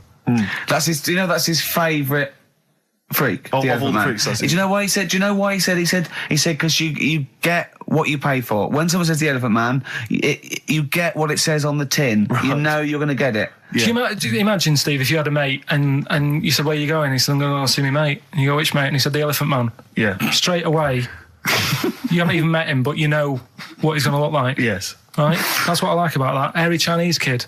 Yeah, you know what you're going to Pillow Man. Yeah. Not so good. What does that mean? It could be one of those big fat things on that show, couldn't it? A big pillow, like a. Yeah. You know, they had that big thing about the fat people and feeders. They were getting up to like 60 stone and that big one. And there's a thing called fat admirers that just fancy fat women, right? And You writing that down? yeah, sorry, and they had blow up versions. It looked like a bouncy castle. Wow. Yeah, Really? yeah. You'd be knackered when you blew that up. Yeah, You just wouldn't want to go exactly. forget it. Yeah. Oh God, That's people being cruel as well, isn't it? Because after watching the programme on Channel 4 about the fat people and fellas who like them and stuff, there was a story on one of the news websites about some fella in Germany, right? He was a big fella, must have been about 50 stone, and he fell over, right? And I think he hurt his ankle or something. And timber. they sent firemen instead of like an ambulance. Yeah. So straight away they're having a bit of a laugh. They're not. No, they've got winching gear. Well, they didn't know. They didn't have winching gear. They had to use the hose pipes to carry him out. I think it was Anna Nova, that news website. They had to use the hose pipes. So they made like a bed using the hose pipes. Oh, yeah. And had to carry him out on that. And then they had to sort of get him into a special truck, they said. Mm-hmm. And do the same when they got to the hospital. I mean, that's a bit... That's mad, isn't it? They shouldn't do that. Although, Carl, I'm loving that story. I'm just worried that we're not going to be able to fit in Cheeky Freak of the Week. What's the which Cheeky is one Freak you've of the nominated? Week? All right, Cheeky Freak of the Week. Something I found on the net. Yeah. Fella who had 27 toes and fingers. In a jar? No, still on him. And proper ones as well, not like little stumps and that. Proper, fully formed fingers. He Was had it- like... Was he a pianist? Close-up magician? I don't know what he did. He just said that he was... Cat's cradle professional? Did he ever work on finger bobs? He was saying in the week. For the crowd scenes. I'm now going to do Braveheart. Yeah. He said about the Elephant Man. He said, I want to do a thing right with freaks where it's good and bad.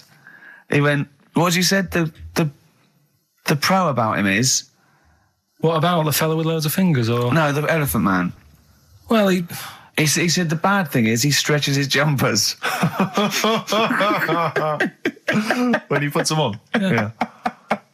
And what's the good thing?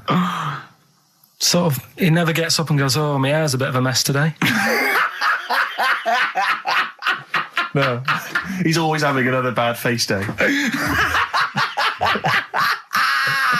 I don't to complain about this head and shoulders. Are you taking the piss? Yeah. Oh, dear. So that's freaky. Didn't you see an elephant woman in Manchester? Yeah, leave that. What do you mean, leave it? No, because it is sad. I know it's sad, but I mean, I don't know what my next sentence is. No, people always That think... should be the end. I don't need to say anymore. People will know what she looks like. It's a good name for her. Did she like buns? Oh dear. It was when my dad was a taxi driver and he used to sit in the front. Yeah. And she used to get a lot of taxis. Yeah. And he only charged you half price, didn't he? He was a good guy. Well, the bad thing is as well with people like that, you don't want to offend them because they never forget.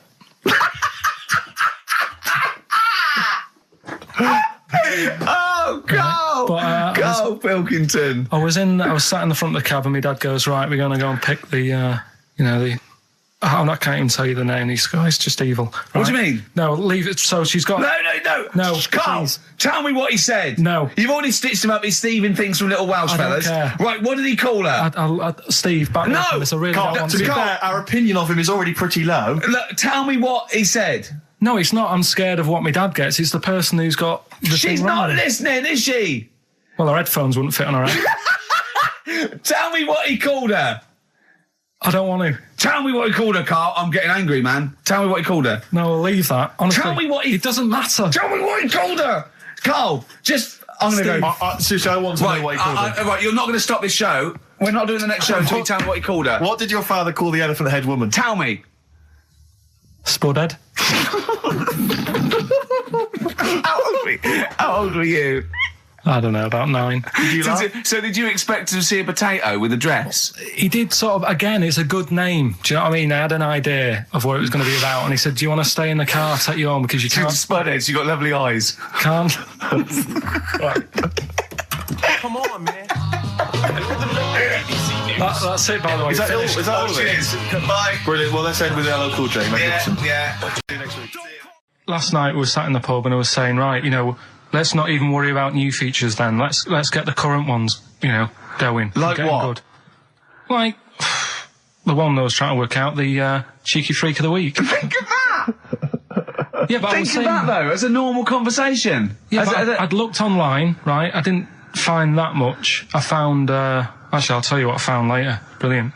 We're looking for them, right? And then at one point, I think you said to me, go and, what about the Guinness Book of Records? Yeah, they'll have, like, the best freak in the world or whatever. Yeah, ever. So I said, yeah, bring one in. Now, you've got one at home. Yeah, I got a But you couple. couldn't be bothered carrying that in today, so I had to go out of the pub that I was at, Yeah.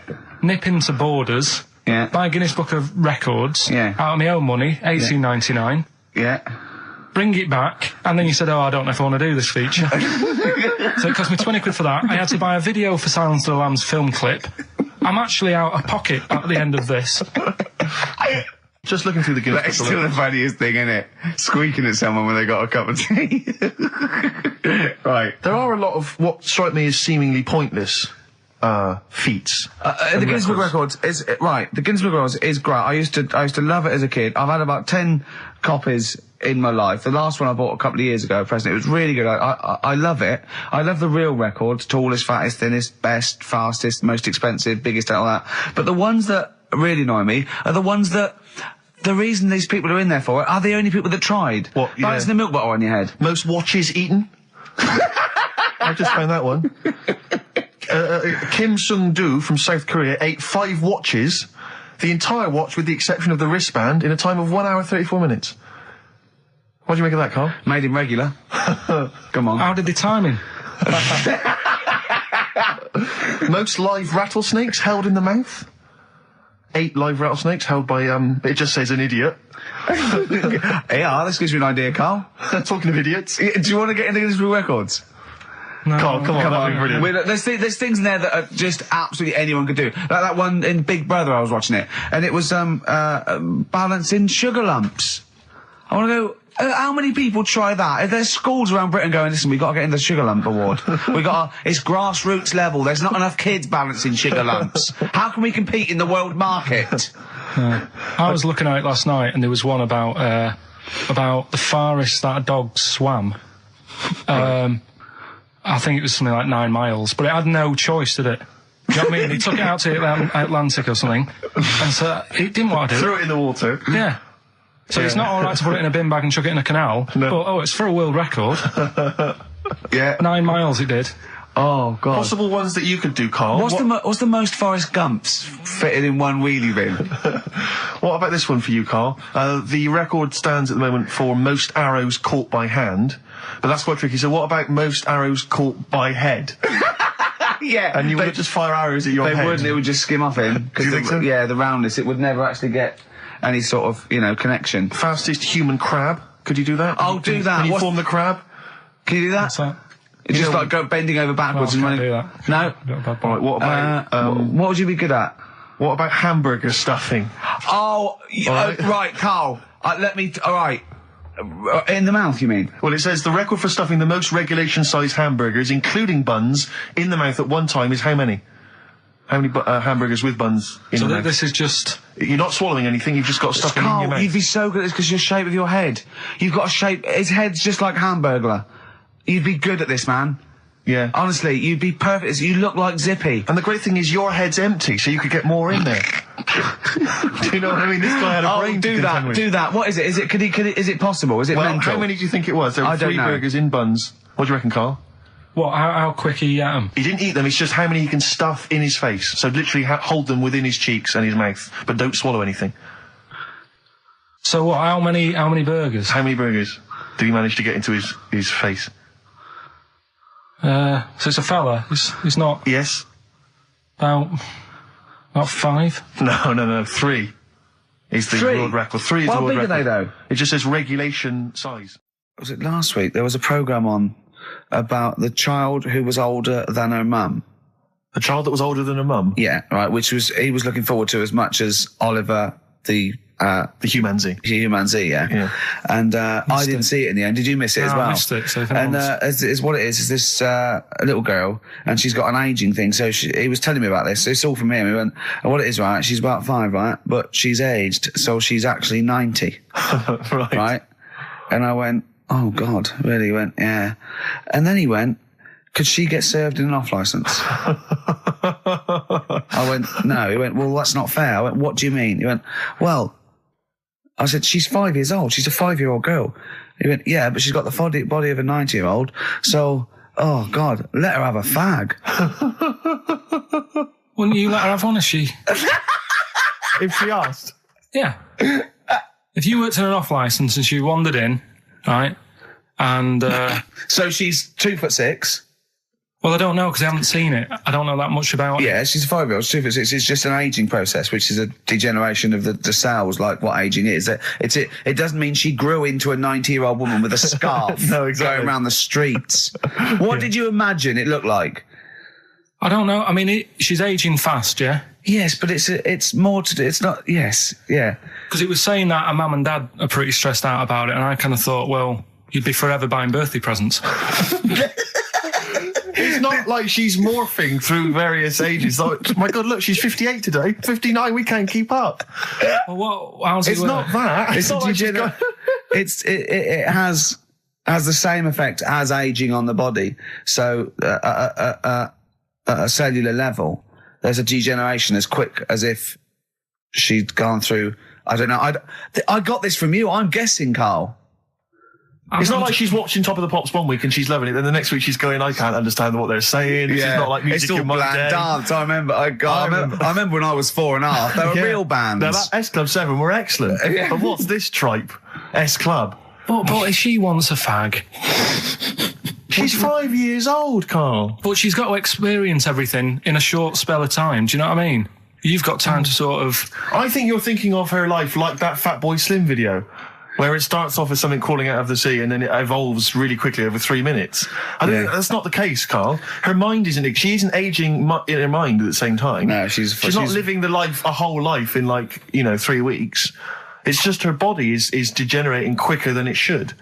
So if you worked in odd bins, you wouldn't serve her with a bottle of wine? No, I probably wouldn't. Well, unless she had some ID, which That's would a probably bit cruel, be fake. isn't it? I said, well, on that and on top of all her other problems, he wouldn't even give her a glass of... Yeah, a bottle of wine. and her ID wouldn't look right because she's aging all the time. The photo would never match. Yeah. Look at my hair there. That was last week. Well, it was 2002. Exactly. Oh, dear. We don't know enough about it, so... No, I haven't seen it, so maybe we should apologise because that could sound callous and cruel because I don't know what the whole... It was just the title. The vibe of the... Yeah, I know the title that It was excited something you. like, I'm older than my mum. No, it's the child that's older than her mother. Well, Yeah.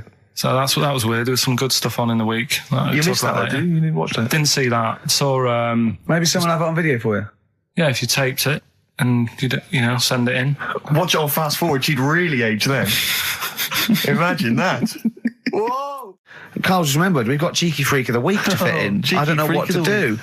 What's your Cheeky Freak of the Week? Quickly, just throw that away. Right. Well, it's just like we look at cheeky freaks.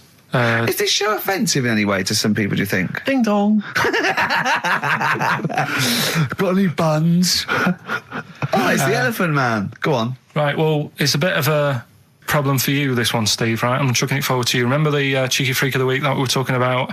That illness where people age quicker. The 5-year-old girl that was older than her mum, and he said to you, what, if you ran off like you wouldn't serve her fags and beer? And you went, no. He went, why not? And you went, because it's a 5-year-old. Yeah. Right? He went, oh, she's got enough problems. Give her some fags.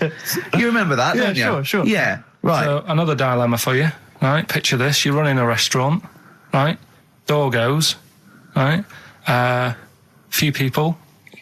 Most of them look normal. You notice the woman at the back, crawling on all fours. Top half is woman. Right. This is real. Yes. This isn't like a comic or anything. This is on, Yeah, it was on the internet. I've seen it. They're called dog people, and her legs just come straight down. They're like little twin legs at the back, and so they walk on all fours because it's easier. Dog people, right? Yeah, not dog people. They're human beings with deformed back legs, so they walk. It's easier for them to get around like that because they can't stand up because they can't stabilise, and also it comes straight out of their hips. Right. So you're running a restaurant. It's a busy night. You haven't really got time for any hassle. She comes in. Would you serve her? The premise being what? That he doesn't serve dogs? Because the restaurants don't allow animals in. Right. So it's a dilemma. It's not a dilemma. Right. She's not a dog. She's a human being. Yeah, with I put a plate of meatballs on the floor, and she tucks in, and a little glass of, a little bowl of wine next to it. He turns round. There's the woman older than. Get away from that plant.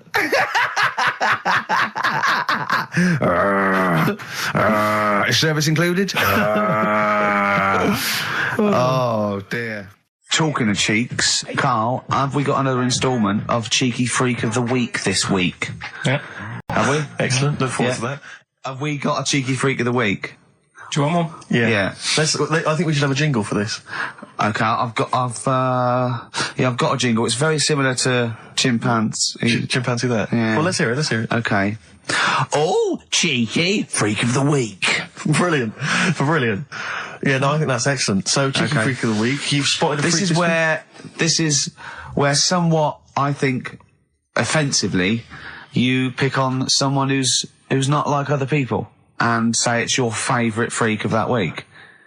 Yeah, I remember we had the woman whose legs look like the hind legs of a dog. We've had the little fella with the aging disease with the little head playing the piano. That was your favourite. I think that's your probably freak of the year, isn't it? It's a pretty good one. So what's this? Is it a man with a horrendous injury, or is it a congenital birth defect, or what? Yeah, but you put it like that, and now it sounds like I'm being tight. It sounds like I'm being out of order. But I'm just giving him a mention. Just giving him a big shout out. Right. There's quite a lot going on in the freak world. There always is. You've been visiting hospitals the last week, have you, when we were away? No, there was a thing on a website. This isn't even the one that I've picked, so this is just a bonus. This is a bonus freak. Please, yeah. Yeah, go on then. This is a free freak, right? It's a fella called the Lobster Man. The Lobster Man, of course. Again, good name, you know what you're going to get. Yeah. What are you going to get? Some succulent meat. I like the idea that the vicar on the christening suggested that. I know you want to call him Mark. Can I make a suggestion? Yeah. Look at his hands. What's his name? Mark Michael Webster. Right. Right. Have you thought about a nickname? Not really, no. Have you looked at his hands? Yeah, we don't want to talk about that because do you know, a little bit like lobsters? Well, yeah, but it's quite deformed. It's like, you know, we can't... Can I suggest Lobster Man? That's terrible, Vicar. That is terrible, Vicar. Pigeon. Go on then. We're going to see. This is what the sort of feature you come up with, Carl. So, Lobster Man. There's probably people listening now with, you know, lobster feet. Right. Lobster hands. So, Squid Boy. So, Lobster Man, what does Lobster Man do? Does he fight crime? Not that much. Okay. Apparently he got into a bit of trouble. He was in a restaurant, and this was years ago, by the way. And someone picked him to eat him? No, so apparently the waiter said, "Oh, you shouldn't be sat here, you should be in my pan," or something. Oh dear. And they had a fight, got out of hand. Yeah. Got out of claw. And, yeah, so that was... What do you mean they had a fight? What did he do? A waiter took the mickey out of someone with... No, can I just make clear? I'm assuming his hands look a bit like those of a lobster. Yeah. Yeah, well, it's fused, so it's just like two big fingers. They're fused, I assume, probably in the womb, and they're just like, instead of like having 5 digits, they're fused in it. But he can pick stuff up, can't he? Yeah. What does he pick up? He mainly eats crabs and jellyfish, doesn't he? Yeah. Yeah. So he was having a fight with the waiter, he snipped off his nose. Right, so anyway, he just held on to the waiter's bib. Yeah, and the waiter was screaming, "Go and get him off me." Yeah. So anyway, does he eat other lobsters? Does he think he would eat lobster, or is it kind of? Would he feel bad about eating lobster? Right. The little cheek of the freak that we've gone for anyway. The what? The little freak of the week, cheeky freak of the week. We've gone for this Siamese lad. Okay. Right. Happened back in. You can't have a Siamese lad, can you? All right. Yeah. This Siamese twins happened back in 1693. Oh, he's got a date. Blimey, that's the first time ever. Yeah. And all it was, he was doing all right for himself. He used to go on those circus things he used to do. They're two people you're talking about, Carl. So we're going to him. All right then. All right. They did this circus show, right? Yeah. And everything's going well. They're selling out the tents and stuff, people coming to see them. Yeah. He was doing all right for himself. Yeah. Right? Sorry, before I said that, did you think a Siamese twin was a man with 2 heads? Well, it can be, can't it? It depends. There's 2 people, they're conjoined. No, but it depends, doesn't it? The one that I shown you in that book that time was a fellow with 2 heads. No, it wasn't. That was a stupid picture in one of your stupid books that he had a growth that looked a little bit like it had a face on it. It wasn't a man with 2 heads. You're the same sort of people who send potato chips to restaurants and say, "Doesn't it look like Norman Cook?" Yeah. It's not 2 heads. We'll bin this feature. No! No, they're 2 people. They're 2 people. Conjoined twins. Yeah. Right, so these... They just happen to have a similar taste in clothes. Okay. Anyway, so they were doing all right, and it all went wrong when he crossed the road, got run over.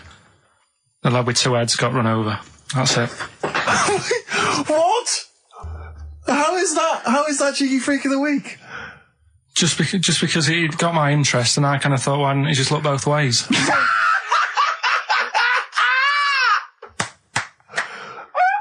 I'm intrigued to know Why wasn't he looking both ways? I'm intrigued to know how you get run over. What was it, 1629? Yeah. Well, it's horses and that, wasn't it? Yeah. Oh, why wasn't he looking both ways? Karl Pilkington, you are a genius. Play a record, you fool. Well done, Carl. More cheeky freak of the week next week. See what's going on. Freak world. Yeah. Cheeky freak of the week. Have you got a cheeky freak of the week? Got that. Got Yeah. that. So what deformity is it this week that you're ridiculing? Well, keep listening. Cheeky freak of the week. Do you want to? Oh, definitely. Should we do cheeky freak of the week? Cheeky freak of the I week? can't wait. I'll always do these. I'd start off with these. All right, well, let's have the jingle for cheeky freak of the week. Oh, no. Do you remember it? No. I remember it. Oh, cheeky freak of the week. Brilliant. Something like that? I want some more, though, because that was slightly half-high. Oh, cheeky freak of the week. Excellent. Right. This we're going back again. Yeah, 17th century? Well, it was 1829, right? Oh, I'm impressed. Now the problem is with cheeky freak of the week. Not so much the week, is it, if you're going back to 1829? Well, Not even of the century. You haven't even done cheeky freak of the century. there's What's the problem with cheeky freak of the week? just because. Other than the sort of moral implications. Yeah. Yeah. Well, last week it was a fellow with two heads. Yeah. We've done Siamese twins. It's Siamese twins again. Oh, it's No, it Siamese was twins Siamese again. twins. It wasn't a fellow with two heads last week. It was Siamese twins. Conjoined twins, sorry. They're two different people. This is what I'm telling you. But this is the problem. They're going to crop up quite a lot just because they've got double a chance. All right. Oh, please don't write in and complain. He knows not what he does. You understand, don't you? Karl will actually feature one day in this section. Yeah. So, right, go on, Well, Karl. we're going back to 1829. Yeah. All the way back there to It's a 1829. retro conjoined twin link. A couple of guys set up a business. They were called Chang and Ang. Oh, they're the first. That's why they were called Siamese twins, because they wasn't that what it was based on? Those two, Chang and Ang. Was it? The original, yeah. That's why they're called Siamese twins, because I think they were Siamese. So these are the first ones. Well, not the first ones, but they're the ones that got to fame, I think, and why people started calling them. So people started calling them conjoined twins, Siamese twins. I think I'm right there. Anyway. Good. Well, the sort of set up business, sort of going around the US Well, both of them. and Europe, yeah. Yeah. And what they used to do, people were amazed by it anyway. But Yeah. people wanted to know how they get through life doing certain things that you think about. When you think about Siamese twins, you think about, how do you get through a day like that? Yeah. And the thing that cropped up the most with people was how they take a bath. So they used to go on tour around the US and Europe and sit in a bath, have a wash and that. And Did they ever wash each other by mistake? They go, oh, that ends there. That ends there. Like those things in supermarkets. They put one of those down. We go, oh. Now, as Chang and Ang, they're in the bath. They're washing their own bits. They got one of those dividers, right? They go, well, that's definitely yours. I marked mine. That's definitely mine. What? Don't wash that, Chang. I wouldn't, Ang. I wouldn't wash that. Right? So what are they doing? They're in the bath. Carry on with the story. that's about it, really. I mean, that's the fact that people. So, two little Oriental fellas joined in the hip, had a bath. No. That's your story. No, they didn't have a bath. They they must have done some sort of research, right? Who? Chang and Ang, right? And they said, well, what do people want to see? Isn't that basically Roller's song? But it's an idea that people have queued up. They've paid their money. They're in a tent. They're going, well, I hear they're going to have a bath. They're going to have a bath. Two Siamese people, they have a bath. How would they possibly do it? Well, I've heard they get into a bath. But that's I don't know they what's wanted to see exciting. them nude and where the join was. No. More than how do you get in the bath? I don't know. They just that's what they picked. They said what would be good to see. What do you want to see them do? Having a bath. How'd you get into trousers? Was there Exactly. This is all part of it, isn't it? That's why they picked having a bath. This is all part of it. Well, then once we get dressed afterwards. Yeah. Who was the best out of Chang and Ang? Who was your favourite? They both look the same, to be honest. There's a surprise. One was a short ginger woman. Oh, dear. Is there anything, you know, what would be better than having a bath for you when you'd seen them? What would sort of make you go, oh, I wonder... One of them pulling and the other one going home alone. Yeah. I go, look, she's definitely up for it. I'm taking her home and go, oh, what am I going to do? Can I watch? Definitely not. Definitely not. Look, you go to bed. I want to wine and dine her. But if he's got back to their place and they're going at hammer and tongs, but are you saying one of them? No, hammer and tongs were their cousins. Right. They lived miles away. Yeah. If one of them gets knackered, can the other one take over? God, I think we play a record. That annoys me. What? That sort of being at it all night.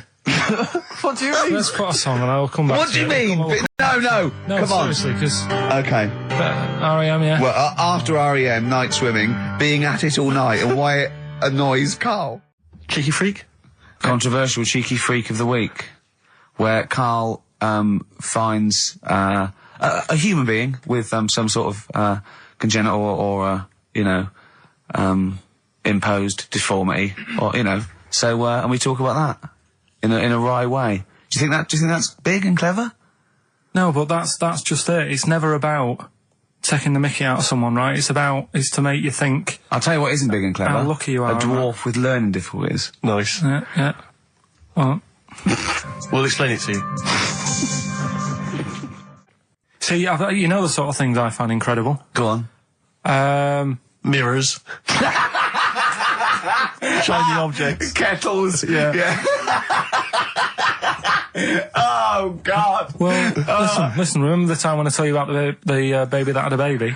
The baby that had a baby. The baby that had a baby? Yeah. It's happened again.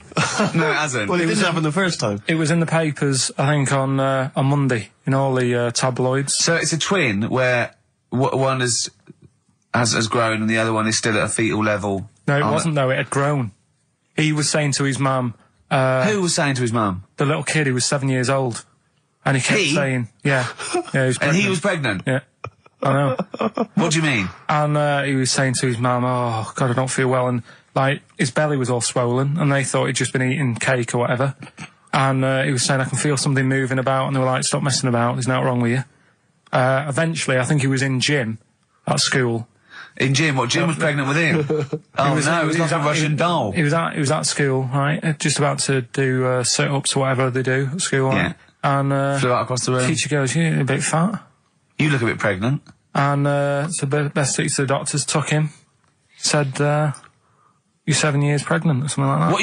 What do you mean?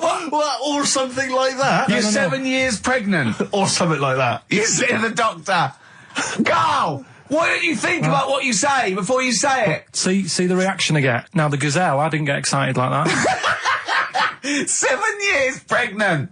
Send it in. If someone's online at the moment, just having a look around, it happened on Monday or Tuesday. Because I told you at the pub quiz, didn't I, Steve? I said to you, I know the baby's had a baby. Yeah. And you were like, yeah, whatever. Well, I just thought you were talking nonsense as ever. Well, we'll find out. You're 7 years pregnant. Yeah. You're a fool. Play a record. Well, we've still got stuff coming up. Monkey News? Rockbusters answers. We'll have to get that out of the way soon, because we've got to get out. Have we got a cheeky freak of the week? Yeah. Brilliant. America by Simon and Garfunkel on XFM 104.9. I'm Ricky Gervais, and I understand I'm about to read my words, Steve. Well, once again, there's always someone, and it looks like it's Mike Lamb who has come to Karl's rescue. Lambo's let me down then. Doctors have removed a 4-pound baby boy from the stomach of his 7-year-old twin brother. Yeah. Alan Jan Niamatilev was born with the freak fetus growing inside him. For 7 years, it lived like a parasite until a school doctor became alarmed about Alan Jan's bulging tummy and took him to hospital. Surgeons who gave him a scan operated immediately, unaware that the baby was attached to the boy's blood vessels and still alive. They saved Alan Jan from certain death, but knew the 8-inch fetus was doomed. So there we are. Boy pregnant with his own twin brother by Barbara Davis. That was in the Mirror, apparently. So I've read on, and all the facts are right. They took him to the school. The parents didn't realise. And that isn't even this week's Freak of the Week. I mean, that's you got that for free. You've got that. You can have that. That's the free freak of the week. Free freak. That's giveaway. That's like 13.5% extra. Yeah. You know what I mean? That you might get with hairspray or something. So that, I mean, if that's just the throwaway freak of the week, there are 2 freaks of the weeks there. If those 2 freaks, I can't wait to see what the actual freak of the week is that people are paying for. Is it incredible, Carl? I tell you what, something else you can have for free. Go on. Another sort of freaky thing, right? I was watching this programme in the week. Right? What? I don't know what it was. But it was about, I just saw this little fella on it, right? What do you mean, little fella? He was doing this history thing. Oh.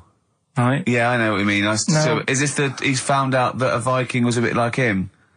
Yeah, that's it, yeah. He was boneless or something, or he's... Well, that's the weird thing. What do you think of that, Steve? He's what? He's boneless? No, he was called Harry the Boneless or something. Yeah, but you know what you're going to get there, don't you? That's what I mean. Always have a name, Elephant Man, you know. Harry the Boneless. Where is he? You know what I mean? I'm meeting someone, waiter, what's his name? He's called Harry the Boneless. He's over there flapping around. Yeah. He's over there in the bucket, having noodles. That's what I mean. But, do you reckon you could do that? Do you reckon you could have your bones taken out? I love talking to him! He's brilliant, it's like talking to a 5-year-old. I was asking Suzanne when she was watching it, and she was like, ask me later. Yeah, brilliant. She wanted to know about, What did you said? You were watching this programme about history, right? About Vikings. Like you turned to your girlfriend and said, do you reckon you could have your bones taken out? Yeah. I love that. I mean, that is why you are my favourite. What do you mean you think you can have your bones taken out? Firstly, why would you have your bones taken out?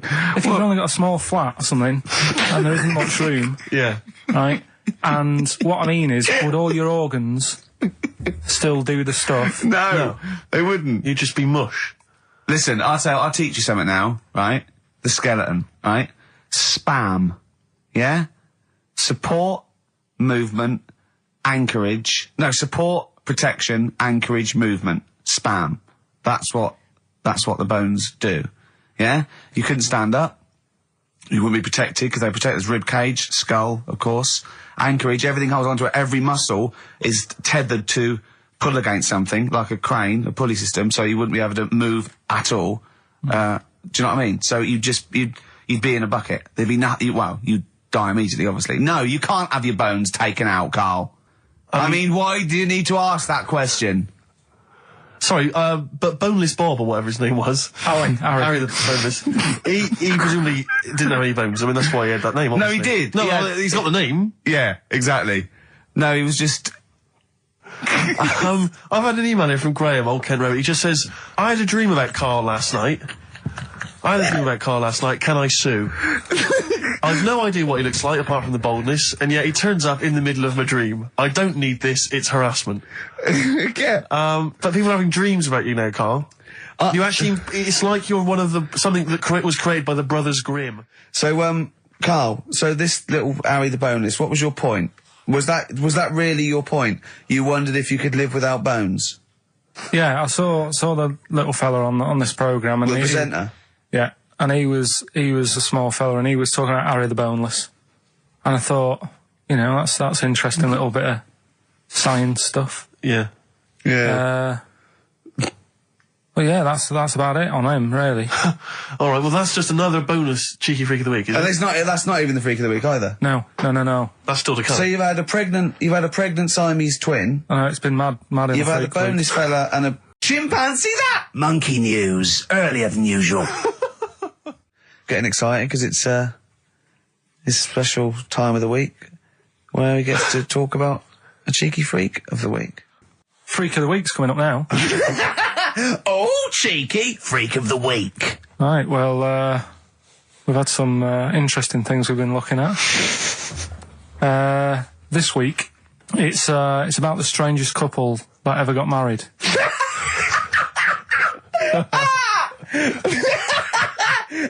And we've had 2 sets of chimps, so it's stranger than that.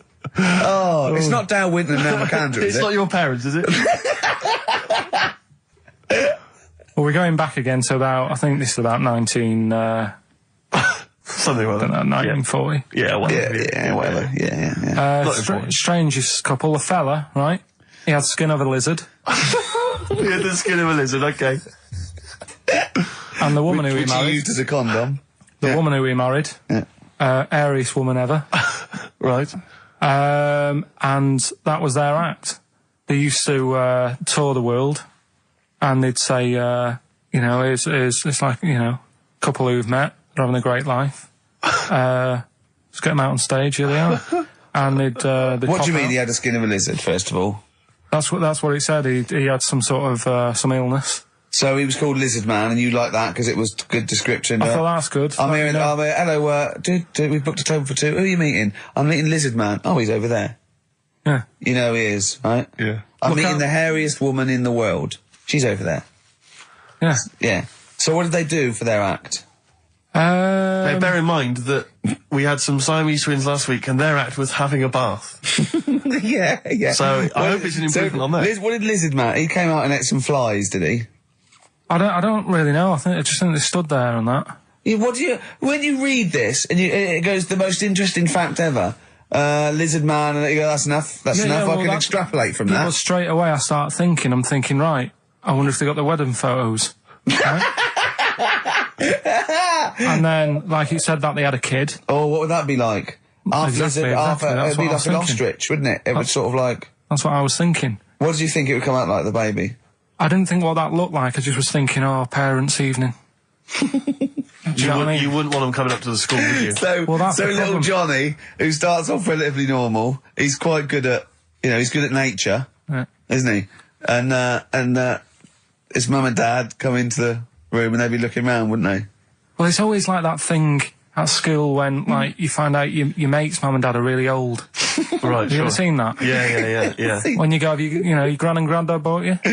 Yeah. Your mum and dad. Yeah. And you go, oh. It is weird. What's that we're talking about? He calls him mum. What was that? Oh, sorry. Do you know what I mean? Yeah, And no, like, that's always strange. If you had Godzilla and King Kong as your parents, and it was, they're always fighting. They're always fighting, and like you say, if you're in a school play or something, you wouldn't tell them, would you? You wouldn't want them coming up with a video camera. He didn't tell his parents he was in the. Well, exactly. You did Little Donkey. You didn't tell your dad, did you? And he came along and videoed it. Yeah. Was kept it quiet. Don't want them to know anything. But you didn't. What was it was meant to be playing? You had a little drum, didn't you? Yeah, I was doing. I had a little drum. I think it was meant to be playing We Three Kings. Yeah. But we started doing Little Donkey, and I thought I can add a touch to this. Sure, you improvise. Started playing along. It was like the first remix, wasn't it? It went down well. But yeah, that's all I was thinking with the Freak of the Week this week. That's what I'm saying about Freak of the Week. It's to get people thinking, right? Thinking how lucky they are that they don't have to comb their face. What are you talking about? What do you mean? Freak of the Week is to let people know how lucky they are. Just what about the little freak you're talking about? What are they thinking? They're going, oh, he's talking about me. I'm a little hairy lizard man on a stick. Pop in, give us a call. I thought, that's what I'd like to do on a TV programme. That's what I want to do. I want to go and meet these people and say, right, let's just go shopping. Let's, we'll film what your normal day's like. Yeah. Let's pop out, nip into Sainsbury's or whatever. Yeah. Buy a comb, park right up close to it. You know what I mean? Yeah. So what you're saying is you just want to get a little message out there, which is that there's always someone worse off than you. Well, there's proof of that in this room. You know what I mean? Oh, Carl, when's your train? In a minute, I'm going to get going now. I'll see you later. Thanks, Carl. Brilliant. What are you playing? You can play a song? Kirsty MacColl. Yeah. I'll see you later. Kirsty MacColl, New England. Karl Pilkington has left the building. He's rushed away. He's on his way down to Cornwall. And we're left by ourselves. Indeed. In the room. See, if we can do this... If we can press all the buttons and not make any mistakes, strictly speaking, there's no need for Karl. I don't mind if we make mistakes. Well, no, exactly. We never were in the old days, did we? Sure. I think Karl is going to love Cornwall. Because I think, one, the mayor is probably an animal. Yes. And I imagine the townsfolk think like Karl. Yeah. Do you know what I mean? I imagine he'll stay there. He'll be made king. Have you ever seen Return of the Jedi? In Return of the Jedi, the Ewoks, the little furry creatures, they see C-3PO, and because he can talk and he can speak their language, they actually elevate him to godlike status. What are you doing here? Hooray! He's back. What are you doing? You could have stayed till the end. No, I'll see you later. What are you doing? What are you doing? Right. Right, well, there he is. He's on his way Yeah, down to if Cornwall. you're listening online in Cornwall, I mean, I can't imagine that's ever going to happen.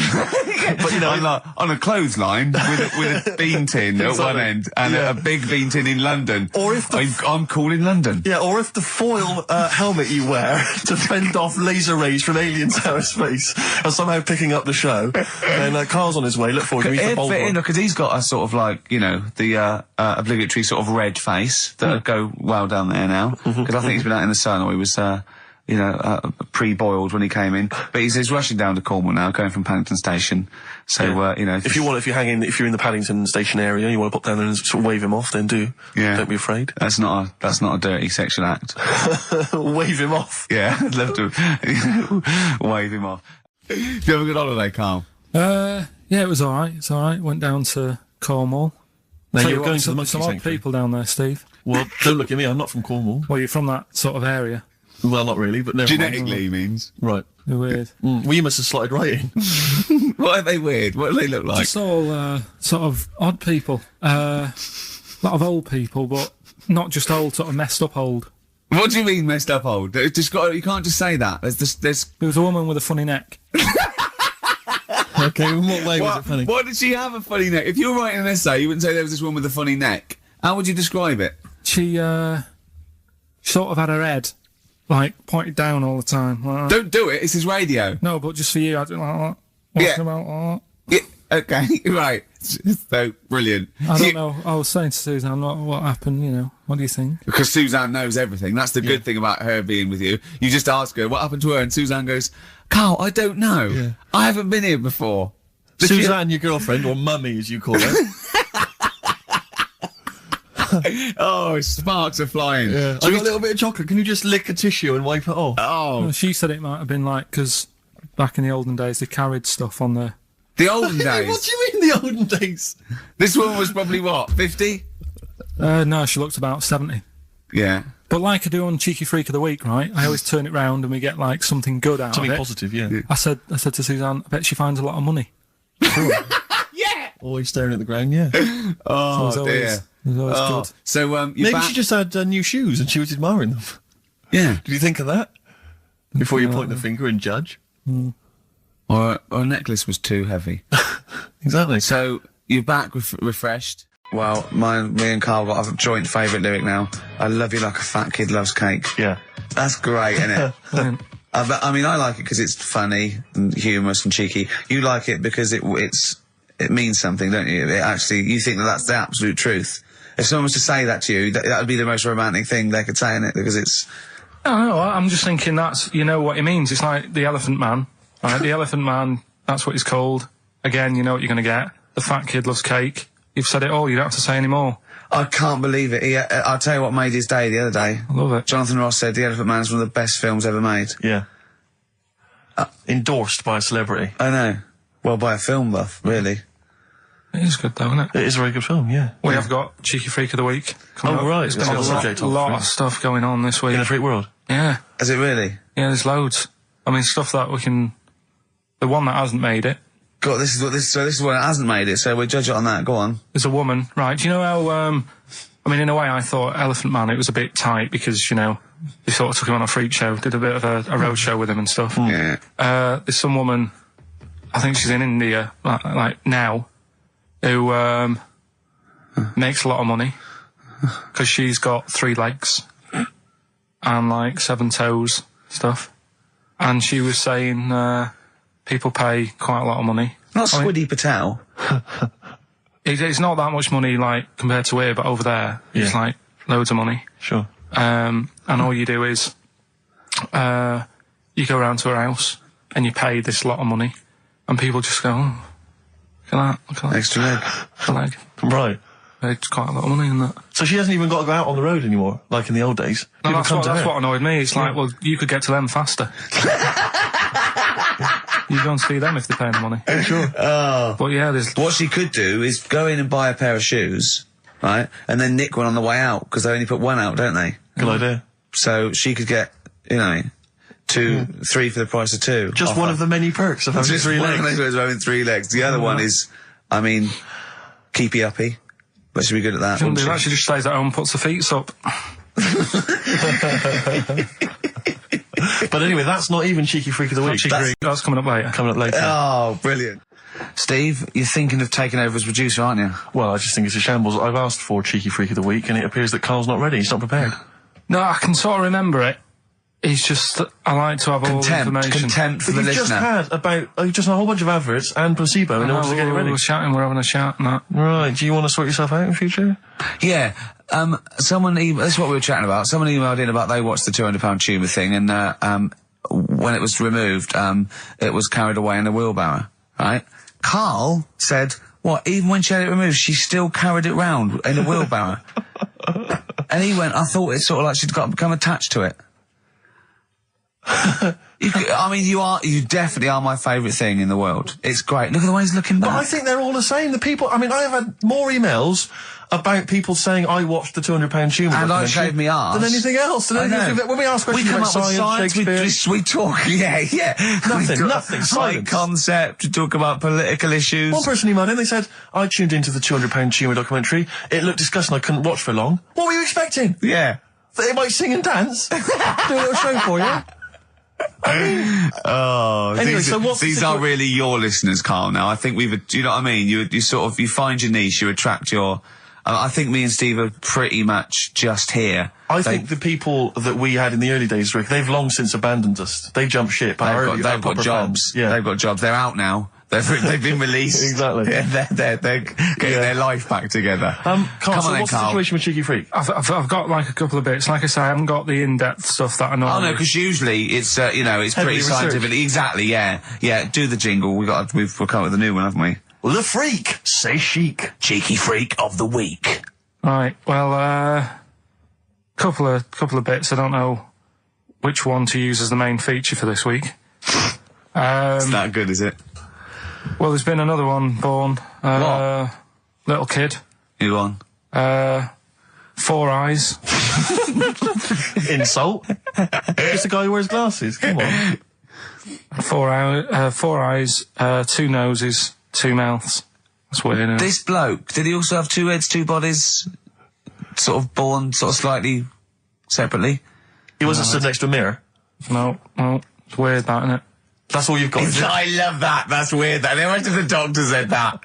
Well, Mrs. Parks, kid's got 4 eyes and 2 noses. Weird, isn't it? Any clues? Yeah. Any clues? So that's it. That's all the information. Well, I'll tell you what, that again, shouldn't be the main one. Okay, I've answered but it. Like I say, what's the idea of this feature? What do I say all the time? Dunno. I always say, think about it. Think about what that would be like. Okay. What? Giving birth to him? No. Being, I think it's a girl. Being like her. 2 mouths. 4 eyes. What would that be like? Mad, innit? I don't know what this feature is. I don't know why. Is there another one? Is that, you said that? I mean, I hope everyone took the opportunity there during that silence to just think about what it would be like. I know I was. What? Could she talk with a mouthful? What? Is that allowed? Because she's got 2 mouths. Yeah. Would that be alright in her house? She'd be eating Yeah, she can talk with one mouth and eat with the other, I suppose. Well, listen, the main one, right? You've thought about that, that's good. The main Cheeky Freak of the Week, I haven't got all the details. Smallest person ever. Right? How big would you say that is? Karl is now sort of like holding his hands up like a fisherman, long ways. That's about 1 foot. Right. Smallest man in the world. I printed the thing off and I can't find it. There's a little picture of him. Right? The odd thing was... But why have you asked me how... Did it say, or was it a picture of him? I didn't really read it. Of course you didn't. Jesus. I just saw it and thought, that's... What, you straight away assumed it was natural size? No, it was that big. But what do you mean it was that big? Little fella, like that. But why are you doing that? What? It was a page with a little fella. How do you know that was natural size? No, it was, because he said it's world's smallest man. And the funny thing is, I've read the first line, I always read the first line, it said world's smallest man. Well done. The weird thing is, he got an head like a light bulb. The shape of it, apparently. I don't know if that's got anything to do with his shape and size. God. That big. His name's Mr. Watts. And the annoying thing is, what got me is, if you're that big, right, don't have your picture taken next to a fruit bowl. Why was he having his photo taken next to a fruit bowl? Don't know. whoever the photographer was, obviously having a bit of a laugh. Yeah. At his expense. Because you would just stand in the middle of nowhere, you'd look normal and that, but he was stood there, just leaning on an apple. Leaning on an apple? What is this? In what world do you inhabit? This was on the internet. And I printed it off. Leaning on an apple? Was it Tom Thumb? What is this? Are you sure it wasn't some sort of sci-fi show they're advertising? No, it was leaning on it. Can you just lean on the apple? Just lean on the apple there. Do me a favour, you stand next to my chihuahua. You're not taking the piss, are you? No, not at all, no. Would you mind leaning on this matchbox? Yeah. Leaning on an apple. And that's what, so he just said he's the world's smallest man leaning on an apple. Smallest man, said about his head being like a light bulb, I don't know what that meant. And I just thought, right, that'll do. That's that sorted. Cheeky Rig of the Week done. I think that was on like Monday. Right? I found that. I thought that's done. Printed it off. Forgot to get it off the photocopier. Someone's nicked it. Play a record. You got to... You know, it's just... Steve. No, can I just say no, Carl, please, if I say, let's have Cheeky Freak of the Week, and you haven't done your research, you haven't got the information, just tell us you can't do it. But don't lead us on. Don't say things like on radio, hold your hand up to me and go, how tall is that? It's nothing. That's this is radio. Nothing. It's nothing. I think it was that big because he was leaning on an apple. It's not enough information. But, imagine Trevor McDonald coming on, going, some news, some stuff. How big's that? How big do you think that is? Yeah. Because there was a fella, coming up after Chris Tarrant. Play a record. I'm angry. I'm actually angry. And if Monkey News is in any way similar, you've really pulled your finger out with that, have you? Mm-hmm. You've got to do by law when you're buying, right? I was looking at one in London, right? It's haunted. They've got to tell you now. Right. Don't talk shit. I'm telling you now. Play a record. I'm telling you now. Yeah. There's no such thing as ghosts. That is ridiculous if that appears on a legal document. Right, if there's anyone who sells flats and does that for a living. Yeah. Right, email in, because I'm telling you now, that is a fact. She sort of dropped it in. I said, oh, nice feel here. And she said, yeah, well, that'll be the ghost. Just dropped it in, that's all they've got to do. And then I was like, what? And they went, oh, yeah. That's all I've got to do, is it? So that's the legal thing. Did you drop it in? So in court you go, did you drop it in? Yeah, I dropped it in. Play a record, you're an idiot. Did you have to have that thing done where they say, what side do you wear your member? What side you dress? They don't say what side you wear your member. That would hardly be a euphemism, would it? So they say what side you dress, sir. It means what side your little John Thomas leans, doesn't it, on rest, usually to the left, isn't it? Your little left testicles. If I said to you now, what side do you wear? Do you know? It would be left. It would be the left. That's what I mean. If standing there, right, with nothing restricting it or holding it in or holding it up, right, it sort of leans. Your one ball is sort of like slightly back and lower, isn't it? And your little John Thomas rests there, so it's left. And the reason they ask it is so they don't put the tape measure up on the left and squash your willy or touch your willy. So it's nothing to do with like, well, you'll need a bit more room of sort of more material on that side, or. Well, no, I don't think they compensate. It's just when they when they stick that up into your groin, they don't want to come in contact with your little... The thing is, I don't know what side I wear stuff on. I just sort of pull my pants up and wherever it wants to go that day. But maybe it's not big enough to sort of make any, real decision. But, like now, I'm sat here, right, with my jeans on. I don't know where I am. Well, that's clear from hearing you talk. No, but what I mean is, if a fella said to me, "What side are you? What side's your member on?" Member. What is this the use of the word member suddenly? I'd go. Well, it's not. It's usually not appropriate. And also, I imagine in the old days they had big baggy pants. They used to sort of like hang down. And now, like with those stretchy boxers and briefs, it's sort of held up in a nice neat little parcel, isn't it? So it's probably not appropriate. It doesn't come in contact with your little snake. So, Did you ever? Have you ever heard that? Are you telling me a tailor has asked you that and you went, "What do you mean, mate?" No, I've never. I've not really had one made to measure. I had one made when I was a kid, but since then I've sort of bought a suit off the hook. But when you were saying about buying a suit, I know that question sort of crops up, and I don't know what the answer is. It just annoys me the way I don't know. There's no surprises anymore. Do you know what I mean? People know. What do you mean? He's going to go, right, I'm going to measure you now. Which side shall I measure? Go, well, pot luck, go and have a look. Right, there you go. Oh, you got it. You check me out. What do you mean there's no surprises anymore? What are you talking about? Everything you say is a surprise. Everything you say, every opinion you have is a surprise to me. What I mean is, why aren't people just happy just to go, well, depends, doesn't it? I'll just pull the pants up wherever it wants to go. I'm happy. What do you mean? Why is this such a big issue? But Carl, when they ask you this question, they're not making a note of it somewhere. It's not statistical research to find out what the kind of common leaning is. It's a question so he doesn't touch it when he's using his tape measure. Just be careful. But he is being careful by asking the question. But what's wrong with him touching it anyway? If he's, I mean, it's only like a slight. Fair enough. But if he just sort of, knocks it a little bit, you can just go. Do that again? To me, it's the same as the prostate thing. It's just happening all over again. But the doctor doesn't go, what side's your arse on, sir? Trying to avoid the arse. He wants to go, he knows where your arse is and he's aiming for it and he wants to get it up there. He's aiming for it for a good cause. This little fella's going, well, I've got to measure his leg. I don't want to touch the knob. I'll just ask him, sir, do you mind telling me where your cock is so I can avoid it? It's a big difference. But like I'm saying to you, I'd have to have a look first to let him know. I don't know where it is now. I don't know. It could be the left, could be the right. Are you telling me you don't know where your knob is without now? looking? Well, what do you mean without looking? How could... Well, you're saying it as if like... Should we have a guess? Well, have a look and tell us where it is. What are you wearing? What sort of pants are you wearing? I've got my jeans on. But you got pants on underneath them? Yeah. What are they? Briefs or boxer shorts? Boxer shorts. Boxer shorts. Well, it's probably free, but the jeans are probably strict in it. I think it's probably either in the middle, dressed in, or just slightly to the left. Have a look. We'll tell the listeners after the break where's Carl's knob. It's a good competition. Oh, brilliant! We've got to send this to the Sony Awards people. Well, big question. Where was Carl's knob? That's what people have been hanging on for. Yeah. Where was it? Well, I can't believe people have been texting in. Hey, not guessing where it is. People saying, is it in the middle? Is it in the left? It cost them 10p. It cost them 10p to find out. Just wait, I'm going to give out the answer. You don't win anything, right? Like, strike it lucky. Right?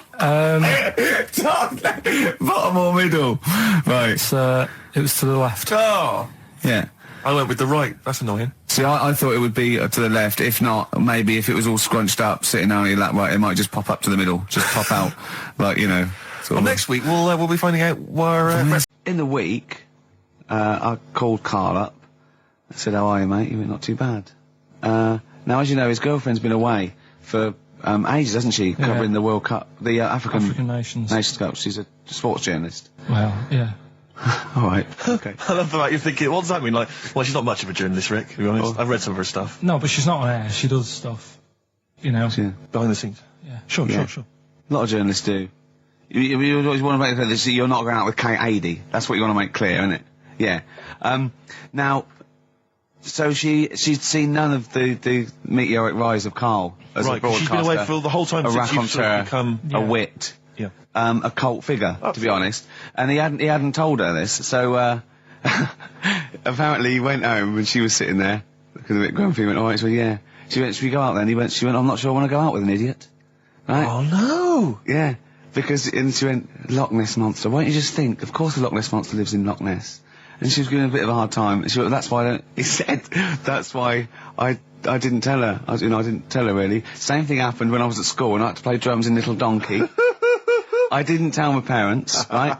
But my dad turned up anyway. And what happened? He, How old were you, Carl? Well, it was the school that I used to go to. Oh, yeah. Like, oh, yeah. You went, you used to go to the school you used to go to? No, but what I mean is, on. I didn't go to secondary, did I? So I missed a lot of that. Sure. But primary I liked. Oh, it was okay. all colouring in and stuff. Yep. And, it was a Christmas play, and I managed to get a part in it. And, Did you audition? got a part in it, and I should have been playing the drums to, the one about Kings. We Three Kings. Yeah. I was meant to be doing that. But Little Donkey came on, and it was one of the... What do you mean came on? That was like next up on the next song. Right. And it's one of them songs that you can't help sort of... Tapping along to. Yeah. Do you know, like if I was to go, Yeah, you'd have to finish it with... Yeah. Do you know that they actually send that into space? Do they? And... What, hoping the aliens will respond with that? Yeah. They do that because apparently it is one of them things that you can't help. What, even if you're an alien life form? Yeah. They know that, do they? Yeah. But anyway, What, because they watch Star Trek or something? Hello. Knock, knock. Yeah. no, seriously. Is it true, like, if you send out knock knock into space, they have to say that? Oggy, oggy, oggy. Oh, that is great. Seriously. Oh, hold on, what's something out there? What's a little green fellow? That is great. Yeah, so anyway, that is Little Donkey is like one of them tunes that you can't, and I was there and I had the drumstick and I thought, oh god. The drumstick! I could feel myself. And anyway, just wanted to do it, yeah. I started going along and playing Little Donkey, which I wasn't meant to do. But it went down such a storm. What, were there people like parents and that dozing off, and then suddenly they heard your version of Little Donkey, they thought, wait a minute, now it's really picking up. What do you mean? I'm glad we paid £1.50 for this. What do you mean it went down such a storm? I'm going, hold on, was it like when People have Ringo... lighters in the air. You know, like when Ringo joined the Beatles, now going, boo, Pete Best, but he went... Yeah, and they went, whoa! Oh, God. No, but the teacher just said, oh, it went down really well, you can do that again tonight. Right. When you're in it again. But anyway, so my dad was there, and you hadn't told him about this performance, so he just turned up off his own back? I never took the letters home and stuff to show my mum and dad, because it just put me off. So, anyway, he turned up, don't know why, he must have heard from someone else's dad. Yeah. He turned up, and he swore about me, which... Did he? I don't... Could you use a word that's... allowed to be said? The word? Of course it is. Right. If you got a kid in the car or anything, you can turn it down now. Yeah. Right? But he said... there was a guy stood next to him with a camera, big video camera, filming it. And he said, yeah, film it, but try and avoid getting the twat in the hat in the shot. Because I had one of those porters, you know, the little round pork pie hats on. Right. This is so sad. What, was this a nativity play?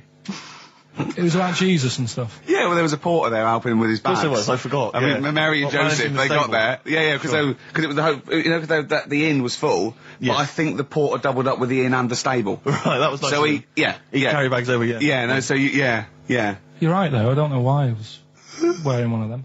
But I was. And your father said that? And how did you know your father said that? Did you hear it? About it later. Oh, he told you about it later? Yeah, I was talking about stuff I'd done at school, and he said, oh, God, remember that, and I spoke to him the other day about it. Right. And, oh, God. So that was the end of your sort of drumming career, really? Because it could have been, I mean, you know, the audience loved it the night before. Yeah. You could have, like, been, who knows, a whole new world for you. Yeah. Have you done any stuff?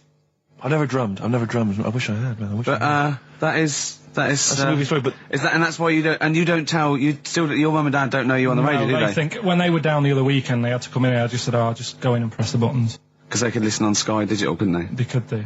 But you wouldn't want that, would you? I don't want that. No. Play a record, and I want to talk to you again a little bit about this later. Yep.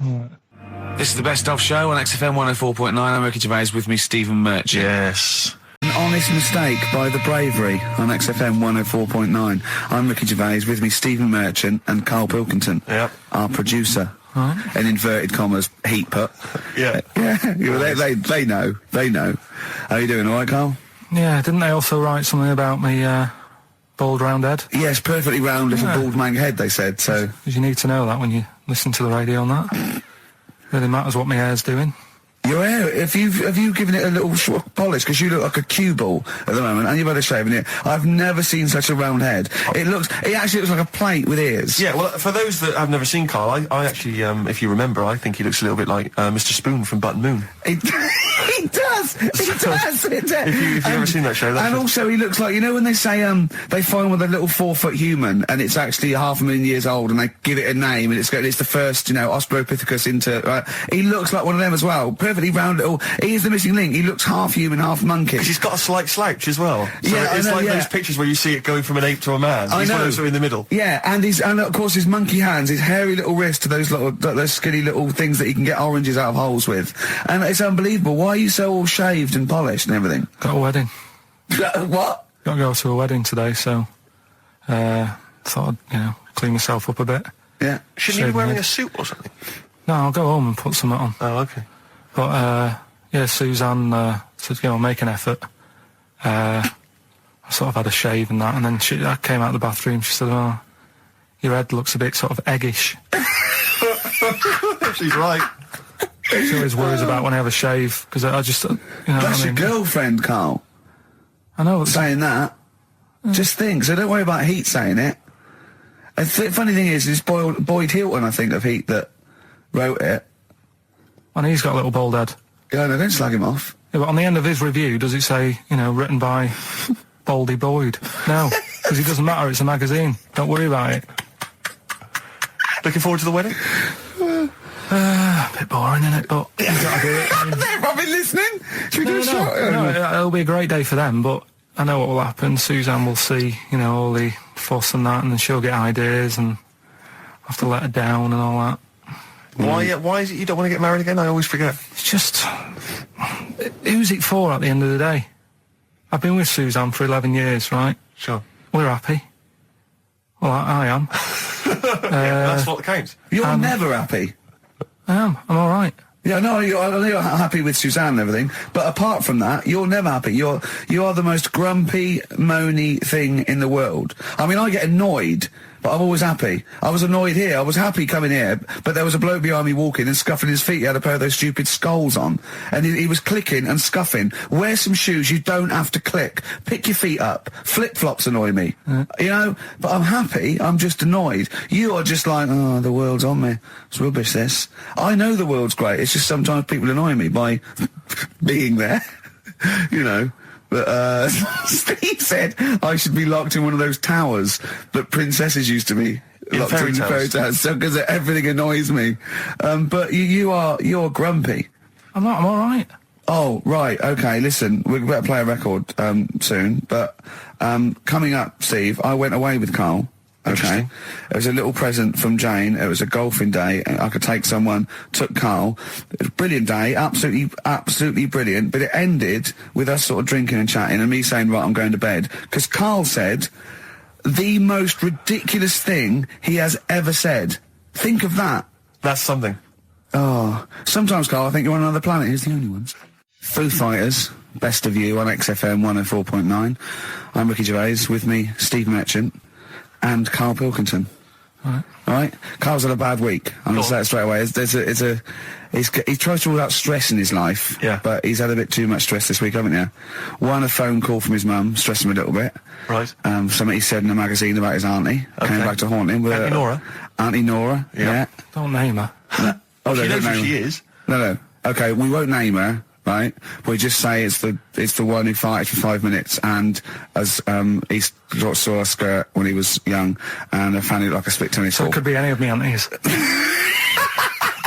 We're that coming up, and also a bloke in Times Online, Chris Campling, did a review of the show, right, and basically said that Karl Pilkington is a creation of Gervais and Merchant. Well, if only that were the case. He said. He started off saying he liked the show. Yeah. He was excited. Said it was a good show.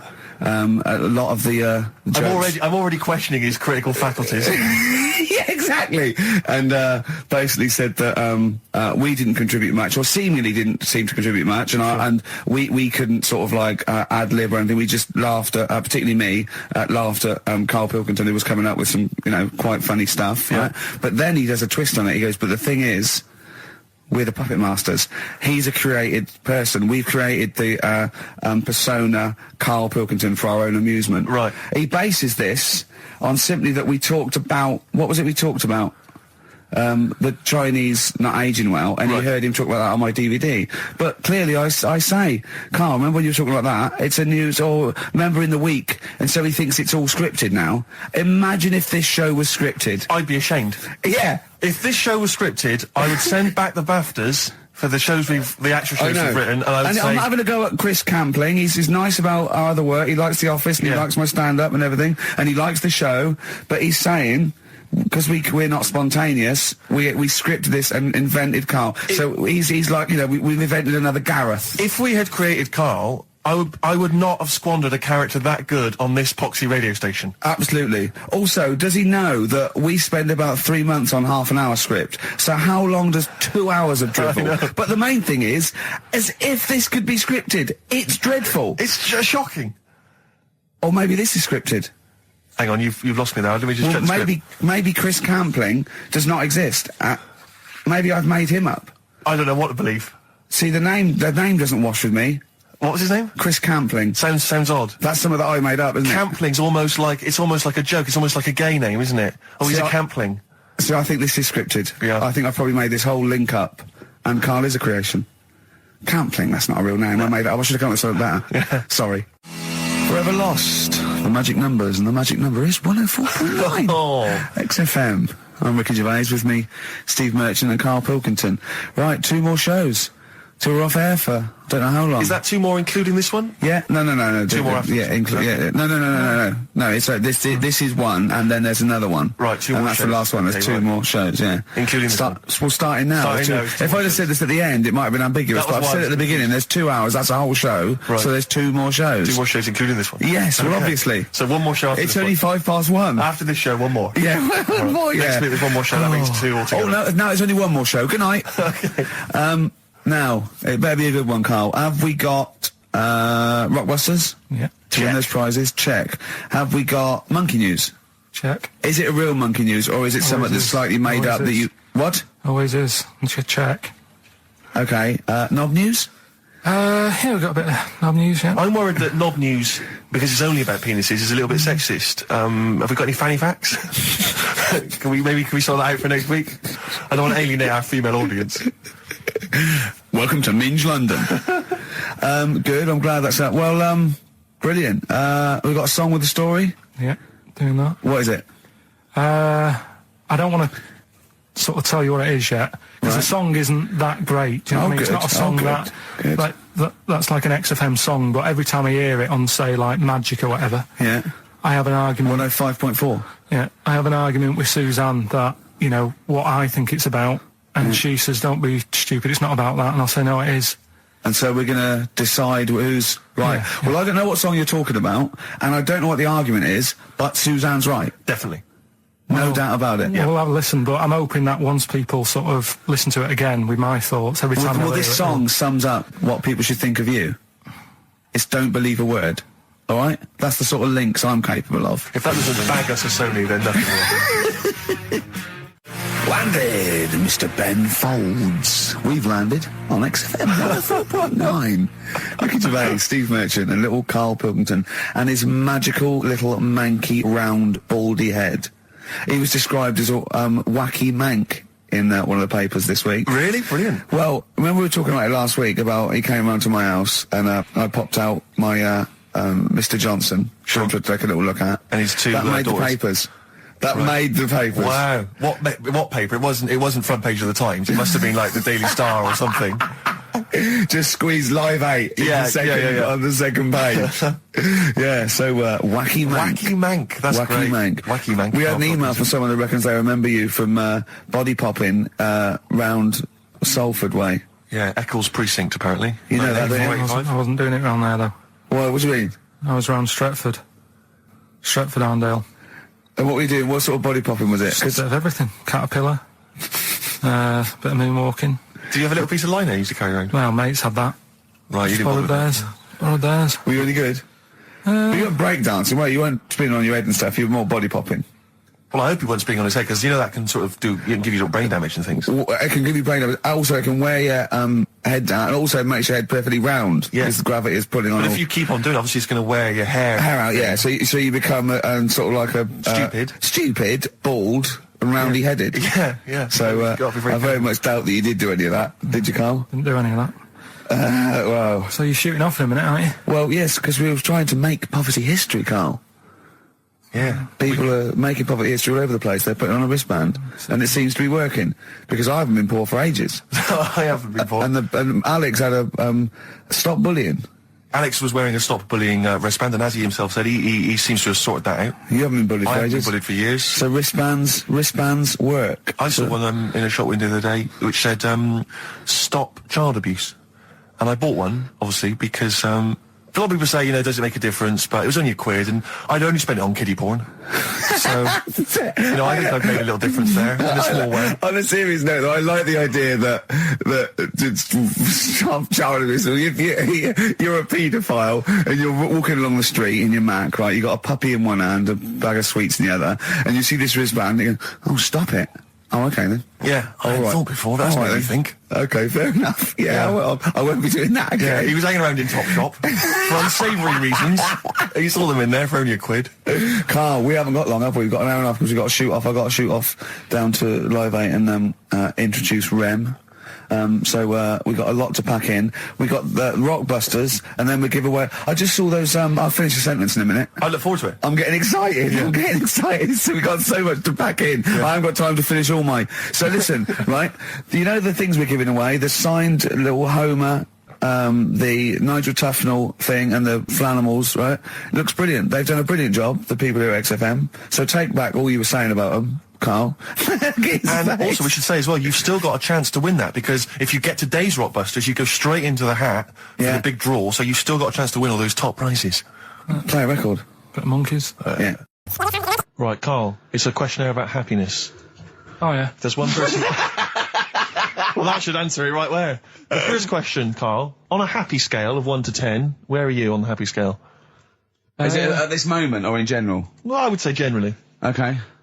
Yeah, but you don't always have to, like... I mean, I think I'm happy in that, but I don't always show it. You never show it? No, but it doesn't mean I'm not happy in that. Like, I'm all right at the moment. I'd say I'm probably on a... I was probably on about an 8. I was probably on about a 9 when I woke up, right? And then... sort of fell out with Suzanne over her haircut. Yeah. Right? She went for a haircut and came back with something that I didn't like.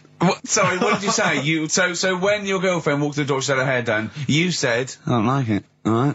Well, she could tell by the look on my face. I said, but don't you say, no, I'm happy with it, I just can't tell. I'm loving it. Because then she won't have it done again. Oh, You've Carl, got to I let just people cannot know. get over you. I really can't. No, but you haven't seen it. Right? Oh, So then I was fed up, but then I thought... Sorry, what authority have you got to talk about haircuts? Yeah, you had the officially from a barber in Manchester above a railway station in a shack, it was £2 a cut, told you have the hair of a Chinaman. Well, you wish you had the hair of a Chinaman now, you got no hair. You're a little bald man with your mouth open, so don't...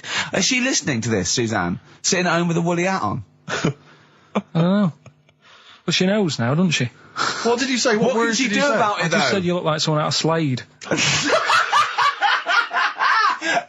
Interestingly, that's what I look for in a girlfriend. Oh, God! Which one is Slade?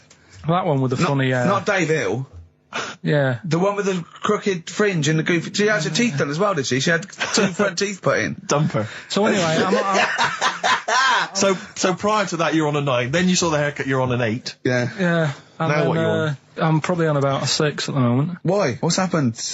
Well, while Star Sailor was on, bit more head squeezing going on. So, yeah, about a 5 or 6. So generally speaking, what would you say you are? About 4. You're on a 4. Alright. What would you give someone who wasn't very happy? What would you give them? What are you thinking, Carl? Depends why they're not happy. They're low, okay, so what would you give them? I mean, yeah, depends, innit? If it's someone who's just lost their arms and legs in an accident, you don't give them a lollipop. Sure, or some mittens. Yeah. You give them a hat. Yeah. Yeah. And dare I say it, a smile. A skateboard. Yeah. Yeah.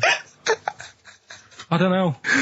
You don't know? You got to answer the question. Alright, so hang on, let's assume that you've upset your girlfriend because you slagged off her haircut. What are you right? gonna do now feel to go and guilty. make her happy? How are you going to cheer her up? And not buy her a baseball cap. That was the record before us, and here we are, pre-recorded, because we did this a few weeks ago, because we're not here at the moment, are we? We're away in that. I'm Ricky Gervais, with me Stephen Merchant. Hello there. And Karl Pilkington.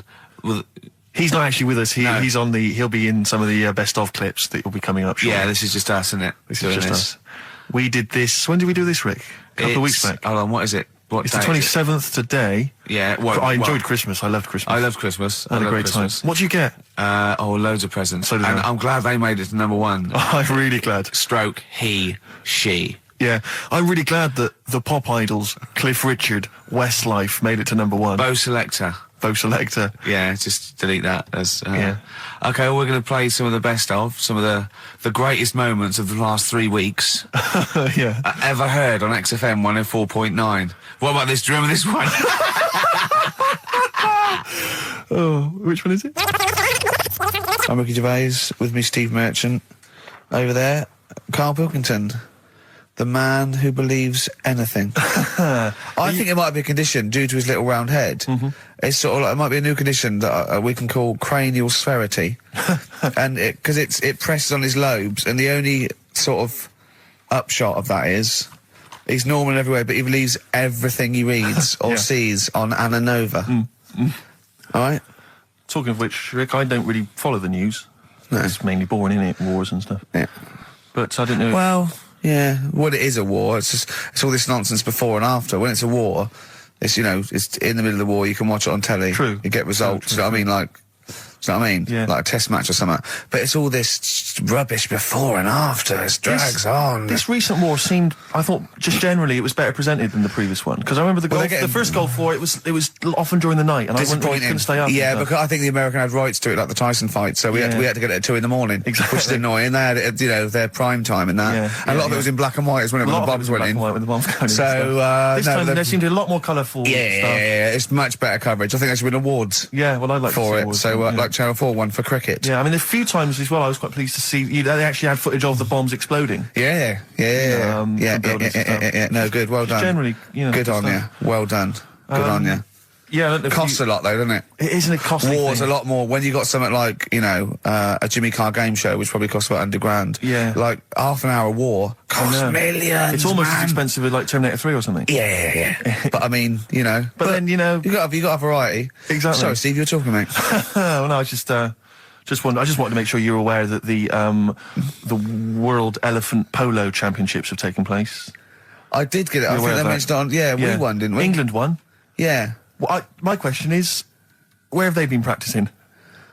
I don't know. Do you remember ever at school anyone ever saying to you, "Are you interested in playing polo with elephants?" Do you reckon it was 5 blokes in pith helmets kept sneaking into a whipsnade? Possibly. What are you doing, lads? We're practicing. Get down. Yeah. Get off them elephants. Yeah.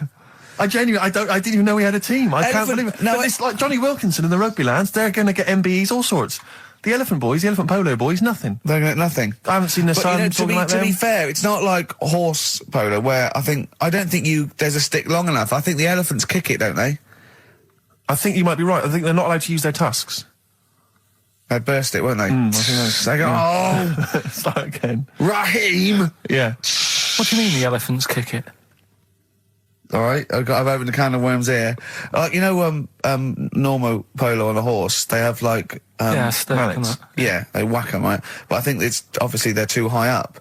I think I might be wrong, but I'm pretty sure they just train the elephant to kick it. So why are people something about? Why not just let them have a kick about without? Imagine that! And why does horse racing have to have a jockey? Well, they just let the horses go, okay, lads, on your, no cheating, on your marks, get set, go. You know, get back here. Brilliant. Okay. Play a record. Right, Adams? Yeah. Yeah, oh, this is absolutely fantastic. His version of Wonderwall. If you've not heard it yet, you'll be loving it. You'll be loving this. Kings of Leon, California Waiting. Steve, the public have been waiting for us to return. Well, that's true enough. All right? Yeah. They had the best of last that week. Was a joy. They had Camfield and us without Carl the week before, but it's been a while since we've all been together. I'm Ricky Gervais, with me is Steve Merchant, and over there, with his little sunburnedy, baldy head, little Karl Pilkington. All right? Yeah. That wasn't Steve slapping me head then, by the way. No, that was just him clapping at, like, Steve Wright in the afternoon. It's a great show. Because it is a good show. Yeah. He's so pleased that we're a posse. Yeah. And we're all back together. 3 holidays Carl's had last year. Yeah. I'd love to have 3 holidays. You've got to start putting the work in there. I had 2 holidays then. No, you had 3 holidays.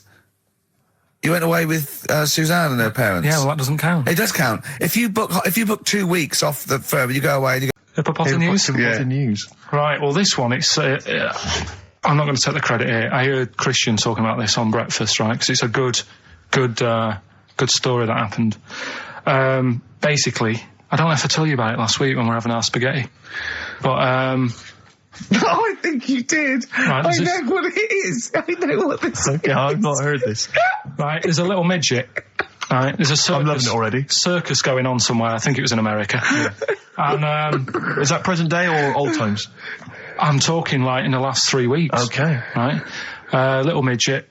circus, really packed out show. People are loving it.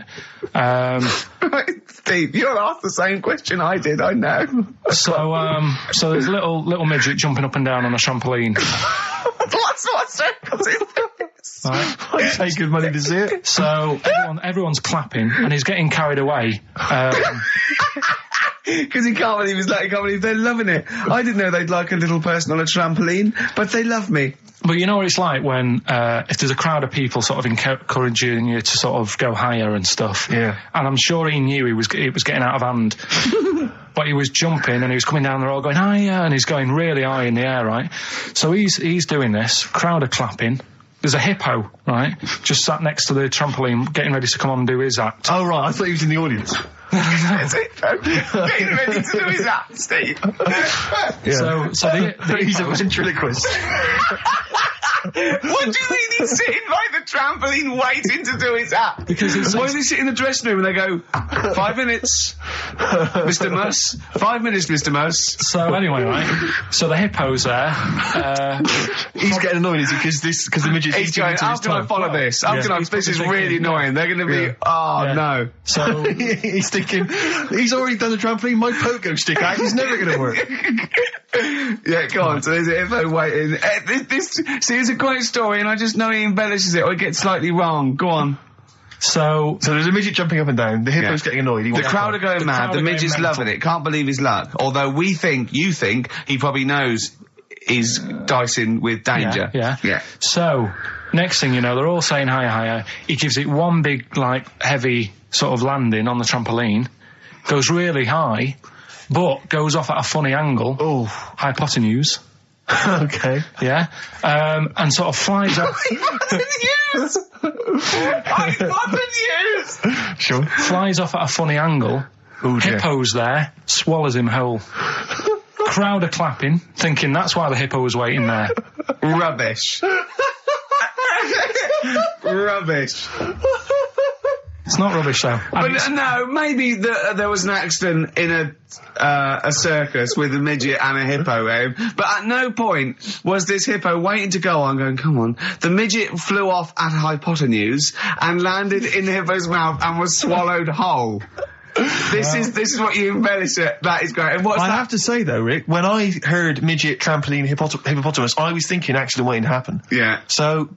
Yeah, maybe. I mean, it is that you should never put those three together. Never. It's a recipe for disaster. Everyone knows that. Midget, trampoline, hippopotamus. Are you mental? You're asking for trouble. Well, you know when he told me it, he said, and the midget. He didn't mention the hippopotamus, and he said the midget went on, and soon he fell off, and the hippo ate him. And I said, sorry, what was the hippo doing there? He went, it's a circus. Steve reckons in ancient Greece, right? It was better to shag a bloke than a woman. And I went, well, yeah. I mean, that's about the male being, sort of a first-class citizen. Yeah. Much better, wasn't it? An aspiration to sleep with a beautiful man than a beautiful woman. Women were lower-class citizens, so therefore men were seen as higher class. So to have sexual relations with a man there was no shame in that. No. In fact, it was looked upon. And I said, well, ancient Rome. I said, Nero, he used to sit in his big jacuzzi and he used to get, pretty boy men to just go into the water and just nibble at his testicles while he was having a wash. He didn't do that. He did. No. Yeah. And he's not a gay fella. No, well, no. I mean, I don't know about Nero, but I mean, it wasn't a case of a big delineation between what was heterosexual and what was gay. It was just, whatever you. So what did this fella do then? This one who's having his. Well, he was pretty much top boy, Nero, for a while. He was in charge. And, and you did what you were told. If Caesar or. But why were people going round there? Why didn't they go? Oh. No, they weren't dropping in. It wasn't like the door was opening. I was going to see what Nero's doing. It's not like when I pop in here to see you. Normally what would happen is he'd say, "Come back to my place. I got a book for you." Yeah. You pop in, but he'd come out in his pants. Elton John would be on. You'd have probably been like a delivery boy or a stable boy or something. And you'd have popped round there and you'd have gone, there, right, Nero, there's the tablets of stone you wanted. And they go, Pilkington, why you are here? Pop under, I don't know why he's French. What is that? I don't know why he's French.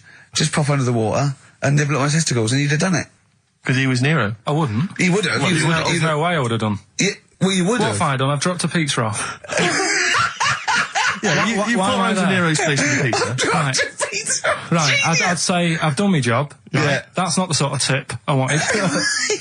No, he'd have said, get the little baldy chap to nibble at my testicles, and you'd remember what? I wouldn't have done it. No, Well, you I haven't put my head on the done it. You wall. haven't done it, right. I wouldn't have done it, Can I just say this, Steve? Not only would you be nibbling at his testicles, you'd have been going mad. You'd have been noshing him just for extra. You'd have been doing everything he wanted. You'd have been going, he'd have gone, I didn't ask you to do that. You'd have been going mental. They'd have been chewing, slurping, smacking, poking. You'd have chopped, you'd have gnawed his packet off. You think you're eating Walker's crisps. There'd be bubbles. 4 million tons of concrete, please. They're an absolute death trap.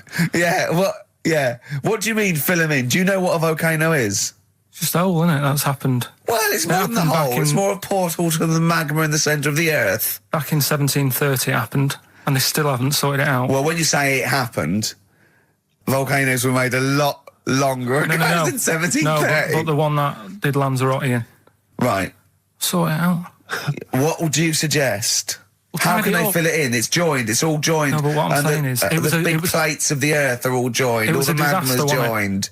With the trade centre thing, that happened. They cleaned it up, sorted it out, they've moved on. That's what I'm saying. Whereas Lanzarote have just gone, leave it. It happened back in 1730. You misunderstand me. How, in the name of God, can you fill in a volcano? You ignorant twit. No, but it's not just the holes. They've actually left the lava everywhere. That's what I mean. It's not just the big holes. There's lava everywhere. But it's molten rock. They can't just pick it up like they're like a carpet. Put it in the holes. The holes are there ready. Just push it all in. That's what I'm saying. What exactly is there then? Is it just a kind of moon-like kind of surround with just kind of dust and rock? That's exactly what you see. I was there when the Mars thing went wrong. Yeah. I would have just sent a camera crew there, filmed a bit of that, right, and say, "Here we are. This is it." Ignore the little coffee shop in the background. Right? This is Mars, because that's where it's like just loads of dust. Holes everywhere. Tidy it up. Little round-headed aliens complaining. It's just like Mars. Yeah. So is there any? What's the best bit about the holiday? Come on, pretend you're Judith Chalmers. I have been doing. I would have done all. I would have said that. Don't bother. Well, I mean, the hotel was good. Yeah. That was all right. What was that like? It's all right. Just, clean. That's all you want, isn't it? See, that's not quite what Judith Chalmers does. She doesn't go, what's the hotel like? All right, yeah, clean, innit? All right. What was it like? What was it? 3-star, 4-star? Did it have a swimming pool? What was the room like? Had a swimming pool and that. Yeah. Yeah, it's good. I think it was one of the better ones on the island. Okay. Nightlife? Wasn't really in it. There was a bar, there was some bands playing. Yeah. Not very good. Food got a bit boring. Yeah. It was always the same food every night, but they sort of themed it and made out as if it was different. So, like, on Mexican night, it'd be chicken with a nacho on it. Right. And Chinese night, sort of chicken with a little prawn cracker on it and stuff. Sure. But that got a bit boring. That's me just turning on my phone, because I want to read to you a text that I got from Karl. I think you sort of sum up the holiday in this text, don't you? Do you remember it? I can't remember. Let's have a look. Let's have a little look. Let's go Instantly, to what did Suzanne, your girlfriend, make of it? Similar view to you? That they should fill in the holes? Yeah, it's just that thing. You see, I went on a coach trip, right? And you go and see the volcanoes. Like I say, there's 36 of them. Yeah. Which, how many do you need? And when we're on the coach going round all these volcanoes, the fella on the front's going and look out your left window at the moment, and there's a volcano. And if you quickly look out at the right-hand side there's another one. Right. And on the left, he's just like, all right, we've seen it. Sure. Do you know what I mean? Yeah. And that trip, we'll talk about that trip in a bit. Right, this is the text I got from Karl, right? All right. Been up to a volcano. Been in some dead artist's house who built his house in the lava. They said they would show me science with volcanoes, but all they did was chuck some water in a hole and it shot up in the air. No dwarves in the canteen, no scousers here, but there is a Swede woman with a big head. She looks effing gormless with a cap on. Policeman caught photographing. I don't know why it makes me laugh. It's just the phrasing, I suppose. It's the headline. Policeman caught photographing up woman's skirt. No, he wasn't up there taking a picture of Big Ben. No. He wasn't going, can I just sit up here? I'm just going to take a picture of that seagull over there. No. He was facing the camera up a woman's skirt. He was indeed. Right. A policeman in Japan is facing disciplinary measures after he was caught photographing up a woman's skirt with a hidden camera while on duty. The 42-year-old sergeant, who's not been named, used a digital camera to secretly snap the shots when the woman was reporting a stolen bicycle. So he was actually doing his proper job.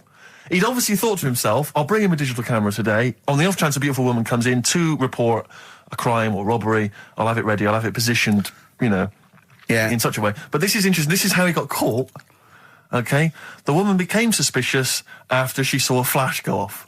Brilliant. I mean, this not so secret at all. Sorry, did I just see your shoe? Your shoe just seemed to just bring into life. There was light. There was light. Yeah, I think I've had someone set fire to some magnesium that was on the end of it. It won't happen again. But it's only you and I in here, and your shoe was just suddenly lit. Why are you standing like that? Why is your shoe just sort of like between my feet? There's no reason. This is how I always stand. What did the bike look like? Flash? So, are you taking pictures of my family? No. And no, I'm not. And you should be wearing knickers anyway. Well, how do you know that? What? How did you know I'm not? How did I know what? I'm not wearing any... I didn't know you. I don't know what you've got up there. Well, I don't know what it looks like, and there's no way I could. Of course, it would be roughly that conversation in Japanese. I know, yeah. You know, you just mentioned there about sort of no knickers and that. Is this going to be your Auntie Nora? No. Right. It's just, like the last flat that I lived in, I always had a good view across the road, and I could see... It was the hairy... There was the hairy Chinese not hairy Chinese kid. He was just a Chinese kid, actually. Yeah. Running because about. that's rare, isn't it? Hairy Chinese kids are very rare, isn't it? Yeah. There's only one official sighting, isn't there? In one of those shit little magazines that you buy. And there was the old woman who didn't move. She was just sat there reading a book all the time. Who we think possibly died and no one came round for weeks, But now I've moved, right? And it was quiet for a bit. I always look at what view I'm getting, right? Looks across and it was just sort of empty, sort of flats ready for people to move in and that, right? Anyway, people are in there now, right? And they've put all the furniture in, but I haven't put any curtains up. Oh. Right. So anyway, I'm sort of washing up, just having a look out the window. Yeah. Right. Girl sort of wandering about, knickers on, right? With no knickers on? You mean naked? No knickers. Well, she had a bra on. Right, okay. But, she's probably looking for a knickers. So I thought, and I don't know how long I was looking. No. Right. But anyway, she looks across. Oh, God. I think she spotted me. Yeah. I think, oh, God. I felt really bad. Yeah. I said to Suzanne... Sorry, is this some sort of Peeping Tom confession? No idea. Well, it's not... That's the thing, though. Peepington. If I was peeping, she was peeping as well, because she was looking over. Works both ways, doesn't it? Yeah, but yeah, all she could see of you was your bald head. Yeah. No, and your hands moving as you were washing up. And some white-looking substance frothing up. Particularly stubborn stain on this glass. Yeah. Oh, God. Imagine that. Imagine if she looked across. I'm assuming your sink is lower than the window. But didn't she just cover up or something? Or she looked back and go, oh, you're looking at my fanny? Well, the thing I did... What? I thought, just sort of drop me boxer shorts. Because I thought... Well, Suzanne said, what are you doing? What are you talking about? What are you talking about? No, just so they can see me cheeks of me. What are you talking about? No, because I thought if she thinks I'm walking about in the nude as well, then we've both got something out of it. Carl, this sounds like a bad excuse in court. I know. So sorry, you were looking at a woman dancing around naked, right? So the only thing you could do was immediately drop your boxer shorts. So she looked across, saw you fully clothed, saw you took your boxer shorts. No, she wouldn't have done, because it's sort of just the top half and the sink's at a side angle, so I was sort of looking out. So she wouldn't have seen your trousers then anyway? No, she did. I moved in front of the window more. So you then made you actually climbed in front of the window. Oh, this is amazing! So you climbed in front of the window to show off it wasn't your obvious. naked lower half. Suzanne said, what are you doing? I bet she did.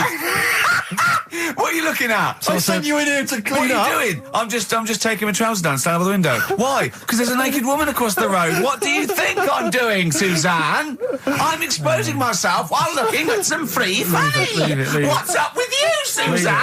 Anyway. Wait a minute, can I just check? A final question. What did the woman across the way... What happened? What was her I reaction? didn't look again. I just thought you've seen a bit of action as well. We're both happy. Let's leave it.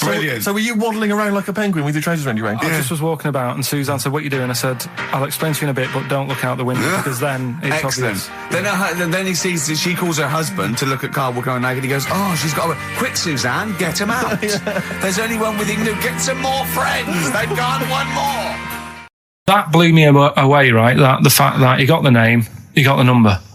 Spooky bit, right? I'm walking home. I called you up a couple of times and I left a message on your phone because it was just amazing. Not only was he good at magic, but his maths was brilliant. No, well, that thing adding up to 42 was like, how did he do that? I mean, we didn't even make a big deal out of that. He said that to me. He said, all Carol Vorderman's got is the maths. Do you know what I mean? Imagine him on Countdown. He'd even know what they were going to write down. Do you know what I mean? So a bit of a wasted talent. I should see him again about that. I think he's... So I get into my flat, right? And what they do in my flat where I live, they put the post in like these little pigeonholes. Right, and I don't normally check them out. I leave it for Suzanne to do, right? Sure. But this time, for some weird reason, I thought, right, I'll check it, see if we've got any posts. Open it up. There's only this. A letter for Miss Harris. Yep, there it is. Bona fide in front of us. A letter addressed to a Miss Harris. Well, does she live there? No, it's my address. She doesn't live there. Did she ever? Don't know. It doesn't matter. It's weird, isn't it? But we've never had. Normally, I think there was a guy who lived there called Yaki Shoki. Mr. 42. It was definitely wasn't an Harris, right? This is the first time we've had a letter for this woman. Yes. Right. But what are you claiming? Because Darren Brown himself admits that it is not paranormal, it is not supernatural, it is a trick. It's a trick. Is it? But he would say that, wouldn't he? Hitler said that. Play a record. Well, can we open this? No! It's illegal! No, but I'm thinking if it's a birthday card for someone's like 42nd birthday. Right. You can't open that letter. Go and put it back or you cannot open that letter. Why not? You can't open someone else's mail because you think Darren Brown's supernatural. What if we steamed it open and then resealed it? No one would know. It's only a letter. You can't, you can, but I don't want any part of it. Carl, I think you should open it. No, you open it. I'm not opening it. It's against the law. You should open it, though. We won't open it then. They won't send you to prison. Forget it. You'll get off. Cure? Yeah. Bit of cure? There's no cure, no. I'm looking... I'm tempted to open it. Well, do you want to, Steve? There you go. No, I'm not going to open it, but I think you should, definitely. 6 Different Ways by The Cure from the album The Head on the Door. We've enjoyed that. The head on the door, Carl. Ooh, bit of a coincidence. Spooky, isn't it? It was only 4 weeks ago you were talking about a head and a door. Exactly. Has the door got a number on it? 42. Oh, dear. So we're not opening it? No. Well, I can't open it because as the producer, right? Oh, yeah, because your standing in society is such that they'd make a real example of you. Yeah. A producer of a tin pot radio show once a week. Yeah, he should know better. He can press buttons and talk at the same time. Sending down. But they wouldn't try you in an adult court. You would get away. You would get away with it. Just they'd hear you speaking for a little while, and the judge would end up squeezing your head and letting you off. It'd be like those people who train monkeys to break in. Do you remember down in South London? We talked about it in the past, and they were going around robbing stuff, and they trained them to do it. Yeah, I don't think those monkeys would have got in trouble. It would have been the keepers. So, I think XFM would probably take the rap. Will you open it? No, I can't be seen to open it. No, he's a writer-director. Exactly. So am I. I can't be seen to open it. I'll give it here then. Right, I'm having no part of this. That's against the law, but... Right, I'm having no part of it. Open it. Come on, you started now. Right. The thing is, right, if it's important, we can say maybe she's listening. But do you need to stress? What it could be anything. What are you going to say? We're going to say, oh, and if you are listening, Mrs. Harris, you have got gonorrhea. Call the clinic. Do you know what I mean? It could be anything. Oh dear. Oh well. I think my talk did well. Well, what is it? Is the number 42 on there? What is it? Can you say? Be careful. What? Let me see what it is. What is it? Dear Sir, Madam, your periodical dental inspection is now due. Would you kindly contact the surgery to make an appointment? Harris, Mrs. Harris, if you're listening, your periodical dental inspection is now due. You might want to contact the the dental surgeon that you normally go to. She could have a faulty tooth. 42. 42. 42. I don't believe it. 42. 42. Oh my God. The Lars, and there she goes. What a great start to a show. We've had 20 minutes of some of the best banter, chatter and music and anecdote anywhere on the dial. You're damn right. High five. Yeah. Sweet, man, sweet. Oh, what are we talking about? Well, I love that track. It's lovely. They've got a bit of the Liverpool gene pool, haven't they? That sort of doddy. You know what I mean? I like the Scouse sort of look. You know, the Cilla Black and the Stan Boardman. Yeah, it's particularly unique to Liverpool. It's sort of happy in teeth and ears. And, it's happy in teeth and ears. Yeah. Oh, brilliant description. Yeah. Happy in teeth and ears. Yeah, that's just 3 of my friends. Yeah. Now, we've got a great track lined up, haven't we, Carl, that I've brought in? Simon and Garfunkel. Now, I'm not ashamed. As you know, me and Steve aren't worried about being part of a trend or you know, being trendy or jumping on about it. Steve particularly doesn't worry about, like, looking good or, well, you know. No, I'm saying, as a compliment, he doesn't worry about walking along like that or, you know. Well, I'm looking good. No. But I'm saying you don't mind the insults freak boy or goggle eye or... swore off a duck's back, mate. Do you know what I mean? Or a new phrase that's been coined because of Steve's phrase, walk off a frog's back. Who's saying that? Just a lot of you, a lot of friends and that. But I mean... my friends? Yeah, a lot of the people. Can you name names or? I can't really. You made promises you can't. I can't. You really. Pass anyone up? I think it's the Kagol. Looks good. It does look good. It's waterproof, Rick, and it's also stylish. I wear nothing underneath, so it's tight to the skin. It gets sticky in bad weather. Is that why you sort of rustle? Sexy. But what's all the? Is there abuse? What's this? No. They just say. Because I'm a pretty trendy guy, but I, as you say, I cut my own trend. You know, I make my own style. So just go back to insults briefly. Go on. You know, saying. No. See, that's goofy. That's not fair. No. Because that's what he said. It's in my head. What do you mean he said? No. When did he say that? No. I mean, when did you call me goofy? No, he didn't. He said about what's in my head. Hey, no, when it's come on, come off it. Don't What? Who's start calling me goofy? No, I'm not even goofy. Goggle-eyed's fair enough. Yeah, but you can sort your look out. I can't. What do you mean I can? How can I sort my look out? I'm not even goofy. That's not fair. You've got the proper features. What? Just needs sorting out a bit. I can't help it if my hair's not good. I noticed the other day when Carl was sitting on your knee having his picture taken. Yeah. It's a long story, right? He's got a completely spherical head. It's slightly too small. I'm not being funny because, I mean, you know, I'm not perfect. But he's got a completely spherical little head. He looks a little bit like a baby hamburger. You know Hamburger off McDonald's? Sure. He looks like a little baby hamburger. And it's sort of quite put upon. Suzanne thinks a lot like that thing in that Dulux advert. Do you know when the woman pulls the head off that? That little plasticine morph type. And then they make a new ad for it. And it's like a little head. Really? And that's your girlfriend saying it. I know. Anyway, listen, let's get back to business here. This is a great track. It's America by Simon and Garfunkel. This is where I started saying we don't care about being trendy and all that. The ancient Babylonians had What? Can I just stop you there? What's a Babylonian? My head's gonna burst. What do you mean, what's a Babylonian? I've never heard of one. No, but we'll work out. What's an Evertonian? Someone who supports Everton. Well, or from? From Liverpool. Yeah, so what's a Babylonian? He's from Baba. Yeah, well, anyway, some people from Baba, ancient Baba, they didn't have very many doctors in those days, all right? Because they felt that illnesses should be left to the wisdom of the public, right? So if you were sick, okay, you were placed in the city centre, right? And then a passerby... Outside Baba. Outside Baba. And a passerby who had suffered from the same ailment or who had seen it treated in the past, they would pass by, they would give them advice on how to be cured. Do you understand? So there'd be no doctors, just people passing by would see, they'd say, what's wrong with you? And they'd say, well, blah, blah, blah, I've had the same thing, here's some advice. And pedestrians were forbidden to pass such an individual without inquiring about the complaint and prescribing for it if they knew how to. So hang on, so there's someone ill. Yeah. It's outside the town hall. Yeah. People walk past, go, what's up with you? They go, oh, my foot hurts. And they go, you've got to do this to get rid of that. Yeah. And were they ever right? Well, what do you mean? Were they ever right? Well, how do we know? What are you telling me? What? What have you just told me? What am I meant to take from that? You just said strangers sort of say, you've got that wrong with you. I think he's sulking. I don't think he's ever going to take anything we tell him again because we don't. No, but I don't like the fact that he goes, monkeys can do armed robberies, and we go, no, they can't. I don't understand what the problem is. But how is that different from telling me that a Chinese woman ate dirt?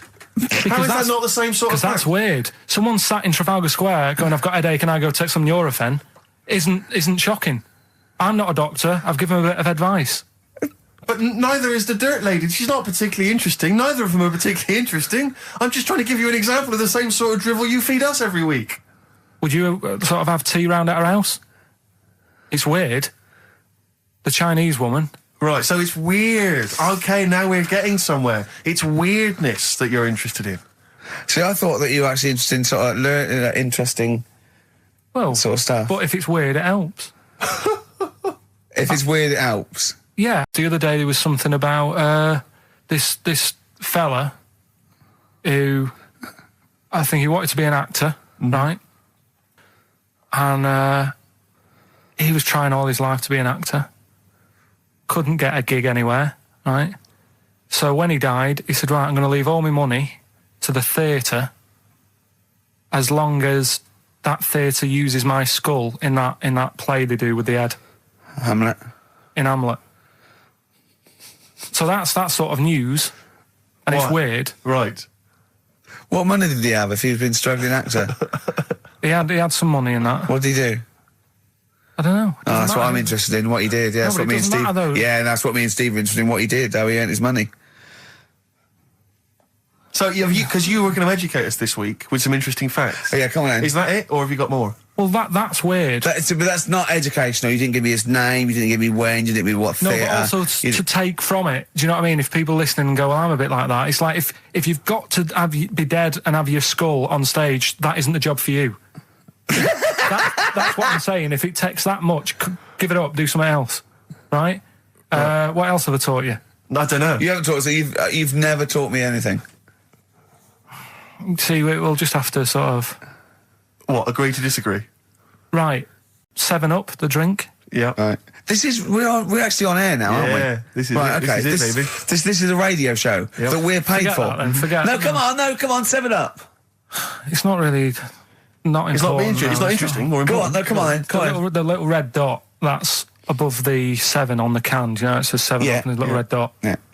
That red dot's there because the creator of it was an albino and he had red eyes.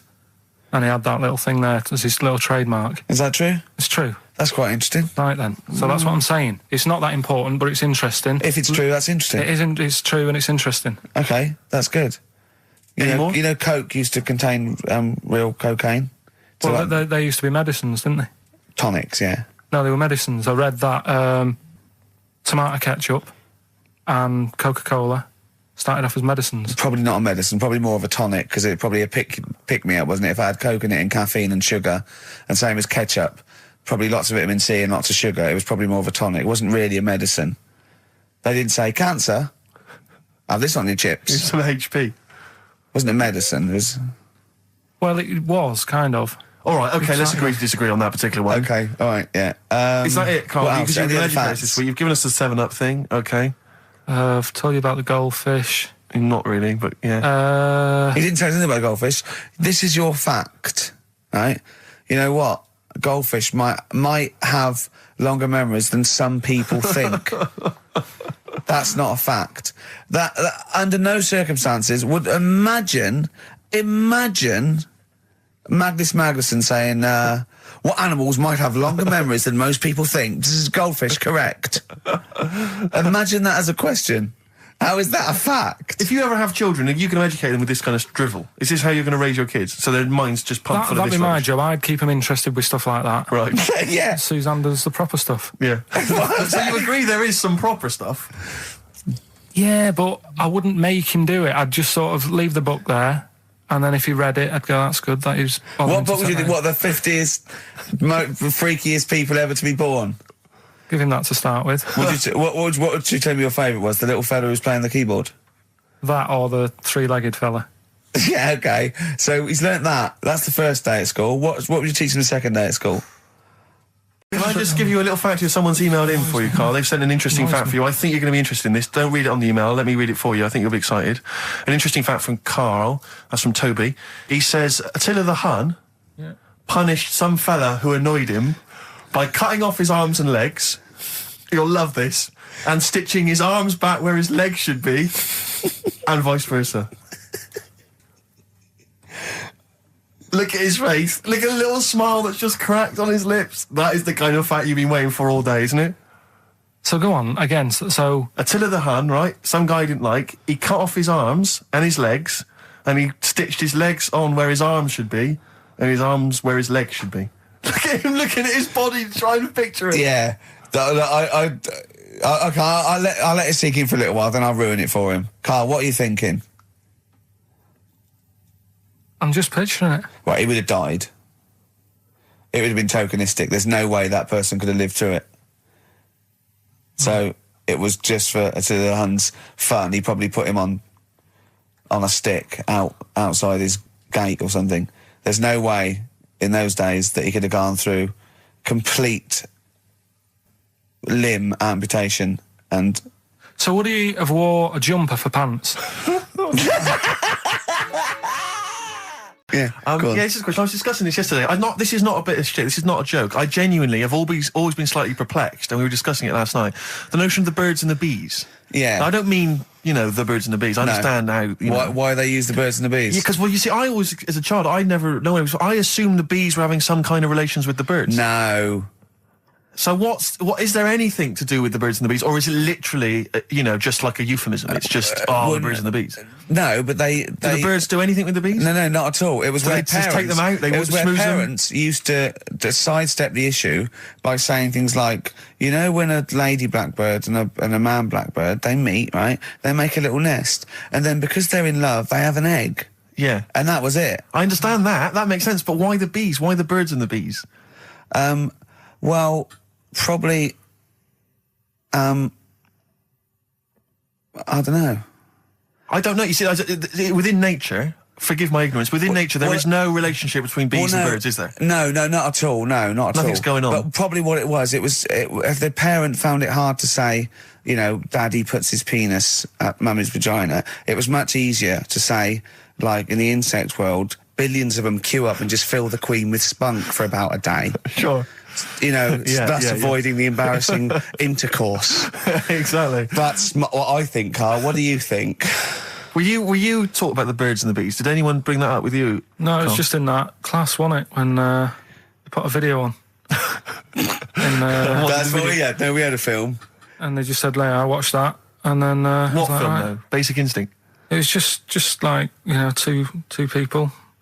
And all sat round the telly and watched it. One girl fainted. And they said, right, that's that. Next week, prisms. Or whatever. And did it teach you everything you needed to know? Well, how much do you need to know? Yeah, true. No, true. Except one kid in my class still thought a baby came out of an arse. Afterwards, he didn't understand. I think what they should have shown on those videos is technique as much as anything. Yeah, I suppose so. Because it was largely just instructional. Wooing. Wooing. What it didn't tell you was how to get into a position where this might be of some interest.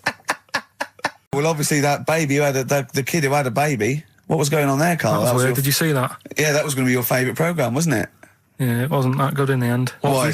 You told us about this story ages ago, didn't you? Ages ago. I told you about a year ago about a baby that had a baby. Yeah, it's a bit different, the baby that had a baby, isn't it? Whereas a Siamese twin with a breech actually just, developed inside him for, it wasn't even developing.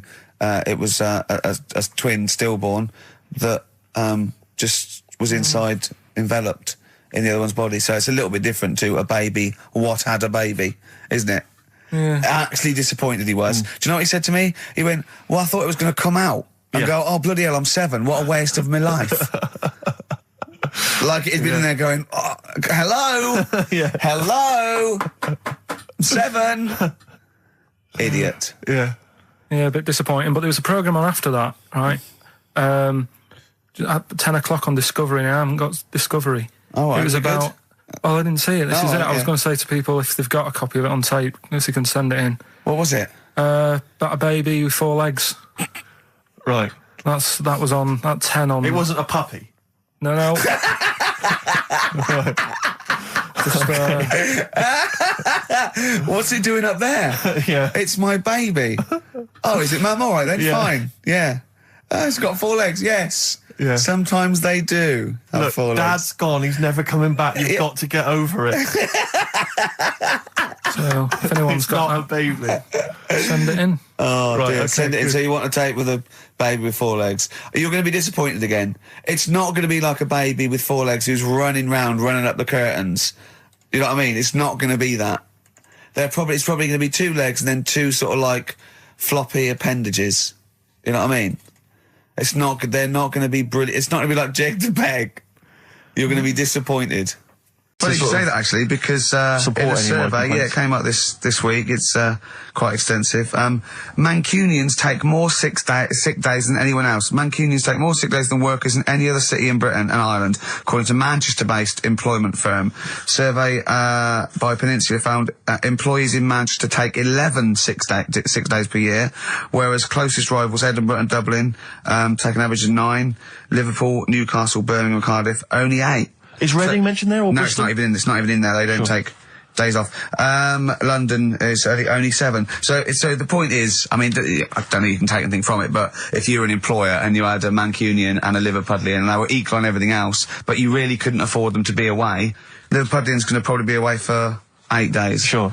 The Manc's going to be away for 11, phoning in sick. And so what can you, I mean, just analysing the data there, what would you extrapolate from that? I really don't know. I mean, call in if you've got any clues, or email us in if you've got any. I don't know why I think maybe, I don't know, Mancunians... I don't really know many people from Manchester. Well, I only know one, but I know he was off sick because he put on wet trousers and he got a cold, I think. Yeah, well, he just said he didn't come in for... he left early as well once. Yeah. But I don't know. I mean, that's the survey, I don't know. I mean, it's evidence because it's statistics, so... There you go. It's guaranteed evidence that's proof. Any thoughts on that, Ricky.Gervais at xfm.co.uk? I mean, oddly enough, you're from Manchester, Carl. Yeah, I am, yeah. What are your thoughts on that? On what, sorry? No, on the survey. Wasn't really listening. Sure. Well, Mancunians take off more sick days. They call in sick. I mean, presumably spuriously. Yeah. I mean, because they've got the same body. They're biologically the same, so... they're obviously making up. They're lying. Yeah, some of the days. Maybe there's just the 3 extra they're making up. Yeah, they're moaning. Probably because we work a lot harder than the others, so we're tired, so you're sick, so you need time off. Probably. Wow. Seems unlikely. I mean, the Scousers, to be honest, take them on, let them work in your office. But you know how many computers are going to go missing? Right, that... So offensive. Is offensive. Right. This is a survey that proved. You just made that up. You just carried on the myth that Liverpudlians thieve. Now that's not true. That is not true. Well, it's not. Well, some of them do. There's been no survey that you're more likely to thieve if you're from Liverpool than if you're a Manchester. So that hasn't been proven yet. So all I've got is the evidence from a survey of, I think, 3,500 people. It's proof that Mancunians take off more sick days. XFM 104.9. I was just watching cable TV. I do a lot of that. And there's an advert I've noticed. It reminded me of the sort of adverts you used to see when I was a kid. It's one of those attempts to kind of educate young people. But doing it in... It's on MTV, but it's one of those things where it's clearly been made by... people who are in their mid-40s. Who have never been cool. Yeah. Who've been working really hard to get into TV all their lives. And now are trying to appeal to, you know, funky and possibly wayward young people. Yeah. And it's kind of... Nerdy-wells. Yeah, exactly.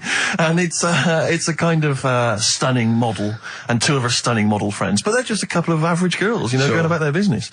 And, you know, it says something like, it's all shot very funkily, like a kind of, you know, lock, stock and 2 smoking barrels kind of thing. And it's a girl, and she's just grooving along with her friends. And it's kind of like, the captions are things like, you know, Isabella's 17. She's cool, she's quite funky, she's got these great friends. And they're sort of hanging out, laughing.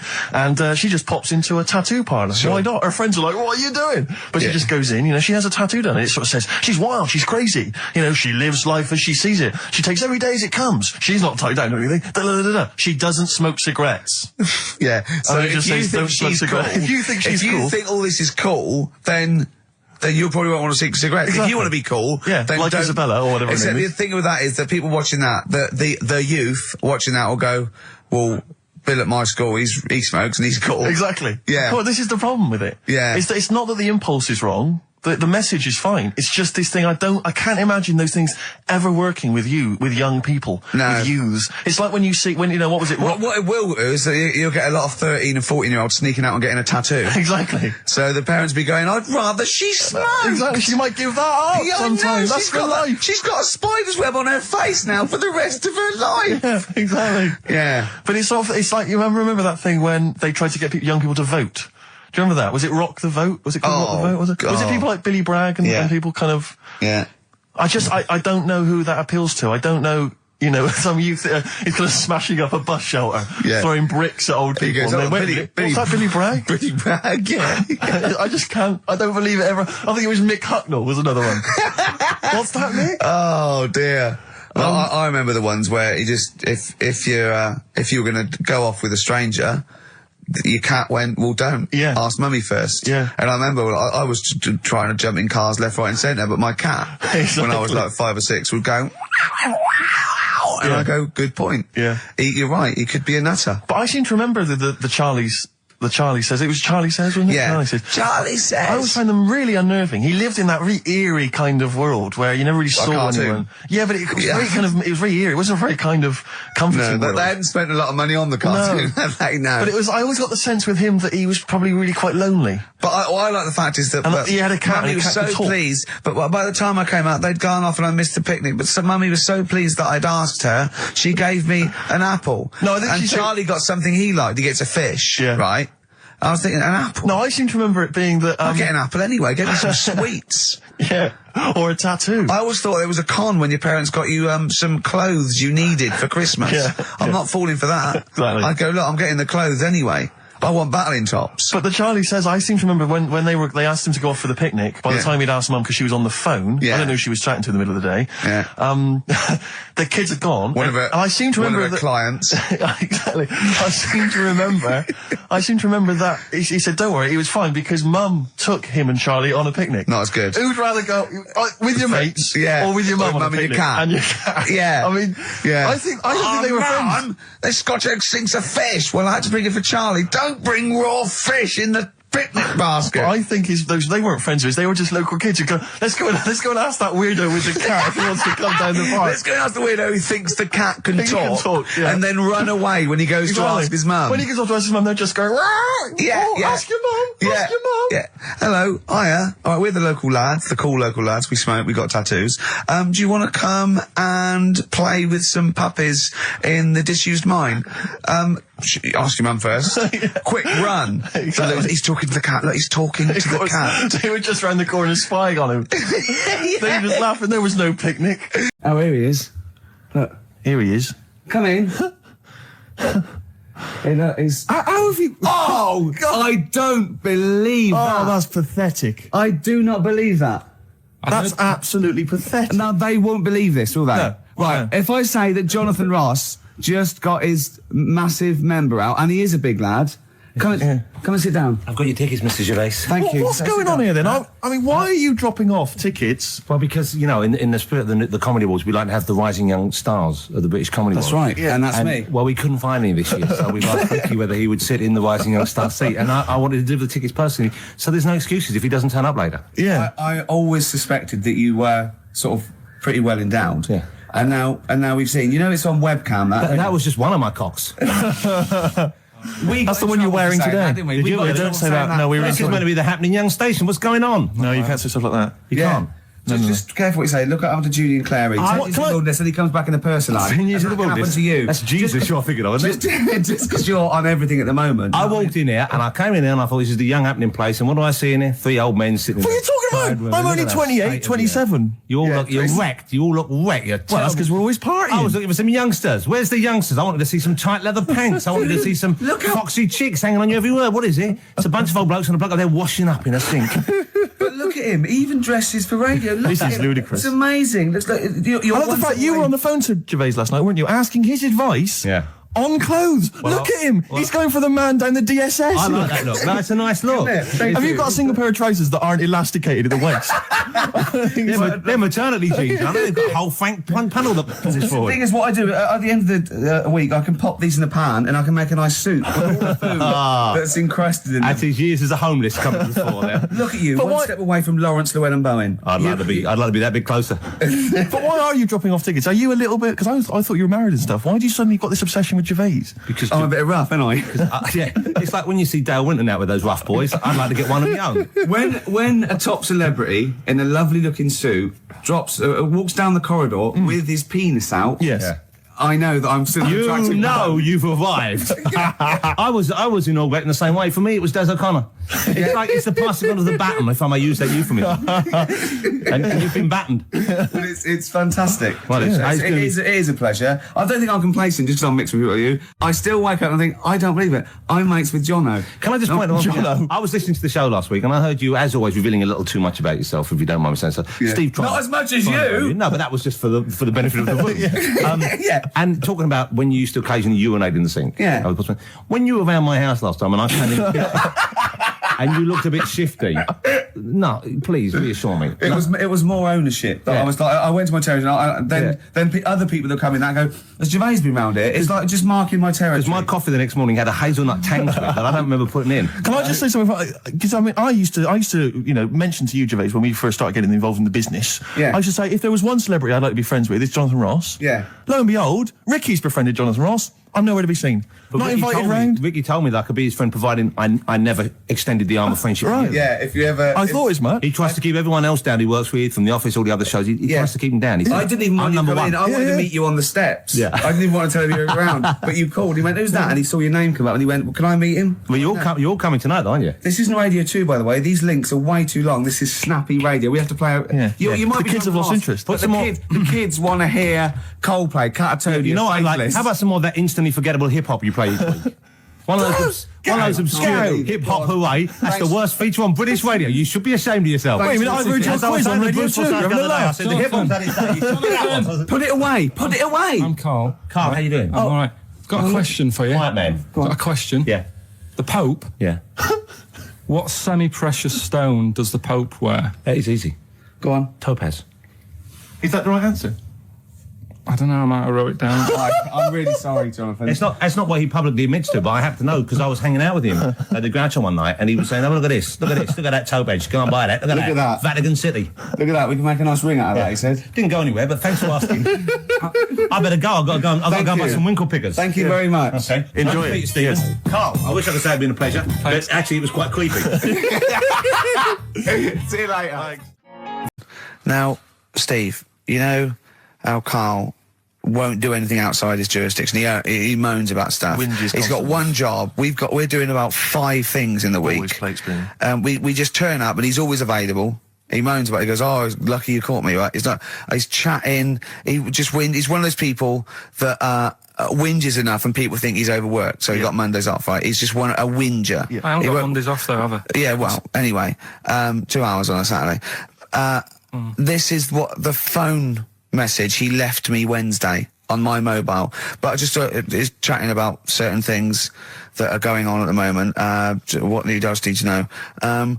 Duncan, who mentions, is my agent. And, you'll understand a few other things. But this is the sort of message I get from Carl, right? Whinger. Old messages. Alright. 12:10, Wednesday. Just getting loads of people calling me all the time about Yesterday, DVD signing for BBC London. I don't work there, but I've been dragged into that. I've got a woman on leaving a message from Talk PR going on about do you want to go and see Pop Idol again? right? They're just saying you and some listeners can go. So I'm sure you'll love that. I've got Jim Benner wanting you to introduce the tin buckets at the Astoria. So can you just like let Duncan know that I'm doing his job whilst he's sat on his arse with his thumb firmly up his arse? Can you let him know that I'm running around like a here sorting shit out for you? All right, see you later. Message left So, do you know what I mean? I know, but that's the kind of phone message he's leaving. Do you remember who he was before you? But he's even annoyed that he gets a phone call. I remember he got a phone call for you to do a voiceover and didn't pass it on. You missed a voiceover. That was thousands of pounds. No, I did pass it on though. I told you. You I did. said You said someone had phoned. Yeah, that's not good enough. But who's that? Well, she didn't say, and I didn't ask. But Of course she said. She didn't say. Rubbish. So you didn't take the number down? Just when she went, oh, could you tell Steve to call me? And you went, yeah. Yeah, well, I just thought you'd know her already. I should have known. It was a woman, so I should have known. He's having a go, you see? Unbelievable. I don't know how it's come back on me. You're the one who was picking on it. Yeah, exactly. I'm saying. I'm defending. Why is he having a go at you? He never picks on Ricky because he knows you are his bread and butter. Seriously, do you know what I mean? The only reason he's got Mondays off is because you're still doing this show. Yeah. That's why he's scared of you. That's why he's like, he has a go at you on the phone, but he always picks on me because he knows, you know, I'm a pushover, I'm a nice guy. He's scared of you. I can't believe, I don't know how it works. Is that true? Steve, I'm always sorting you out. I look after you. Sorted you out with tickets. I sorted you out with lager out. I got you today. Why are you picking on me? What do you mean you're sorting out tickets and lager? What's this? Right, whenever you want tickets. Yeah. Sorry, I don't want to use this as like moaning time and that because I don't like to moan. I'm busy and that, right? I've sorted you out tickets for gigs. Yeah. Right? What somebody doesn't even turn up to. Yeah, we won't even go on about that. Yeah. Right? Lager. He was sorting out the Cure. He complained it was boring. Yeah. There was that big drum of lager that you had, and you said, oh, put that in your room for me. Yeah. Because I don't want to carry it home. Right? Lazy. So I said, all right, then I'll put it in my room. It goes missing, it gets nicked. Then you have a go at me because it got nicked. Yeah. I get you another one. You make me carry it around town for you for half an hour. Then you say, oh, I can't be bothered taking it home. Can you take it back to work for me? Yeah. Yeah. But interestingly, this is like a year ago, so it's obviously it's still pressing on you. Oh, hang on. And I forgot the one when we had an argument over 50p. When we went out for a coffee. You didn't want to give me 50p back that you owed me. That was the same day you'd given him about 40 quid's worth of lager. But, see, this is my problem. This was my point at the time. It's not the 50p in terms of money is not what's important. The fact that you think you don't have to give me money back because it's only 50p, that was the point at stake. It's me who makes a decision, oh, don't worry about the 50p, not you. It's only 50p, I'm not going to give it to you. Do you know what I mean? There's got to be rules, otherwise it's chaos, Carl. Come on, mate. All right? I don't want to fall out about it. No, that's not right. Shall we kiss and make up? FM 104.9. I'm Ricky Gervais, with me Stephen Merchant and Karl Pilkington. Now, Steve, you know how Karl won't do anything outside his jurisdiction. He moans about stuff. He's got one job. We're doing about 5 things in the week. Always plate spinning. We just turn up and he's always available. He moans about it. He goes, oh, lucky you caught me, right? He's chatting. He just He's one of those people that whinges enough and people think he's overworked. So he got Mondays off, right? He's just a whinger. I haven't got Mondays off though, have I? Yeah, well, anyway, 2 hours on a Saturday. This is what the phone message he left me Wednesday on my mobile. But I just is chatting about certain things that are going on at the moment. What he does need to know. Duncan, who mentions, is my agent, and you know you'll understand a few other things. But this is the sort of message I get from Karl, right? Whinger. Old messages. All right. 12:10, Wednesday. Just getting loads of people calling me all the time about shit. Yesterday, DVD's signing for BBC London. I don't work there, but I've been dragged into that. I've got a woman on leaving a message from Talk PR going on about do you want to go and see Pop Idol again? Right? They're just saying you and some listeners can go. So I'm sure you'll love that. I've got Jim Benner wanting you to introduce the tin buckets at the Astoria. So can you just like let Duncan know that I'm doing his job whilst he's sat on his arse with his thumb firmly up his arse? Can you let him know that I'm running around like a here sorting shit out for you? All right, see you later. Message left So, do you know what I mean? I know, but that's the kind of phone message he's leaving. Do you remember who he was before you? But he's even annoyed that he gets a phone call. I remember he got a phone call for you to do a voiceover and didn't pass it on. You missed a voiceover. That was thousands of pounds. No, I did pass it on though. I told you. You I did. said You said someone had phoned. Yeah. That's not good enough. But who's that? Well, she didn't say, and I didn't ask. But Of course it's not my she job to do it. said. She didn't say. Rubbish. So you didn't take the number down? Just when she went, oh, can you tell Steve to call me? And you went, yeah. Yeah, well, I just thought you'd know her already. I should have known. It was a woman, so I should have known. He's having a go, you see? Unbelievable. I don't know how it's come back on me. You're the one who was picking on it. Yeah, exactly. I'm saying. I'm defending. Why is he having a go at you? He never picks on Ricky because he knows you are his bread and butter. Seriously, you know what I mean? The only reason he's got Mondays off is because you're still doing this show. Yeah. That's why he's scared of you. That's why he's like, he has a go at you on the phone, but he always picks on me because he knows, you know, I'm a pushover, I'm a nice guy. He's scared of you. I can't believe, I don't know how it works. Is that true? Steve, I'm always sorting you out. I look after you. Sorted you out with tickets. I sorted you out with lager out. You today. Why are you picking on me? What do you mean you're sorting out tickets and lager? What's this? Right, whenever you want tickets. Yeah, sorry, I don't want to use this as, like, moaning time and that, because I don't like to moan. I'm busy and that, right? I've sorted you out tickets for gigs. Yeah. Right? What somebody doesn't even turn up to. Yeah, we won't even go on about that, right? Lager. He got sorting out the Cure, he complained it was boring. Yeah. There was that big drum of lager that you had, and you said, oh, put that in your room for me, because I don't want to carry it home. Right? Lazy. So I said, all right, then I'll put it in my room. It goes missing, it gets nicked. Then you have a go at me because it got nicked. Yeah. I get you another one. You make me carry it around town for you for half an hour, then you say, oh, I can't be bothered taking it home. Can you take it back to work for me? Yeah. But interestingly, this is like a year ago, so it's obviously still pressing on you. Oh, hang on, and I forgot the one when we had an argument over 50p.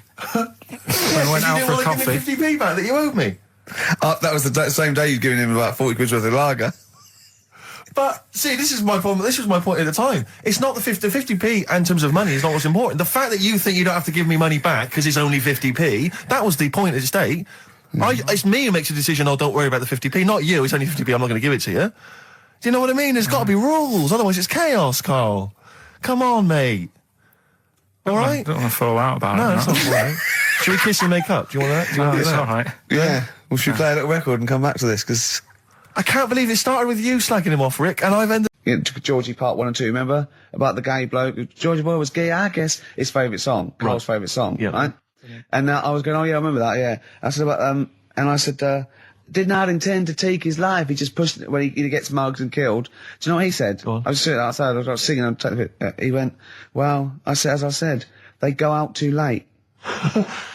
They go out too late? He meant gay people go out too late. He went, no, they do. I went, what do you mean? He said, well, they're always out, they go out when people are coming home. He said, if he'd have been in bed by 10, he'd still be alive today. That's a sobering lesson, and he went, Carl. there's one that works here and he's shattered every Monday. Oh, if you're gay and you're listening, just be in bed earlier. Go out when sensible people go out. Yeah. You're right, we're not on the continent, Carl, If you're gay and you're not in bed by 10, go home. Yeah. I don't get it. Now, right, okay, it's the film review. Carl, you just tell it from the heart. Tell us what you thought about the film, what you thought the... Can I just ask, is this the first time you'd seen Gladiator? You'd never seen it before? No. Okay. And what were your thoughts? Okay. The film review. Gladiator.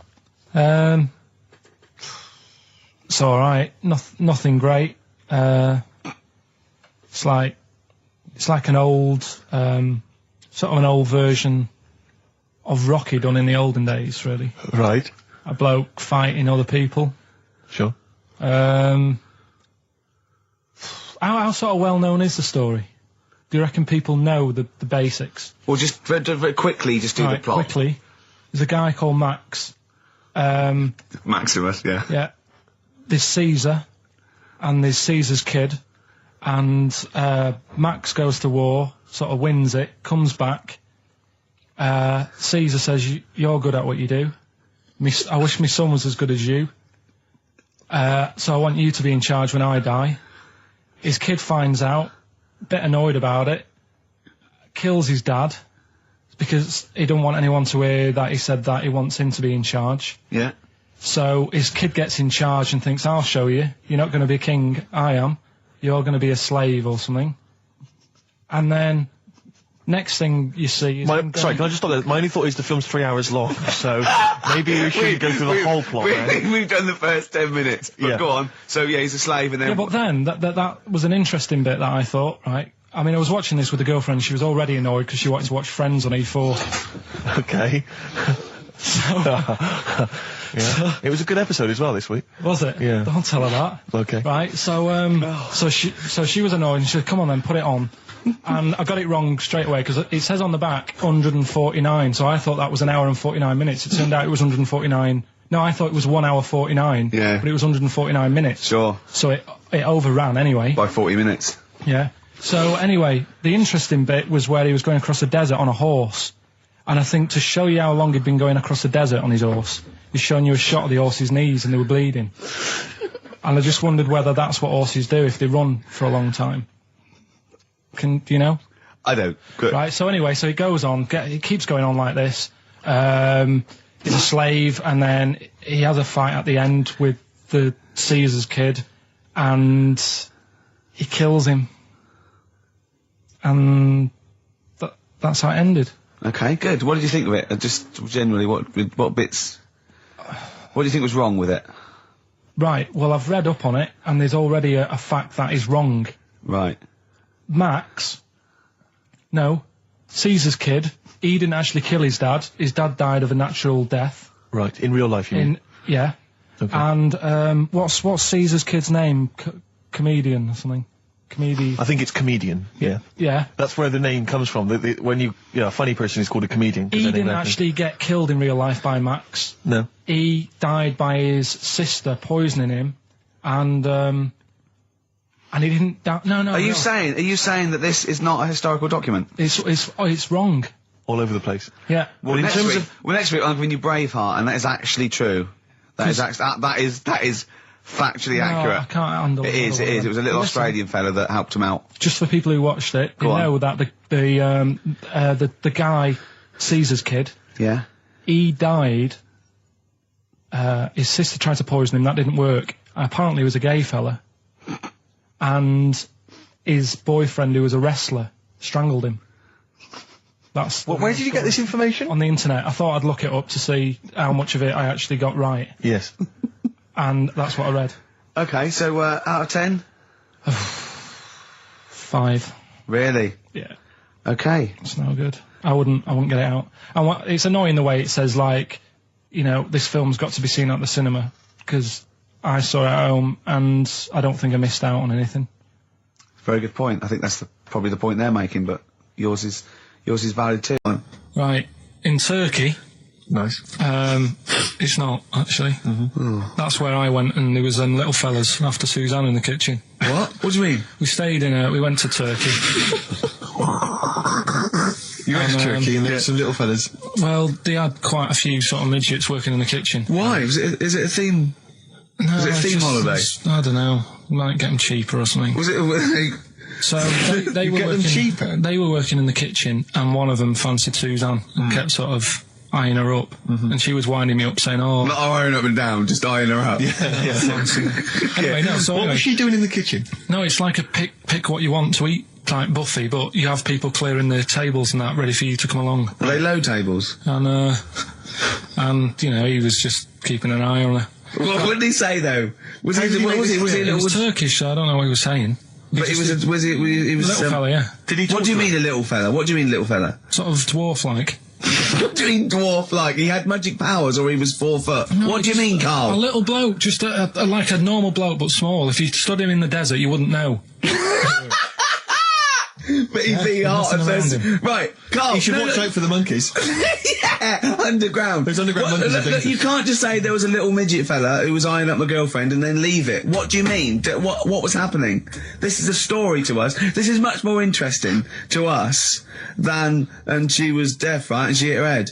That's much more interesting. I don't understand how it manifested itself. Did he come over and say something? No, do you know when it's like girls know, don't they, when someone fancies them? What do you mean there was lots of them as well? Do they? That's worth knowing. Listen, right, come on, right. So you went to this holiday, yeah? Yeah. And you went into the dining room or something? Yeah, downstairs. And you looked over. You thought, this is odd, there's no one serving. Yeah, and they go, wait a minute. Hold on, you looked down and there was a little waiter. There was loads of them running around busy. Why though? Why did they get summer?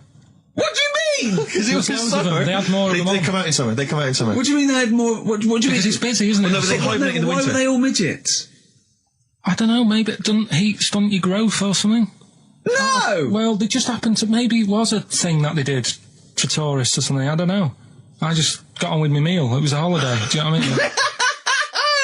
God. Right, So it's a midget survey. I'm not going to ask any questions. Right, okay, yeah. So they're all little fellas running around, and this one always was like, you know, oh, do you want a new serviette? You know what I mean? Going out of his way to sort of... for turning on the charm. Yeah, he was going out of his way. The others weren't. Right. I think what was happening is he'd been working with Santa all the winter. Yeah. This is sort of a little summer break. This one He was hadn't seen your a girl. waiter, and so he was being polite to you. Maybe. But what did Suzanne say then? Well, she was using it to wind me up. What was she saying? Always. Oh, just like, you know, look. He may be small, but he's built like a... Yeah, he's all man. So... Were you jealous of a midget then? You were jealous of him? It is a bit annoying, isn't it? Why? It wouldn't bother me as much now, because I've been with her for ages. Right. But at the time, that might have been one of our first holidays, and it's like... You don't know, want to be what's going on? I've paid for this holiday. Yeah. And then you get off with a midget. Yeah. Oh. So anyway... But it doesn't matter, because you got chatted up by a bearded lady. So. yeah. Tell you what, no, that's got nothing to do with that. What were you going to say? What were you going to say? I was going to say the hotel was half board, and maybe... Oh, right. I thought you were going to say it's just one of her shortcomings. So listen, right? Play a record. He said he's, you know, oh God, it's like a child or a cat when it's confused. He went, Steve reckons in ancient Greece, right, it was better to shag a bloke than a woman. And I went, well, yeah. I mean, that's about the male being sort of a first-class citizen. Yeah. Much better, wasn't it? An aspiration to sleep with a beautiful man than a beautiful woman. Women were lower-class citizens, so therefore men were seen as higher class. So to have sexual relations with a man there was no shame in that. No. In fact, it was looked upon. And I said, well, you know, ancient Rome. I said, you know, Nero. He sit in his big jacuzzi and he used to get, you know, pretty boy men to just go into the water and just nibble at his testicles while he was having a wash. He didn't do that. He did. Yeah. And he's not a gay fella. No, well, no. I mean, you know, I don't know about Nero, but I mean, it wasn't a case of a big delineation between what was heterosexual and what was gay. It was just, you know, whatever you... So what did this fella do then? This one who's having his...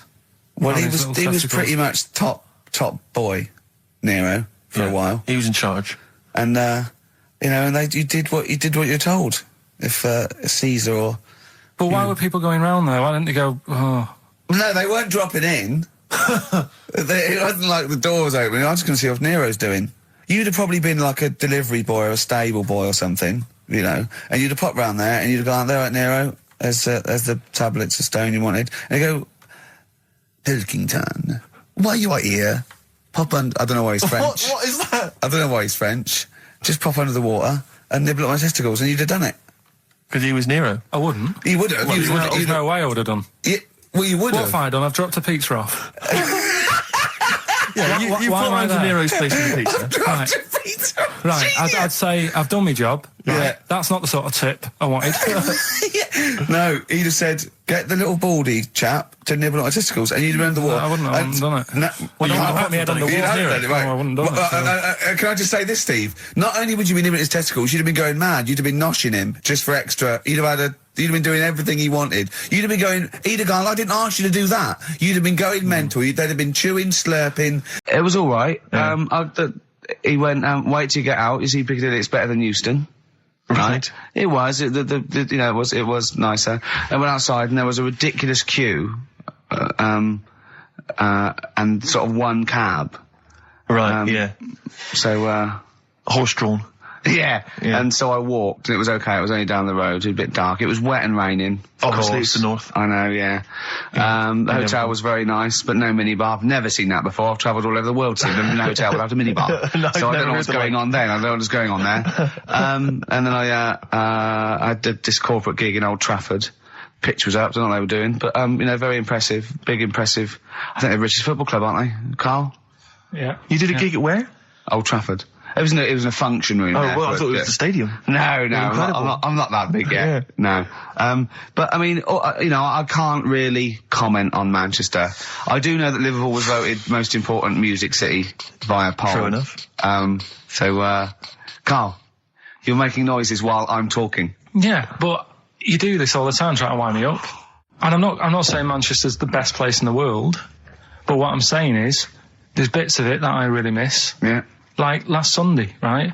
When I'd met up with Ricky, we had spaghetti bolognese, which was all right.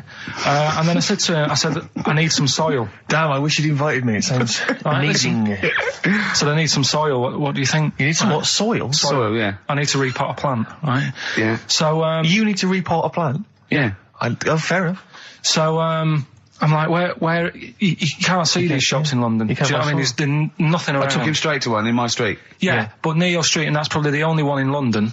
Well, you say that, Carl. No, it does annoy me. Round my way, it's like, you know... You can't move for soil shops. You can't. There's earth. You can just pick up handfuls walking down the street. Yeah, incredible. People just lean over into someone's front garden. No, you can take the plants as well. No, but what I'm saying is, Manchester, there's loads of decent hardware shops. Yeah. Here, you know, if you want a panini and a latte or whatever, you can't move from. But for soil, I had to go virtually how many miles away from me to carry that soil home and stuff.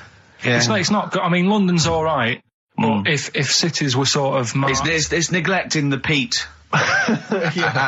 market, really. Well, isn't there's barely any mulch available in central London. I'm sick and tired of not getting a good decent compost of a Sunday. Indeed. So you know, I'm thinking of moving to the north, where there is loads of soil and gravel, Indeed, and animal shite.